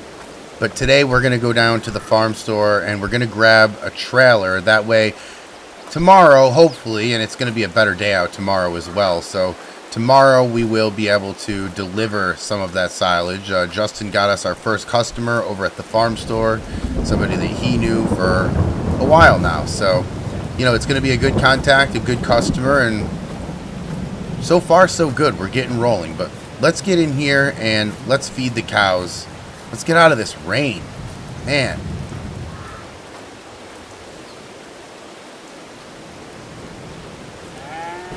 And now got the bale, and we are going to drop this into the cows. They are going to love that. They are lazy. They are just laying there. And they absolutely love when we give them some food. See the calves there. So we're increasing our herd quite a bit. And that's great news. Obviously, we make more money the more cows that we are able to bring down to the auction. So I'm hoping that this goes well. So far, so good. I don't have any complaints. None of them have really gotten out or anything. I've checked the fence, believe me, 100 times over. But now that is done. All right, now running up to the truck, soaked. It is really coming down right now, and get in the truck. Man, is it raining. That rain is very cold as well. But I'll stop complaining. We are going to obviously get in the truck, as you can see. And we're going to head down to the farm store and talk with Justin. I got to get this trailer, and I got to deliver some silage to this guy. And that's where I'm really happy that we've got the Bobcat. We don't have to lease that or anything. You can see that we're really, you know, I said we were expanding our herd with our animals, but we're also expanding our equipment. We've got quite a bit more equipment than we started with, which is great. You know, we got the tractor from John, and we won the Bobcat at the auction. So, and now we got this truck fixed thanks to Howie. So I'm really happy about how everything is going. It seems like we're going to be able to make some money. It seems like we're going to be able to make a little bit more money next year, only because I didn't factor in how many calves we were going to get, and I didn't factor in how many cows we were going to get from Howie. So we've expanded our herd quite a bit. I mean, if you think when we went down to the auction, we started with 6. So I don't know. Either way, we are going to head down to Justin's and pick this trailer up. So I will pick this up when we get closer. And now down here in McGregor at the light that we always hit, and we are heading over to Justin's, and I just can't stop thinking about, you know, all the farms that we're losing here in UMRV. I'm hoping that that's not going to affect Justin at all. We'll keep buying and renting stuff off him, that's for sure. So either way, we're here, and I'm hoping we're able to get a decent sized trailer, because I want to make sure that we don't make, you know, 100 trips over there. So well, what is this? Who is this? Oh, let me go park over here in my normal spot. Celebrity here or something? Oh, let's see. Walk in and try to get this trailer. It's just something you don't see here at the farm store, right? And AgriCorp. The license plate says AgriCorp. No idea what the people of UMRV are looking for in a farm store. No idea.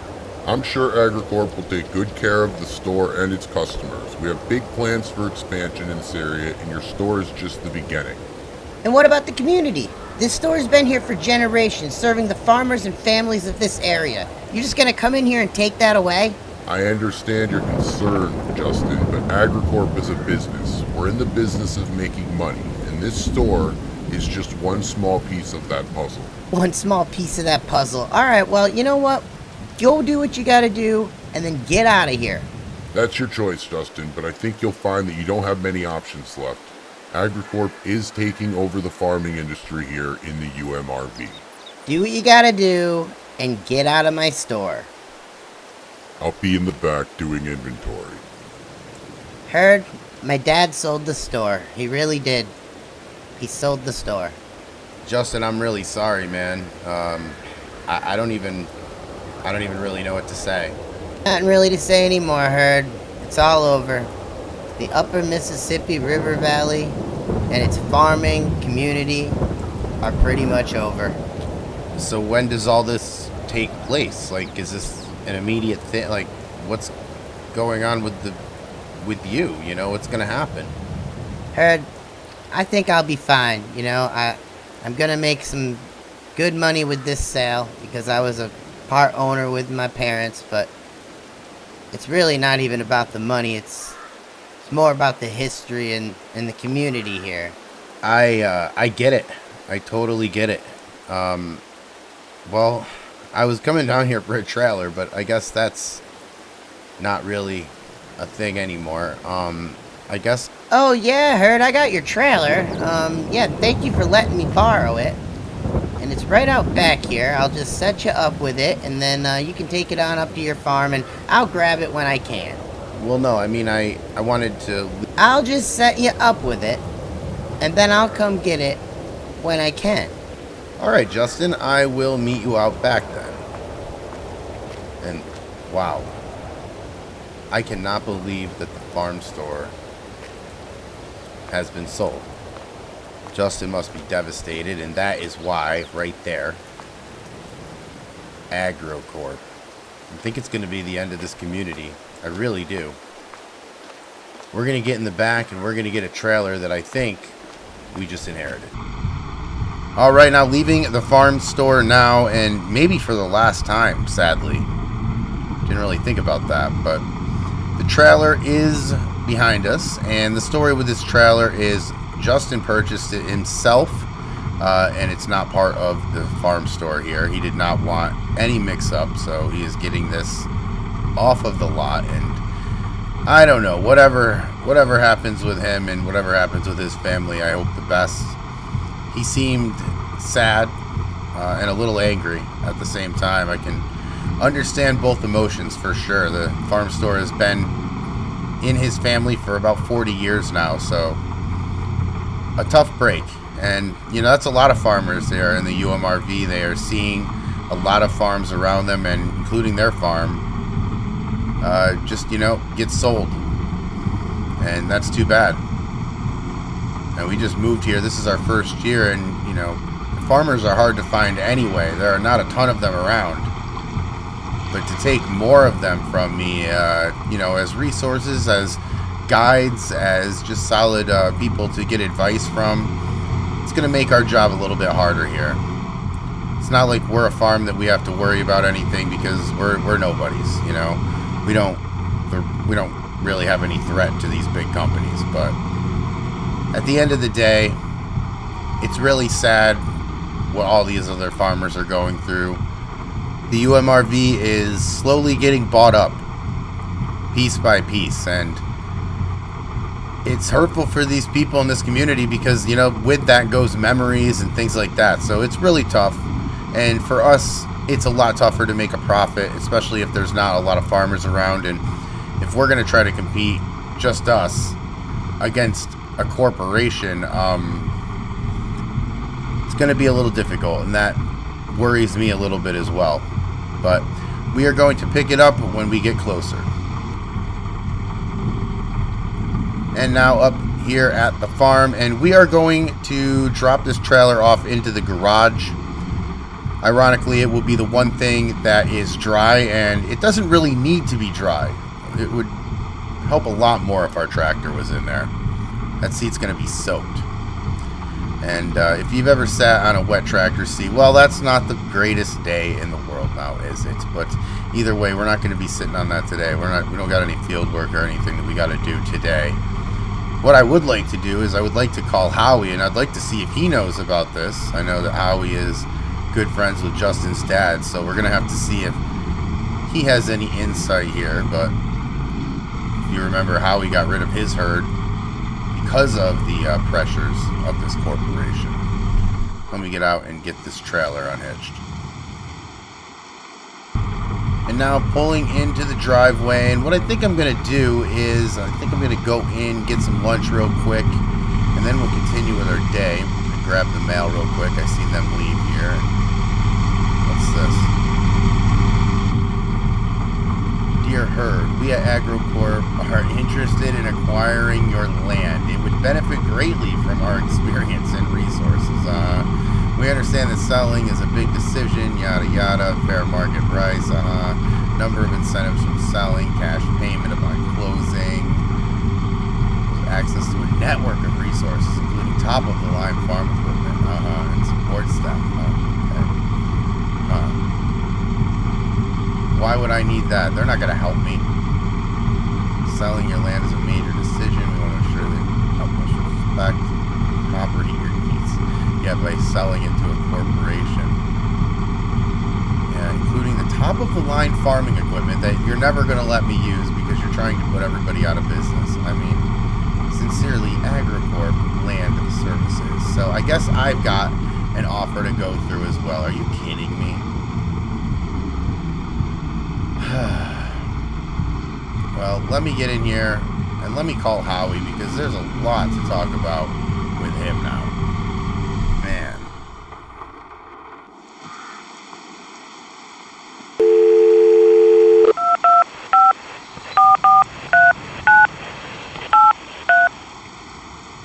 Herd, how you doing?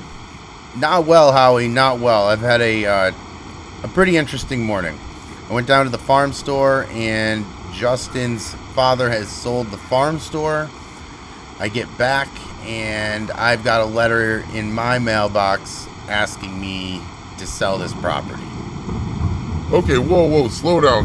That's a lot to think about. Okay, so the farm store is sold, you said? The farm store is sold. Justin's dad sold it. I went down there, and there's a guy from AgroCorp down there with a limo. His driver's out there. Justin's not happy about any of it, as you can imagine. But yeah, it's sold. It's already done. These executives, they'll stop at nothing. Take the heart right out of the UMRV. And now, with the farmers that are left, how are they going to get tractors, supplies? They're going to have to go out to the next town over. Yeah, and I'm afraid that guy is me. I'm one of the only remaining farmers, but they're going to offer me something. They already put the letter in the mail. I'm not really sure what I'm going to do. Young guy like you can start over. That's fine. And you know what? I'm not trying to diminish it, but you haven't been here a long time, so property really doesn't mean that much to you. You can sell and make a profit right now. Yeah, but then what? I guess I go back to sales. I guess I go back to the cubicle. I don't want to do that. I definitely want to farm. I've had a good time out here. There's got to be something that we can do. Well, look, let me give Justin a call. Let me get all of this situated, and meet me up at my house about 1:30 if you can today. I'll be there, Howie, for sure. I'll talk to you then. Now in McGregor, and we are going to hit this green light. Look at that. We always hit that red light. Always. But since we're turning right and it didn't matter anyway, of course we'll hit it. But I haven't talked to Howie. That's where we're headed right now. I haven't talked to Justin, so I'm interested to see how he learned, if Howie talked to Justin, what's going on with all of that. So we are headed up to Howie's now, and I'm interested to find out, that's for sure, because it definitely affects us. As Howie said, we're going to have to go to the other town to get all of our feed, all of our resources. Will they lease us equipment? That's a good question, because Justin was the only one in town that did that. And, the farm store was really a place where farmers would be able to meet and, help one another out, just kind of see each other. And that has been ripped out of this community as AgriCorp has purchased the farm store. I don't think that makes anybody happy that lives here in town. But we're getting very close to where we actually met Howie. A couple weeks ago, broke down trying to get the cattle to a farm, and that's something else we have to figure out. Are we going to keep this farm or not? Because Howie makes a lot of good points. We're not on some land that we grew up on. We just purchased it. So from a business decision, it may make sense to sell the farm. But decisions. There are a lot of them, especially with a corporation breathing down your neck. But we are here, and Howie is here, and Justin is here. Justin's orange truck right there. I guess we will see what is going on here. Now we can talk a little bit more openly without a lot of suit and tie people around. See what Justin has to say. We'll get in here. It's still raining out here. Man, we've had a lot of rain over the last couple of days. Let's get in here. Oh, hey, Herd. Justin, how you doing, man? How is everything? I talked to my dad, Herd. He had to sell it. He just did. There were not enough farmers that would even support the business anymore. They bought everybody out. Or they forced him out like me. That's the thing. These big corporations always win. Well, we can't let them. We have to do something. Justin, I admire your determination, but I don't think there's anything that we can do about this. Yeah, I don't think so either. And Justin, I didn't even tell you, they offered to buy my land as well, so not really sure what I'm going to do. Well, what we should do is we should pool together all of our money from all of this money they're giving us. What did you just say? And then we should start our own company. How would that even work, Justin? Well, it'd work because we'd buy a lot of land. We'd buy a big farm so we could produce a lot of whatever we got. Cattle, crops, whatever. We have to produce a lot of it to keep up with these companies. Now, I would be the guy that would negotiate all the deals since I know everybody in this town and pretty much around this area. Howie could be the mechanic because that's what he wants to do, and he could definitely help us fixing our equipment. And Herd, you would be the head farmer, but Howie would also give you some advice on how to do it. Justin, I think starting a farm might be a little bit too much at my age. No, that's why it works. You're able to just do the mechanic stuff, make sure all of our equipment works, and then, advise Herd a little bit on your experience with farming since he's a rookie. And then I'll make sure that all the deals are in place, and then I'll help Herd with farming from time to time. I don't know if I know enough about farming, to be honest. And that's why you got Howie. You see how everything just starts to make sense? Herd, come on, what do you think? I think I have a big decision to make. That's what I think.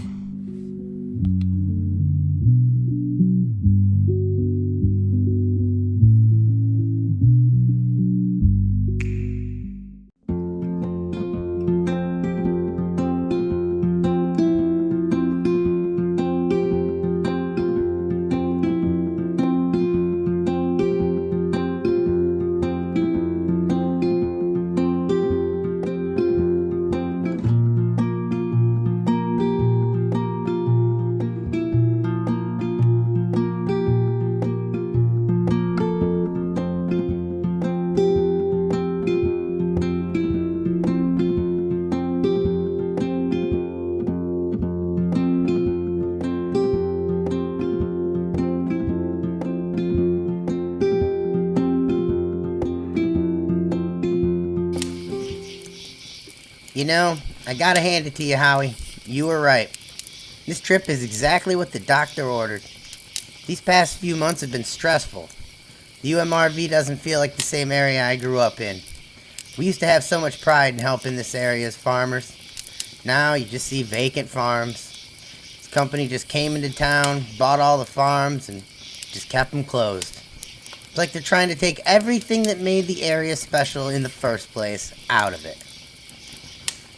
You know, Justin, sometimes in life, it's best to just take a break from all the craziness and remind ourselves of what's truly important. And that's exactly what we're doing here. Sitting together, drinking some cold ones, and enjoying some fire with some friends. Well, these beers are hitting the spot, to be honest, guys. They're almost making me forget where I am at. Well, Herd, let me remind you, we're sitting out in the middle of nowhere, Iowa, in front of a huge motorhome that isn't ours, in front of this small tin can that Howie just bought. That's where we're at. Justin, you better hope it doesn't rain tonight. Your bed's going to be laying right out here in the grass. Well, look, I just think it's crazy that the nearest farm store is 2 hours away. Like, that just seems crazy to me. What's even crazier, though, is why they would buy Justin's family store and then not really sell anything. I mean, they've made the prices so high that even if you were trying to farm in the UMRV, you'd probably go out of business just because of the prices. That's the point, Herd. You know, this company's taken a lot from this area, but it's also gave us a lot of new opportunities, right? It's likely the last effort for the UMRV to save itself. The new store, it sold all the local produce, is gone, and that just opened up this year. Herd's farm's gone. My family's farm is gone. I can name 3 other farms that have just been bought by this company. I've had it. I've just had it. Well, Justin, think of it this way. We're still here. And now you've managed to keep us all together to hopefully start a better farm and maybe a better opportunity. Now, you've negotiated a fair deal down here at the local farm store here, and it's going to take us some time to get used to driving this far out, and I'm sure there's a lot of other things that we're going to have to get used to. But the bottom line is that we're still farming, and we're still keeping the UMRV tradition alive. He's right, Justin. We're still here. And I didn't anticipate jumping into the fire pit when I bought my farm in Prairie du Chien, but here we are. That's life. And now we're out in the middle of nowhere, camping for the night. Now, remind me, what's the plan tomorrow? Well, tomorrow we'll go to the town, and let me grab this map here. Alright, now we're here. But if we head up north just a little bit, there's a farm store up there that I've been able to make a pretty good deal with. Now, we have everything we need to get going. The problem is that it's going to take a long time to get back to McGregor, like Howie said. Now, Howie's driving the camper back. We're going to put all the small stuff in there, like shovels and gloves and attachments, things like that. I'll drive one of the tractors back home, since it has to be on the back of the truck, and, well, I'm the only one that's got the license for that. And Herd, you'll drive the cattle trailer back. Now, I wish we would have been able to buy some cattle when we're here, but I admit, we're not ready yet. Well, we're not ready for dairy, and yeah, I admit, we're not ready for beef yet. We have a few other things that we have to take care of, and then we can get them, but I don't see why we can't get the beef cows next week, and maybe dairy in a month or so. You know, we just got to get the feed situated. Well, gentlemen, I'm going to head in for the night. I'll talk to you both tomorrow. So, Herd, you nervous? Honestly, no, Justin. I mean, I feel a lot more comfortable starting a farm with you and Howie. You know, I have a couple guys on my side, so to speak, that have done this a lot longer than I have. So for me, this actually kind of works out a little bit. Yeah, but the company, you know, that's a little bit of pressure. Well, yeah, I mean, I'm not going to lie. This is a different experience than I thought I would be having out here. But, you know, this is the UMRV. This is 2 of my friends that I've met out here. They're going through some stuff, and it's happening to me too. You know, they offered to buy my farm, and let's be honest, it's not really much of a decision, right? When they buy your farm, even if they don't buy your farm, they're going to run you out. I might as well take the money and do something with it, and I think you had a really good idea here to pool it all together and start a bigger farm. Well, I'm going to head in for the night, Herd. Have a good one. All right, I'll talk to you later, Justin. No, I really don't want to go to bed. Been driving 2 hours. I think we're just going to go for a walk real quick around the campsite. And yeah, we are in the middle of Iowa. Iowa Plains is what they call this region, and Justin has brought us up here because, believe it or not, 2 hours away from McGregor is this farm store up here, and that is the closest one that we have.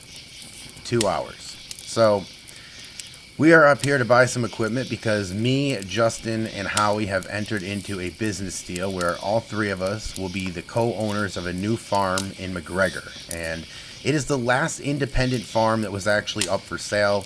AgroCorp, the company that is trying to take over the entire region, they tried to purchase it, but Justin knows the owner. He was an old farmer who was getting ready to retire anyway. So we purchased the farm from him. He was more than happy to sell it to us instead of AgroCorp. So I don't know. We're the last farm in the region, and that is scary to me. But I'm going to leave that for tomorrow because there's enough stress. I've got to try to get this tent figured out. And I am not the guy to figure out a tent. Maybe I'll just sleep under the car. Good morning, guys. Well, for some, I think I found every rock last night. My back, more accurately, found every rock last night in the Iowa Plains region. We slept on the ground. We slept in the tent that we finally got up. I contemplated sleeping in the truck, but I didn't because of all the effort that it took to put that stupid tent up. But either way, we are headed up to the farm store now. Howie left well before we got our eyes open. We talked to Justin 15 minutes ago is probably when he left. So he's got a 15-minute head start on us. He may be up there. He may not be up there. And if he is up there, I'll be able to show you the tractor that we got because he's bringing that home. As we said, Howie's going to bring all the small stuff home in the camper, and I am going to grab the livestock trailer. And I wish there was some livestock in there, but truth be told, we're going to have to make another trip up here probably next week and grab a lot of things that we're going to need. More equipment. We can't really buy any food from any farmers in the UMRV because sadly we're the only farmers left in the UMRV. But we are here, and there is our trailer and there is our tractor. I think that, yeah, it's the same trailer that we had before. Of course, we sold all of our equipment, everything, the whole farm to AgroCorp. So just park this here, and yeah, I think that is the same. Yeah, it's the same trailer. So at least we know how to drive it, and at least we know how many animals we can fit in there, so that's good. But here is our tractor over here, and yes, the tractor trailer does belong to us as well. Justin bought that for deliveries, so we're able to handle a lot more deliveries than the farm store did prior. And now here's our tractor, a John Deere 6250R. And truthfully, I didn't even want to get anything this big, but Justin told me that we couldn't really farm with John's tractor anymore, so we're going to have to step it up a little bit. But let's get inside. Justin's in here figuring out some paperwork. That's what we're going to have to do next. So I will get in here and I will pick it back up when we're done. All right, now everything is handled. We are going to back up to the livestock trailer and we are going to head out to the UMRV. That trailer now is ours, and man, did I take a wrong turn here. Let's see if I can fix this. I bet you everybody in this store is looking at me right now. I gotta pull this off. And we did. Let's get this all attached. And now we are headed out to the UMRV with basically sailboat fuel, right? We are carrying nothing but air back there. But hopefully next week we will have a full trailer and we will be ready to go. But yeah, you know, we all decided that we wanted to grab a farm, and we didn't want to stop farming in the UMRV. We're not going to let AgroCorp take us out. Not that easy anyway. And, you know, Justin made a great point up at Howie's old place, which was, you know, we've got all of the skills that we need. Sure, we don't have 100 people. We don't have you know, the money that AgriCorp does, but we do have local connections thanks to Justin. We have free mechanic because Howie is a mechanic and he's doing stuff on the side as well and putting that into the farm. And of course, I am farming, and that's the scary part because I am new to this whole farming thing, but Howie does have experience. He'll be able to help me, and let me tell you personally, it is a load off my shoulders that I have at least 2 guys that are very experienced at farming because, again, I don't know what I'm doing, and it's really, really good to have that safety net there. So if we mess up, everything's not all lost. But either way, I got a long drive ahead of me. We are going to pick this back up when we get closer to the farm.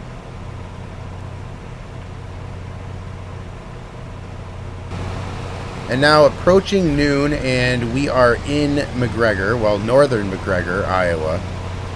It's a long ways away from Prairie du Chien. It feels that way anyway. It's really only about 20 minutes, but we have went through a lot since we've moved out here to the UMRV, and we've seen a lot of change. You know, we moved at a transitional time for this area, and we are now the only farm left in the area, which is really scary and a lot of responsibility, but we're not going to let AgriCorp take us out. Not that easy anyway.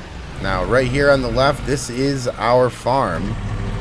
Me, Howie, and Justin all went in on this farm, and of course, guys, why would you leave the gate open for me? Open this. And of course, we have named our farm Black Acres Farm. I told him the cow needs sunglasses. Okay, that's the one thing that the cow needs. I don't care about anything else, but you better put sunglasses on them. Now let's head in here, and I will give you guys a proper farm tour here. I just want to park this up and get those gates closed, because you know nobody else is coming into the farm, so that's why we can close the gates. Either way, close these up, make sure everything is tidy. We don't want anybody from a corporation or something to just mosey on in here. And you know, we should probably turn off the truck if we want to save some gas. Let's do that. Okay. Now, I can take you on a proper farm tour here. Obviously, you've seen our tractor. I cannot wait to drive that thing. That's going to be nice. But then there's another tractor here. That's right. We kept John's tractor. We're not getting rid of that. So we're going to have to display that somewhere here on the farm. Right now it's sitting there, but I would like to properly display that somewhere. John, you know, means a lot to all of us. But here is Howie's area right here, and he's very happy with this. It cost a lot of money to set this up, but he's going to be happy with it, and we're going to pay it off with a little bit of his money too, with the what he makes from being a mechanic for the area as well. He's going to start looking at some cars, so get that little office, not just for him, but for the farm in general. So not much need for an office, but sometimes we come in here, we look up parts here in the mechanic shop, and we also, you know, we'll look up different techniques, YouTube, things like that, like any other farm. So, but that is a lot of space for Howie. That's a lot of space for Howie, and he's very happy with it. We needed to make him happy because he was the one that was most reluctant. Just didn't want the big change in his life, but you know, we put him in that house, and he's the only one living in the house. I'll get to that in a minute, but now we've got this barn over here, and let me see if I can open this. There we go. And of course, we've got a trailer right there, and this is going to be used mainly for hay. As you can see, we've got a loft up there. We'll probably put some stuff above there and also below there. So there's enough storage here. A lot more storage than we had over in Prairie du Chien for us, which is good. And we're going to need it because we're going to need to have a lot higher production than we had over at Prairie du Chien. We're not going to have 20 cows. Well, we will have 20 cows. We're going to have a lot more than that. Close that up. Now we got this little shed here, and we do have a four-wheeler, as you can see, but this is just a shed to park this and a couple other things. This is how we get around the farm quickly. look at things. Also, it's pretty fun to drive. So we got a forage wagon here, and that path down there just wraps around the farm. It just keeps going. But I told you that Howie lives in that house. The house is right on the other side of this cow barn right here. You see the silos that we've got. But this barn right here, I think we're probably going to grow to where we're going to have to make construction and build another one. But we have to maximize this out first. I think it's going to be pretty quick. A pretty quick thing to do.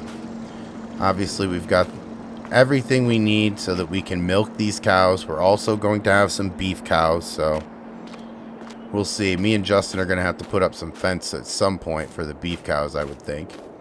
And then there's Howie's house right there, so he gets to look at all the cows. He can sit there and have a coffee in the morning and just watch them graze. Something he likes to do. But I got one more thing to show you here on the farm, and that is basically the tool shed, and we're basically going to use this for an office. That's what I see, a meeting area in the morning so that we can talk about the day, see what everybody's doing. Well, we're on the same track. Yes, this is a farm. No, there are no conference rooms, but we do need meetings at some times. And usually in the beginning of the day is a good time to have the meeting, only because we know what everybody's doing. That way, when I'm out there mowing grass, I know that what Justin's doing, what kind of deals he's making, things like that. But that is the farm. That is the main farm yard anyway. And I'll look. Oh, one more thing. Right across the street there, a bunch of grass. We are going to be mowing that because that is our field, and the one next to it's our field as well. So these are both of our fields. We have a couple others. We've got a lot more land than we did in Prairie du Chien. But I did mention that Howie lives in the house by himself. It's because me and Justin decided that we would live on the farm, but we would live in smaller accommodations just to make it easier for everybody. And then, if this thing takes off, we'll eventually grab a house, in the area. But here is Justin's house over here. He opted for the trailer. He's got a nice little area out front here. And the field over there on the left is one that we own as well. You got a nice tool shed there that he built. So everything is good over here in Justin's world. As I said, that whole field right there is one that we own. So we'll be able to get a lot of feed for our cows off that, or if we decide to do some crops. I know that Kodiak has a meeting with us, so we'll be able to do that. From all I know, everything is good with that Kodiak deal, but we'll figure it out. Either way, this barn over here, we put up, and we put the mower in here. We're going to put a bunch of other stuff. It's just that, to be honest with you, we don't have a lot of stuff right now. But that is the mower. We will be connecting to that in a little bit and mowing this field across the street. But finally, we get to my house. And I opted for a smaller house and a little yard over here. So this is my house. Nothing special. A little area to entertain, have a couple drinks and things after work. And this is the house.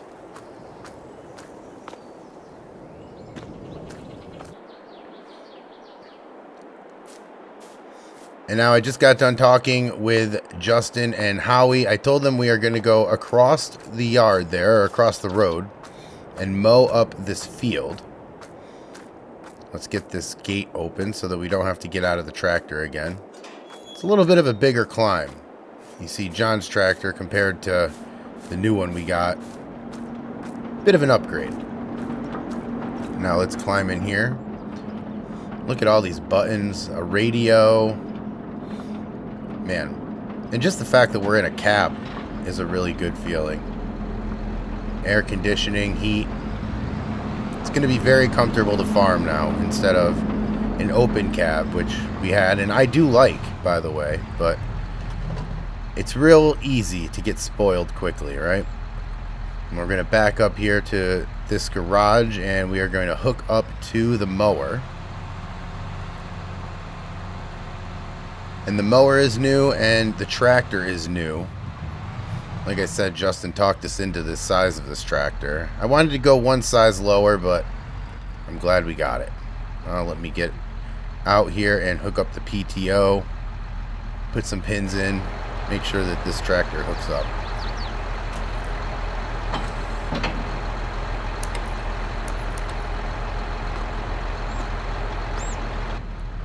Alright, now we're just going to drive a little bit ahead and then fold it up.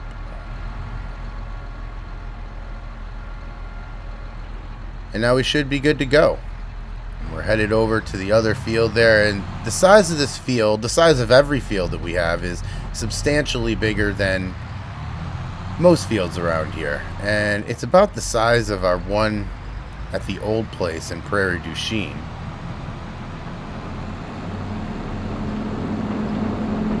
But it's going to take a while to mow all this. Now the entrance is over here on the right.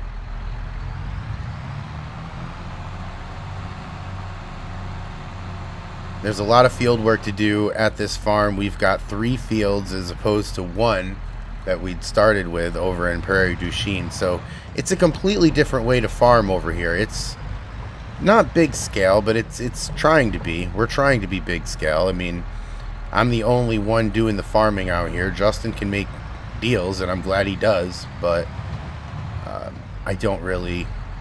I mean, I'm only one person, so I can only go as fast as I can go. But that's why we have cows, right? They will eat for us. They will gain some weight for us.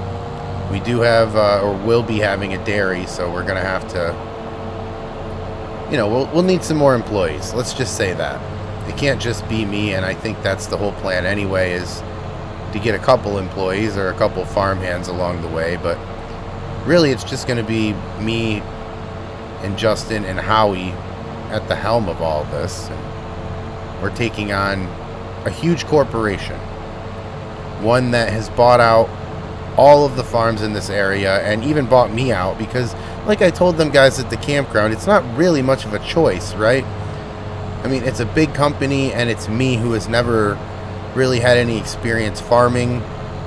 I don't have any mentors. Now I do, thankfully, that we got hooked up into this deal. But I mean, if not meeting Justin at the farm store, if not buying those cows, if not breaking down with those cows, I wouldn't have met Howie. You know, I wouldn't have met Justin. We wouldn't be here. It's just a lot to think about.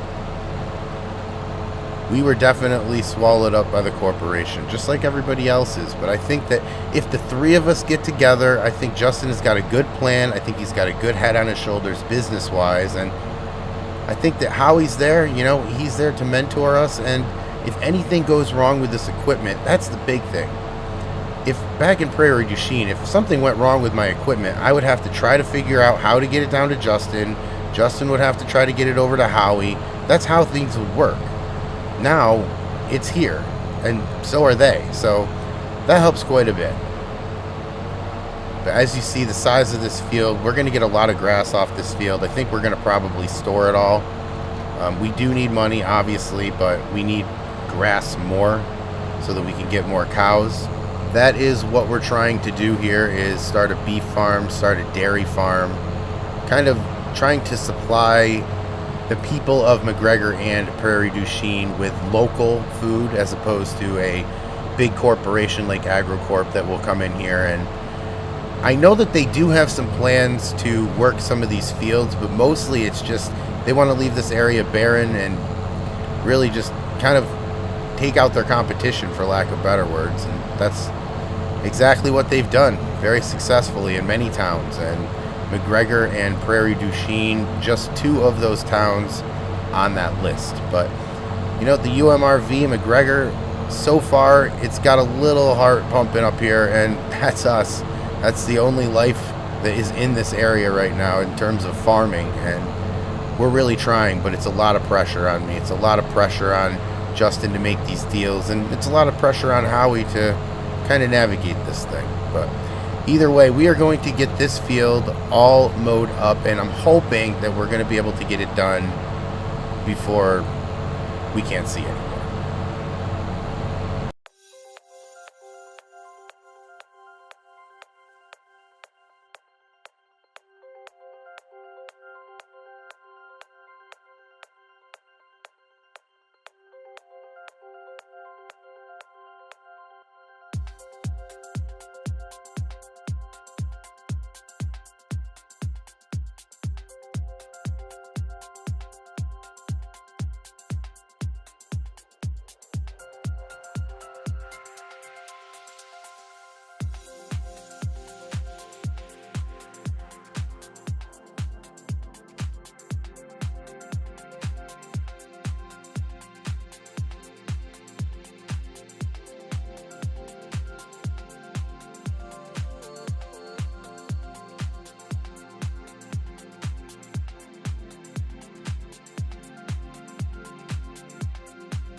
And now, as it's getting late here, we did end up getting all of this grass mowed up, and I'm hoping that Justin's going to be able to afford a windrower, at least let's lease one from someone. But that's what he's doing right now with Howie's figuring out a farm budget for us and figuring out just what we're going to buy and what I can stand to do, I guess, so much. But that wasn't bad. You know, it took a long time, but this tractor is really fun to drive.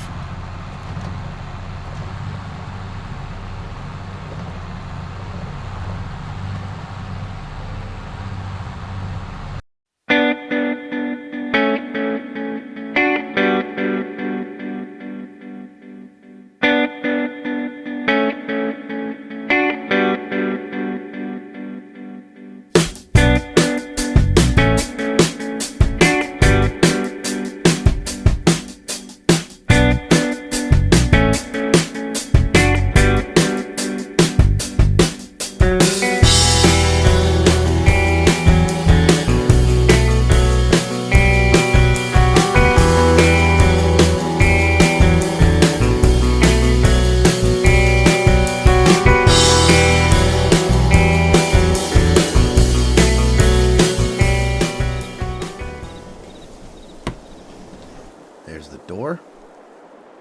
And yeah, this does feel like the first official day. It feels like we are just starting a farm, which we are, but we did do some mowing already and did a couple other various activities around this farm that I did not record, but you know, like moving around oils and stuff like that, getting everything ready for Howie. But this does feel like a first day, and Justin's already back, and look at the size of that windrower. That is huge. You know, this is, sometimes it's great to see something this size, and then sometimes it's a little nerve-wracking. Like, am I going to be able to get that around that corner without drilling our fence? I mean, I'm not the greatest farmer right now. I'm learning on the job, but Justin barely got that thing on, too. If you see that back wheel, but we're not going to say anything. Let's go in, see how these guys are doing. We're going to start meeting around the corner here. That's how he's usually here, and here they are. Yeah, look who finally decided to wake up. Didn't we say 7? It's 7. Well, it's 6:50. I'm not late. Yeah, I'm just busting you. Anyway, I went up to Iowa Plains and I got that windrower that I'm sure you walked by. Is that one too big too? Well, it's not small, that's for sure. You'll be fine. You'll be able to get out there and get a lot more done in those fields for us, too, with bigger equipment. So, you know, that's the way it's got to be, right? Oh, no, that's definitely the way it has to be. We definitely have to get a lot more done. I'm going to have to learn, but, you know, I've been learning since I moved out here anyway, so I'll be fine. I know I can handle that. You'll be fine. I know we're asking a lot of you, especially as a first-time guy, but, you know, rookie farmer, doesn't matter to these corporations. They'll just run us over if we're not good enough. No, we'll be fine. We will be fine. And we'll be ready for cows as well, because I'm going to get that grass into the silo, and we'll start, you know, making silage as well to sell, but I think we can probably get some cows. Yeah, Herd, I can go get the cows for you. Just let me know how many that we can actually fill the barn with and how many we're actually able to go with right now. That way I can make a deal for later when we need to buy more. All right, that's fair, Justin. I'll get with Howie, and we'll come up with some numbers there and give you there. So, that, you know, at least you have a little bit of negotiating power up there. Exactly. I need any kind of help that I can because this corporation is giving better prices than honestly we can even afford to give. If we sold things for that price, we'd be out of business. They're going to make it hard for sure. They're going to beat us on the cost, but what we have to do is beat them on the quality and the service and the connection with the customers. That's the way we're going to be able to win this war. I sure hope so, because we need to do something. We are going to get cows, that's for sure. Like I said, Justin, I'll get you the number in terms of how many we actually can get right now, but I think a pretty good amount, you know, and I think that, you know, as far as beef cows are concerned, I think a really good amount. I think that we can really beat these guys with the beef cows because they're more focused on the dairy right now because of all the other things that come with it. And look, I think that we should look into dairy too, but right now, I think beef is the answer. Yeah, I'm not going to argue with that, Herd. I really do too, because it takes a lot of money to run a dairy, and all these dairies here are drying up. Alright guys, well we're not going to make any money if we sit here yapping. So I'm going to go fix some stuff around here, get everything ready. Justin, what do you got going today? I'm going to head up to Kodiak. I want to see if we can square a deal off with them, which I think we will. The owner was very positive about that, very negative about the AgriCorp guys, so I think that we can strike a deal with him. I think we'll be able to make some wheat for him this year and probably sell it next year. And he's aware of that. He knows that we just moved, so that's probably what I'm doing. Herd? Well, you know, I'm going to be out in the field too. I'm going to be getting that windrow, the grass that is, and then grab the forage wagon, and I will try to get all of the grass into the silo by the end of the day. I think that's really the mission here for me today, because then we can really look at what we've got in the field and we can see how many cows that, you know, we can handle right now. And like I said, Justin, me and Howie will get that number for you for how many we can actually put in the barn. All right, boys. Well, good luck, and I'll talk to you guys later. Okay, so I told Howie that we would get these garage doors open for him first. Maybe. There we go. That one went up. Now just open up these other two before we head out to the field. And today we are going to be windrowing all of the grass that we had before. That field over there is big. I mean, I don't know.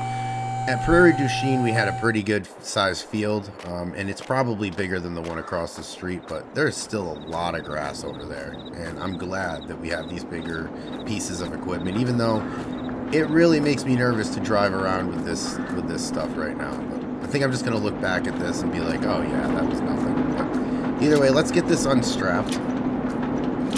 It's just a monster. And then I will get in the truck and put down the ramp. Start it up there. I don't know how to drive one of these yet. I want to get my CDL, but right now Justin is the truck driver.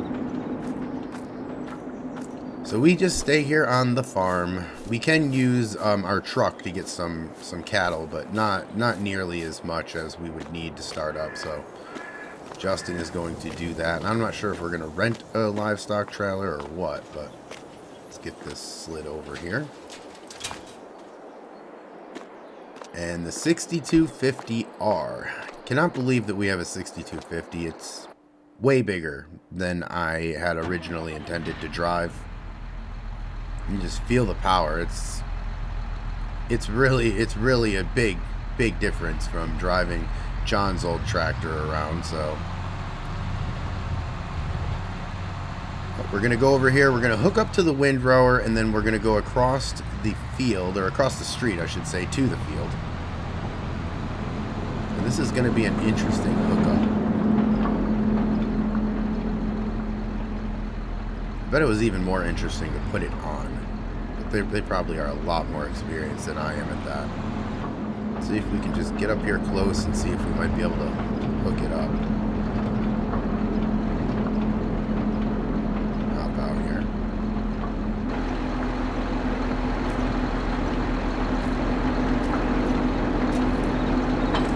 Yeah.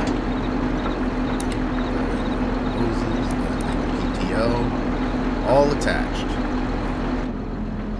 Now we're going to try to drive it off here because Justin, or whoever it was at the store, barely got it on there. But we are clear. There's our one livestock trailer. I don't know if Justin's going to be running up to Iowa Plains with that because it only carries 6 at a time. I think there's a lot of gas, so I'm not sure what his plan is. He's transport, so I'm thinking he's probably going to be able to lease a trailer up there, or he knows somebody. I don't know. I haven't asked him yet, but either way, we will get some cows on this farm, and we're going to do it pretty soon because we need to get them at a low weight so that we can add a lot of weight to them. Obviously, the more weight we add to a beef cow, the more money we make. But it's also in what you feed them. It's also in how you care for them in terms of how their quality of meat is. So we want to be a very low stress environment out here. We'll feed them some grass. We'll finish them off with some hay at the end of the year. But I think we're just going to do some grass-fed beef. And now that windrower is working. Let's just see real quick just to make sure the swats are all good. Let's walk way out here because I don't want to get caught up in that thing. But yeah, look at all that grass. This hasn't been mowed in a little bit, and that's a lot of grass right there, and this is a huge field. So we are going to get a lot of grass here. I'm really happy. It's going to feel like a very productive day here on the farm. And this is my first time windrowing with something this big. And, you know, it's just like the tractor. I feel the difference in driving it. Everything is kind of bigger over here. It's the same that we did in Prairie du Chien, but, you know, there's a lot bigger equipment and there's a lot bigger things at stake. It's not just my livelihood now, it's Justin and Howie's as well, especially since we bought the farm and Howie sold his stuff and Justin sold his stuff. I sold my stuff. Everything is banking on this farm and beating a big corporation, and that's going to be a hard thing to do. But either way, we are going to windrow this up, and then I would like to get the forage wagon out. We already bought the forage wagon, which is great. We don't have to go get it, and you know, that might seem like an obvious thing on some farms, but as we're starting up, we're going to have to go get some things, and the nearest farm store, conveniently, or maybe not so, on purpose, is 2 hours away. AgroCorp bought Justin's family business, and yeah, we can't really go to McGregor anymore. We're opting to go to Iowa Plains because it is the closest. It's not the best deal, but it's definitely the closest. And you know, what we save on gas and time, I think, is something that, you know, it's not accounted for as much, but I think it's going to save us in the long run. But hey, let's get this done. We got to windrow this field, and then we got to go grab the forage wagon and get it all into the silo.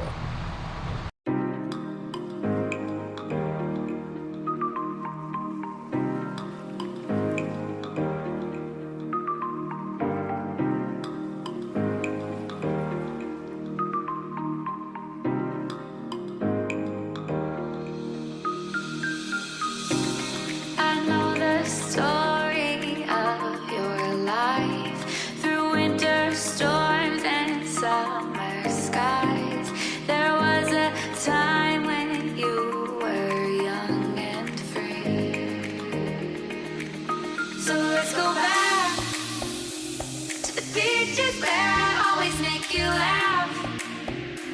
To the forest where we found a hidden path. To the summertime of 2005, when we were still alive. When we were still alive.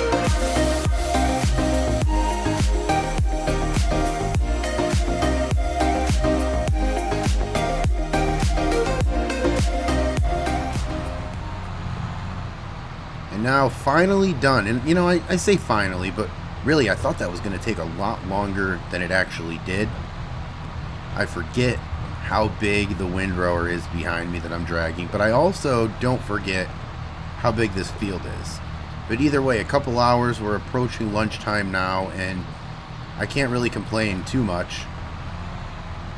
A few hours in the field here, and now we'll be ready to start getting cows. I still have to get a count and get with Howie for that.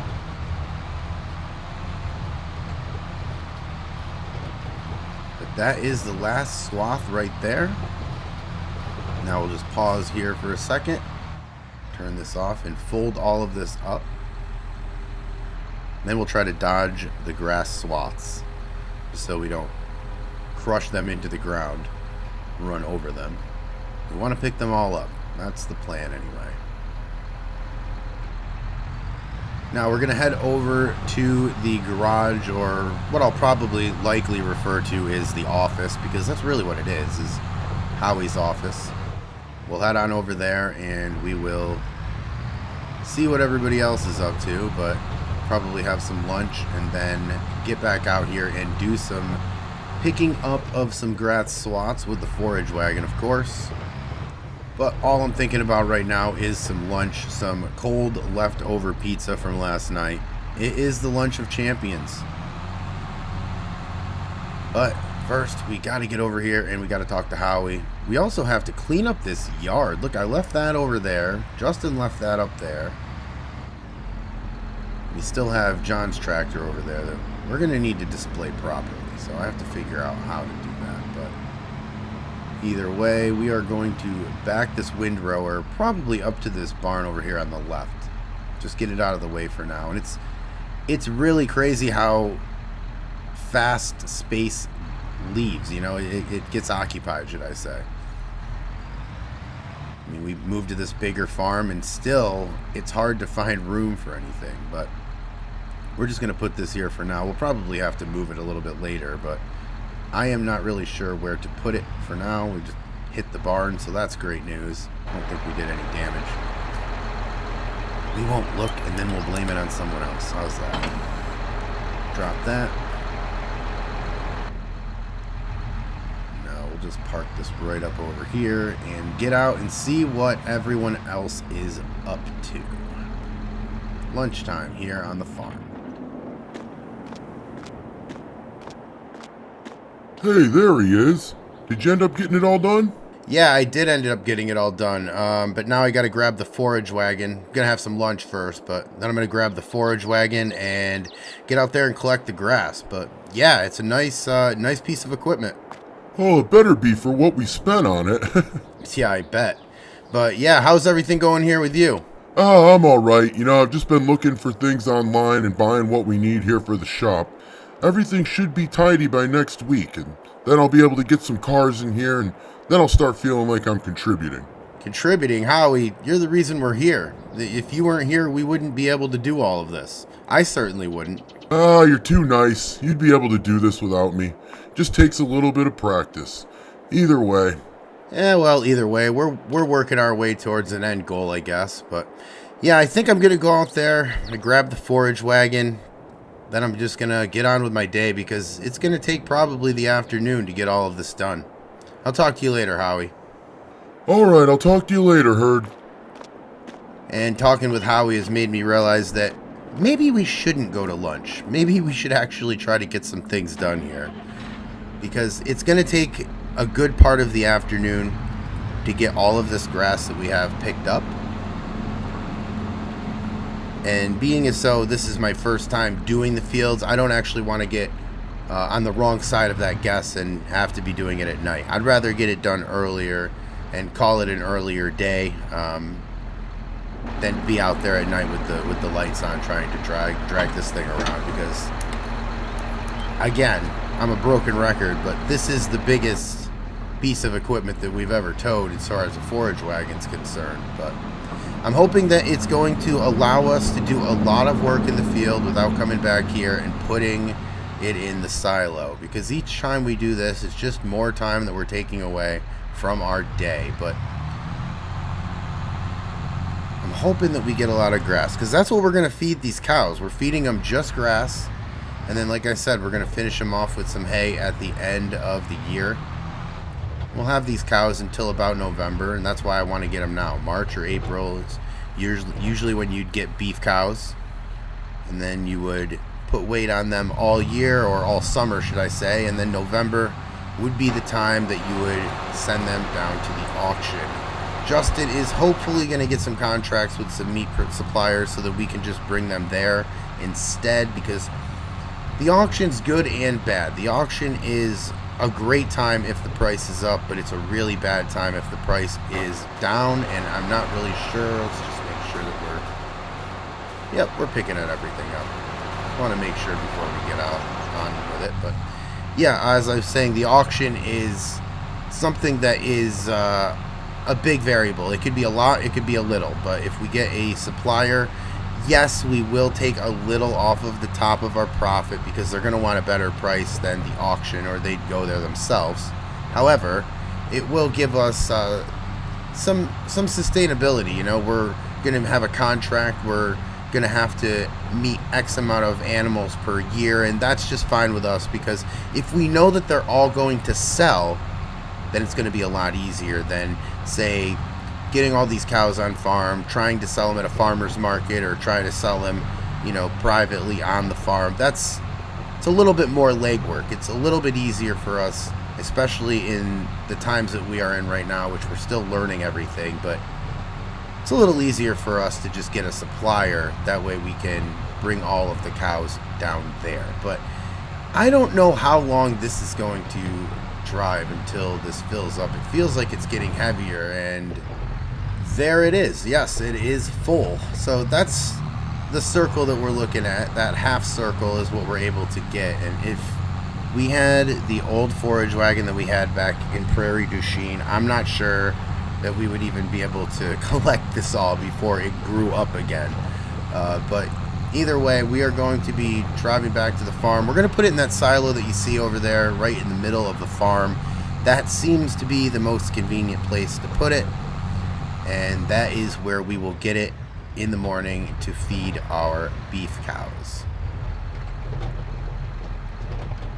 I'm flying up here. Probably get an earful from Howie if he saw that.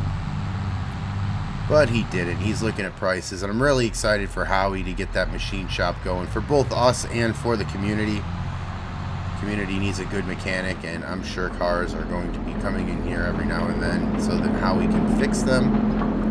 And now let's line this thing up.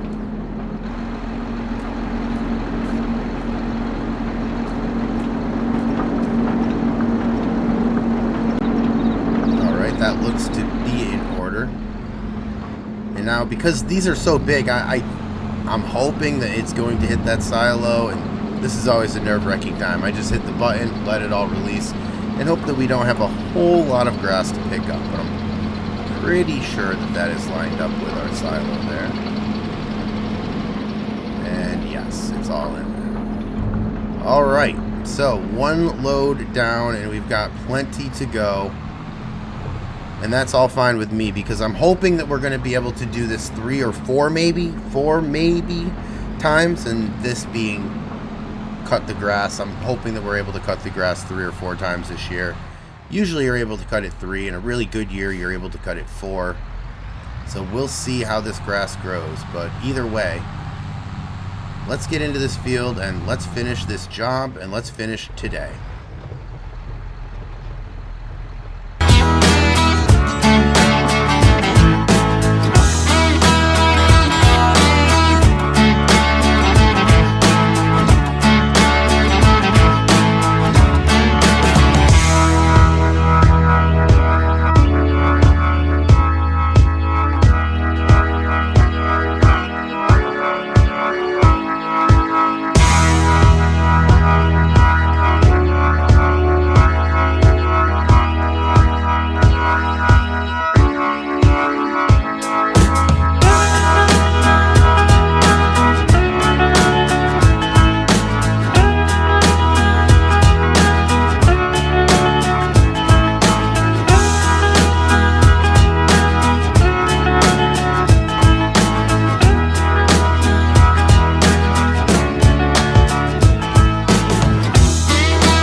Dark at Night on WHRD, The Herd. And hey, today is a day that has been talked about for 6 months or so now. AgroCorp has officially entered the UMRV marketplace, and their farm store, the Old McGregor Farm Store, opens at 8 o'clock this morning, and a lot of folks expressing their concerns for area farmers who've been bought out by this national corporation, AgroCorp. But the UMR seems to be changing. Give us a call if you have your thoughts. 7:30 on WHRD, The Herd. Good morning. Let's turn that off. I mean, what else is there really to say? The day has, been kind of looming over this area for a long time, and now AgroCorp is officially a part of the UMRV. They have opened their farm store, or will be opening their farm store in about an hour here, and it's going to be really interesting to see who actually goes to the farm store. But hey, I'm just getting back from town. I got some donuts for the guys. I had to go down and grab some other stuff from town, so I am still on time a little bit. I guess I'm a half hour late. We're usually supposed to meet at 7, so I'm hoping that they're not even worried about that, but we'll see. Hopefully the donuts make for a better morning here, a better meeting here this morning. But let me stop in here to the house real quick. I'm going to get changed, and then we're ready to start farming. And now all closed up and all ready to go. I'm hoping the guys are still over there. I'm hoping that the donuts are going to make a little bit of a difference here. We're a half an hour late. And we've got some stuff to do today, guys. I know that we have a couple fields to have to get ready. I'm not sure if we're going to be doing that today or if Howie and Justin have something else planned for me. But either way, I'm ready to, be a team player and do really whatever has got to get done here. As I said, AgroCorp is now in the UMRV, so there is added pressure now. That head start that we had is over. It was about a 6-month head start. And we needed all of it to get to where we're at right now. But let's get inside and let's see what they've got planned for us today. Go around the corner here. Well, there's no one here. Well, where is everybody? Well, there's a note on the table. Let's pick this up and read it. Good morning, Herd. I went to get some stuff for the shop. Justin should be coming through with the cows in a little bit. Can you start the day by checking on our fields? Let me know what you think we'll need to get them going again. All right, talk soon, Howie. All right, well, that's news to me. Justin grabbing some cows. I'm really happy about that. I'm sure he probably found somebody to lease him a trailer, because I can't imagine that he's going 2.5 hours with 6 cows each. I'm sure he's got a good-sized trailer. I don't know where he leased it from. Maybe the farm store up there. But either way, yes, we can go do that. Let's just get everything opened first, because that seems to be our official job around here, is getting the machine shed open and everything like that. Howie should be up here soon, and I think Justin will be up here soon as well. Man, that door is loud. We'll get this last one open too, just as loud. And now we'll go take a look at these fields, and I'll be able to show you guys what we have in terms of fields. The one across the street, because we've mowed that a couple episodes ago, and we got all that grass in that silo. So let's jump on this four-wheeler and I'll show you around. Now, these first 2 fields over here, we have the one across the street that we did the mowing in. We have this field, and then we have the one to the right that we'll go into here in a second. But this field, I think, is going to be good. Only because I live here and I've been able to look out at this field a little bit. We'll drive around the perimeter a little bit just to show you how big this field is. And we're probably going to make this field grass. This is probably how we're going to feed our cows, make silage to sell to other farms in other towns, because there's not too many farms here that do cows anymore. AgroCorp has bought most of them out. But we're going to go to the other field over here and see. Hopefully there are no rocks, because that would save us a lot of time. But this field right here that we're in now is going to be grass. This other field here, oh wow, needs to be picked up. I mean, these rocks are big. So we are going to have to pick them up.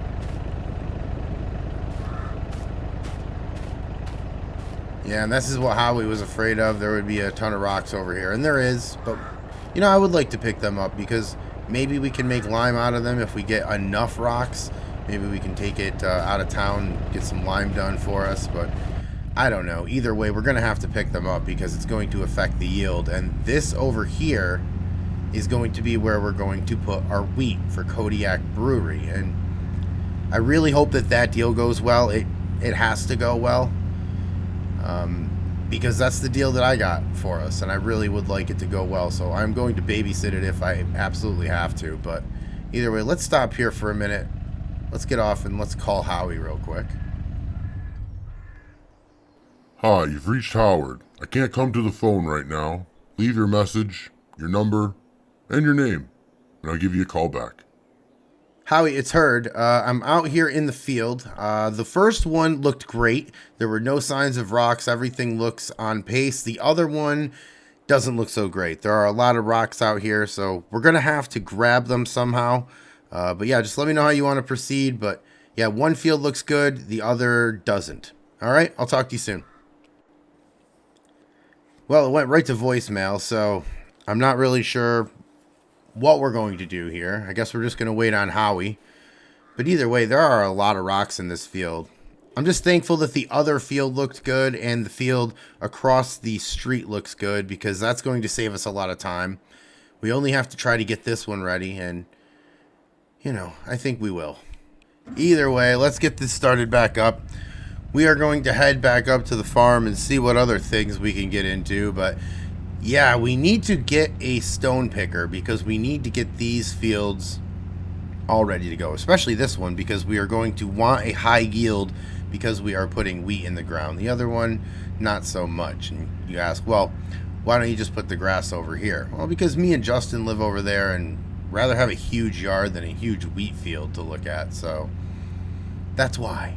But either way, we are going to head up to the farm and check the list and see what we have to do. Because honestly, without these two fields needing anything, I'm not really sure. We don't have a seeder, so we can't plant grass yet. And Justin's back. And wow, he's got a big trailer attached there. Let's see what's up with him. And yeah, I see some calves out there. Well, look at that. Let's open this gate. Hopefully no one runs towards it. Close that up. And yeah, look at that. We have some calves. More than some. Let me not get in your way. Sorry. Alright. Let's try to find Justin here. He's got to be around here somewhere. It looks like these cows just got out of here because, I mean, we must have just missed him. We just headed out to the field and we weren't there that long. Let's see if he's here. Oh, there he is. Hey, what's up, Justin? What do you think, Herd? Got some cows. The herd's got a herd. Indeed he does. Or indeed I do. Yeah, this looks great. How many cows do we have here? Herd, you're looking at 60 calves. We have got 60 Angus calves. And we're going to sell them all in November and make a ton of money. As you see, I've already fed them over here. So you don't have to do that. Everything should be lined up. The water's all good. So everything's good with these guys today, but obviously, you know, this will be your job every day from here on out. I feel very fortunate. Very fortunate. I'm very happy to take on that job. And yeah, the only thing I think we need is a trailer because we need to get that grass out of that silo and into that trough so they can eat it. Well, I'm a step ahead of you, Herd. I need two things from you today. One, I need you to go get a trailer in Prairie du Chien that we already ordered. And two, I need you to grab some straw from the farmer over in McGregor. I sent you there to get cows last year. Oh, yeah, I remember that place, Justin. Yeah, okay. What's the address on the trailer? Well, that's easy too, Herd. It's the place that you got the livestock trailer from last year. All right, simple enough. Yeah, Justin, I can handle that. Let me just go put the four-wheeler away, and then I will grab my truck and get that all in motion. All right, thanks, Herd. Have a good one. Well, that's how quickly things change here on the farm. We have now got a whole day ahead of us. We have got to be the delivery driver today, which is fine because, as I said when we first started here this morning, I'm a team player. I'm ready to do whatever we have to do to get this farm going. And right now, that would require getting a trailer, and we've also got to get some straw for these cows, just so they have some bedding. We don't have any bedding in the barn right yet, so we will do that. We're going to go over and get the truck, because what I think we're going to do first is we will get the bedding for the cows. That way they're all comfy and everything is good with them. Want to make sure that they are all good to go. And then we can get on with life. You know, we can grab a trailer for them, but Justin said he already fed them a little bit. We had some bags of feed in the barn that we purchased at the farm store up in Iowa Plains. So we gave them that, but now they're not going to be so spoiled. They are going to have to grab some grass now. And that is mostly what they are going to eat, because it is cheap for us to feed them grass. And we got, let's be honest, more than enough. So let me back up over here to that yellow trailer there, because what we're going to do is we're going to grab the straw first, as I said. So we'll put the straw bales on that trailer.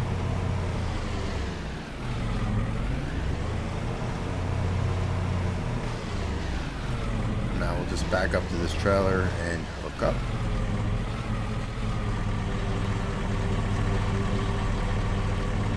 And now we're all set up and we're ready to go, and we know where we're going because we did a transportation job for Justin last year when he still owned the farm.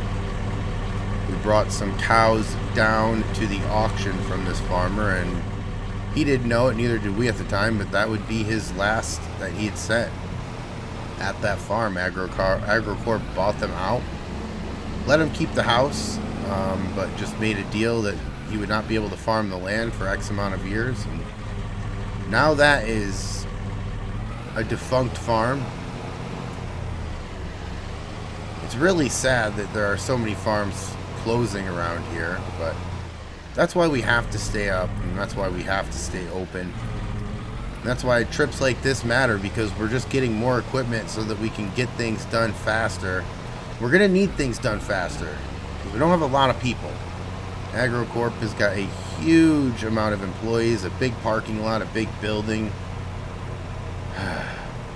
Either way, let's get down to this farm. Let's stop stressing about that. One thing at a time. One foot in front of the other. It's the only way to think about this, because if you think about how big the hill is that we're trying to climb, we might just turn around. Either way, let's get up to the farm and I'll pick this up when we're closer.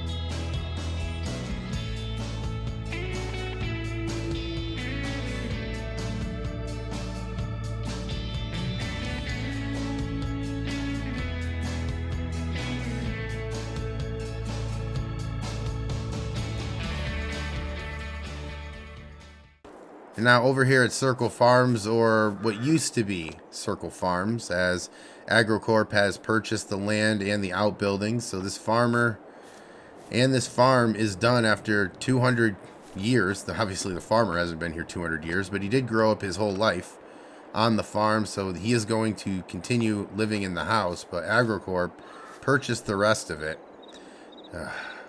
Let me put this down, and I will pick it back up when we are closer to done. And now we are on our last bale here. And we got a lot of bales here. You know, we could have more, obviously, but it's a good start, especially since we're just using this for bedding. So it's not even a real big concern. But let's get this all strapped up and we will get on the road. All right, now pulling out of Circle Farms for probably the last time, you know, and it's very sad. AgroCorp is taking control of this farm, so we're likely not going to be invited back over. And it's really sad because there's not too many independent farmers out here anymore. And by independent, I mean, you know, not owned by AgroCorp or working for AgroCorp. And, you know, it actually reminds me, Justin told me about one of his friends. He has a YouTube channel as well, so I'll leave that in the description. But his name's Infinity, so go check him out. I'm just, you know, we always got to try to help out other small farmers in this area. And, you know, when we're one of the only ones here in the area, it's really not an easy job to take on a big corporation. So always trying to help other people out, especially here in the UMRV, especially farming. So if you get a couple seconds, go and check his channel out. We are headed back up to the farm now because we are going to have to drop this straw off. And what I'm thinking is we're just going to drop the straw off by the barn. If Justin or Howie get a chance, maybe they'll throw it in there for us. But I'm trying to get down to Prairie du Chien, and I haven't said that in a really long time, but our old stomping grounds is where we are headed today, and it's for a trailer. And, you know, we headed the exact same place as Justin was saying. We have gone the exact same place to grab the livestock trailer, so if you are a long-time viewer of this series, then you will be familiar. But it's a trip, let's just say that. It's a little ways away, so I'm trying to get on the road quick. So what we're going to do is just drop these, or this trailer should I say, with all of these straw bales on it. We are going to just drop this here on hook, and then we are heading down to Prairie du Chien. And hopefully, and probably not, but hopefully someone ends up helping us with these bales. But again, I'm not counting on it. Now we are unhooked, and look at our exit plan. We didn't have one. Let's see if we can fit through here. Yes, we can. Excellent news. That was a little nerve-wracking there for a minute, but we are good, and the truck is good. And now we are headed down to Prairie du Chien, and we are going to grab that trailer that I talked about, and I'm hoping that we can get down there in a good amount of time. It's probably going to take about 45 minutes to get down there, 45 minutes to get back, so it's a hike. It really is. It's all the way on the other side of town, and actually out of town, because we're in McGregor. It's in the town over and on the other side of that town. So either way, we have got a drive ahead of us, but I'm hoping that we can get back here in a good amount of time, because we have still got a bunch of stuff to do up at the farm. But let's get this drive done. I'm going to turn this off, and I will turn it back on when we get closer to where we are headed. Now, very close to Manning Transportation. It's right over there on the right. We are in Prairie du Chien, in the heart of it. And we are going to get off the highway here.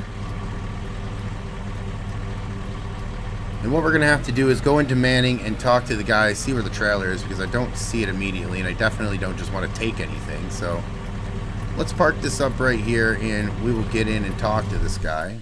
He should know who we are. Manning Transportation.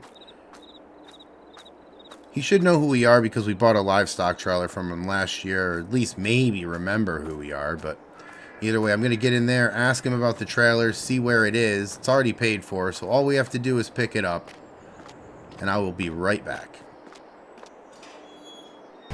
Alright, well, just talked with Mr. Manning. Nice guy. Told me that the trailer was right here in the back, and there it is, already paid for. And he knew Justin's dad, he knew Howie, he's of that generation. Gave us a lot of credit for trying to stick up for the small guy and, you know, not sell to AgroCorp. But I really hope everybody's not laughing at us in the background like, oh, these guys are crazy. They're trying to take on a corporation. But, you know, maybe we are. Maybe we are a little crazy. Either way, get that. There we go. And that's all set. Oh. Hold on. Let me turn this off. Hello. Hey, Herd, you in Prairie du Chien? Yeah, I'm down in Manning Transportation right now. I'm grabbing the trailer. Why? What's going on? Alright, well, I know you don't know the area that well, but do you know that maintenance road up by the farm? Oh, yeah, the one we take last year to go fishing.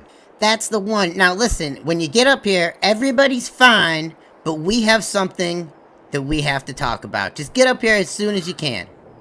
Oh, what's going on, Justin? Gotta run. Well, wait, hold on. All right. Well, I guess we are not meant to know right now. 45 minutes from now, that's perfect. But right now, I guess we're not meant to know. Either way, we are going to head back up to McGregor, northern McGregor, up by the farm. I know where the maintenance road is that he's talking about. I have no idea why he's there, but hopefully we'll be able to stop there real quick and continue on with our day. But man, what a good score from Justin here as he picks up this trailer. We don't have to go to Iowa Plains, which is really good because that is a long ways away.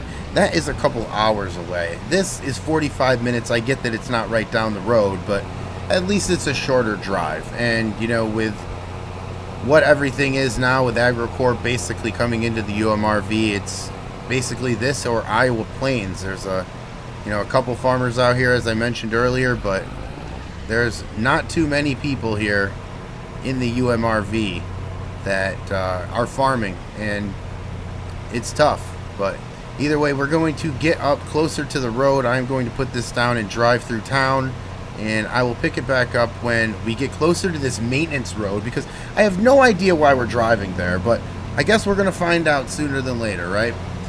Farming, it's always got something.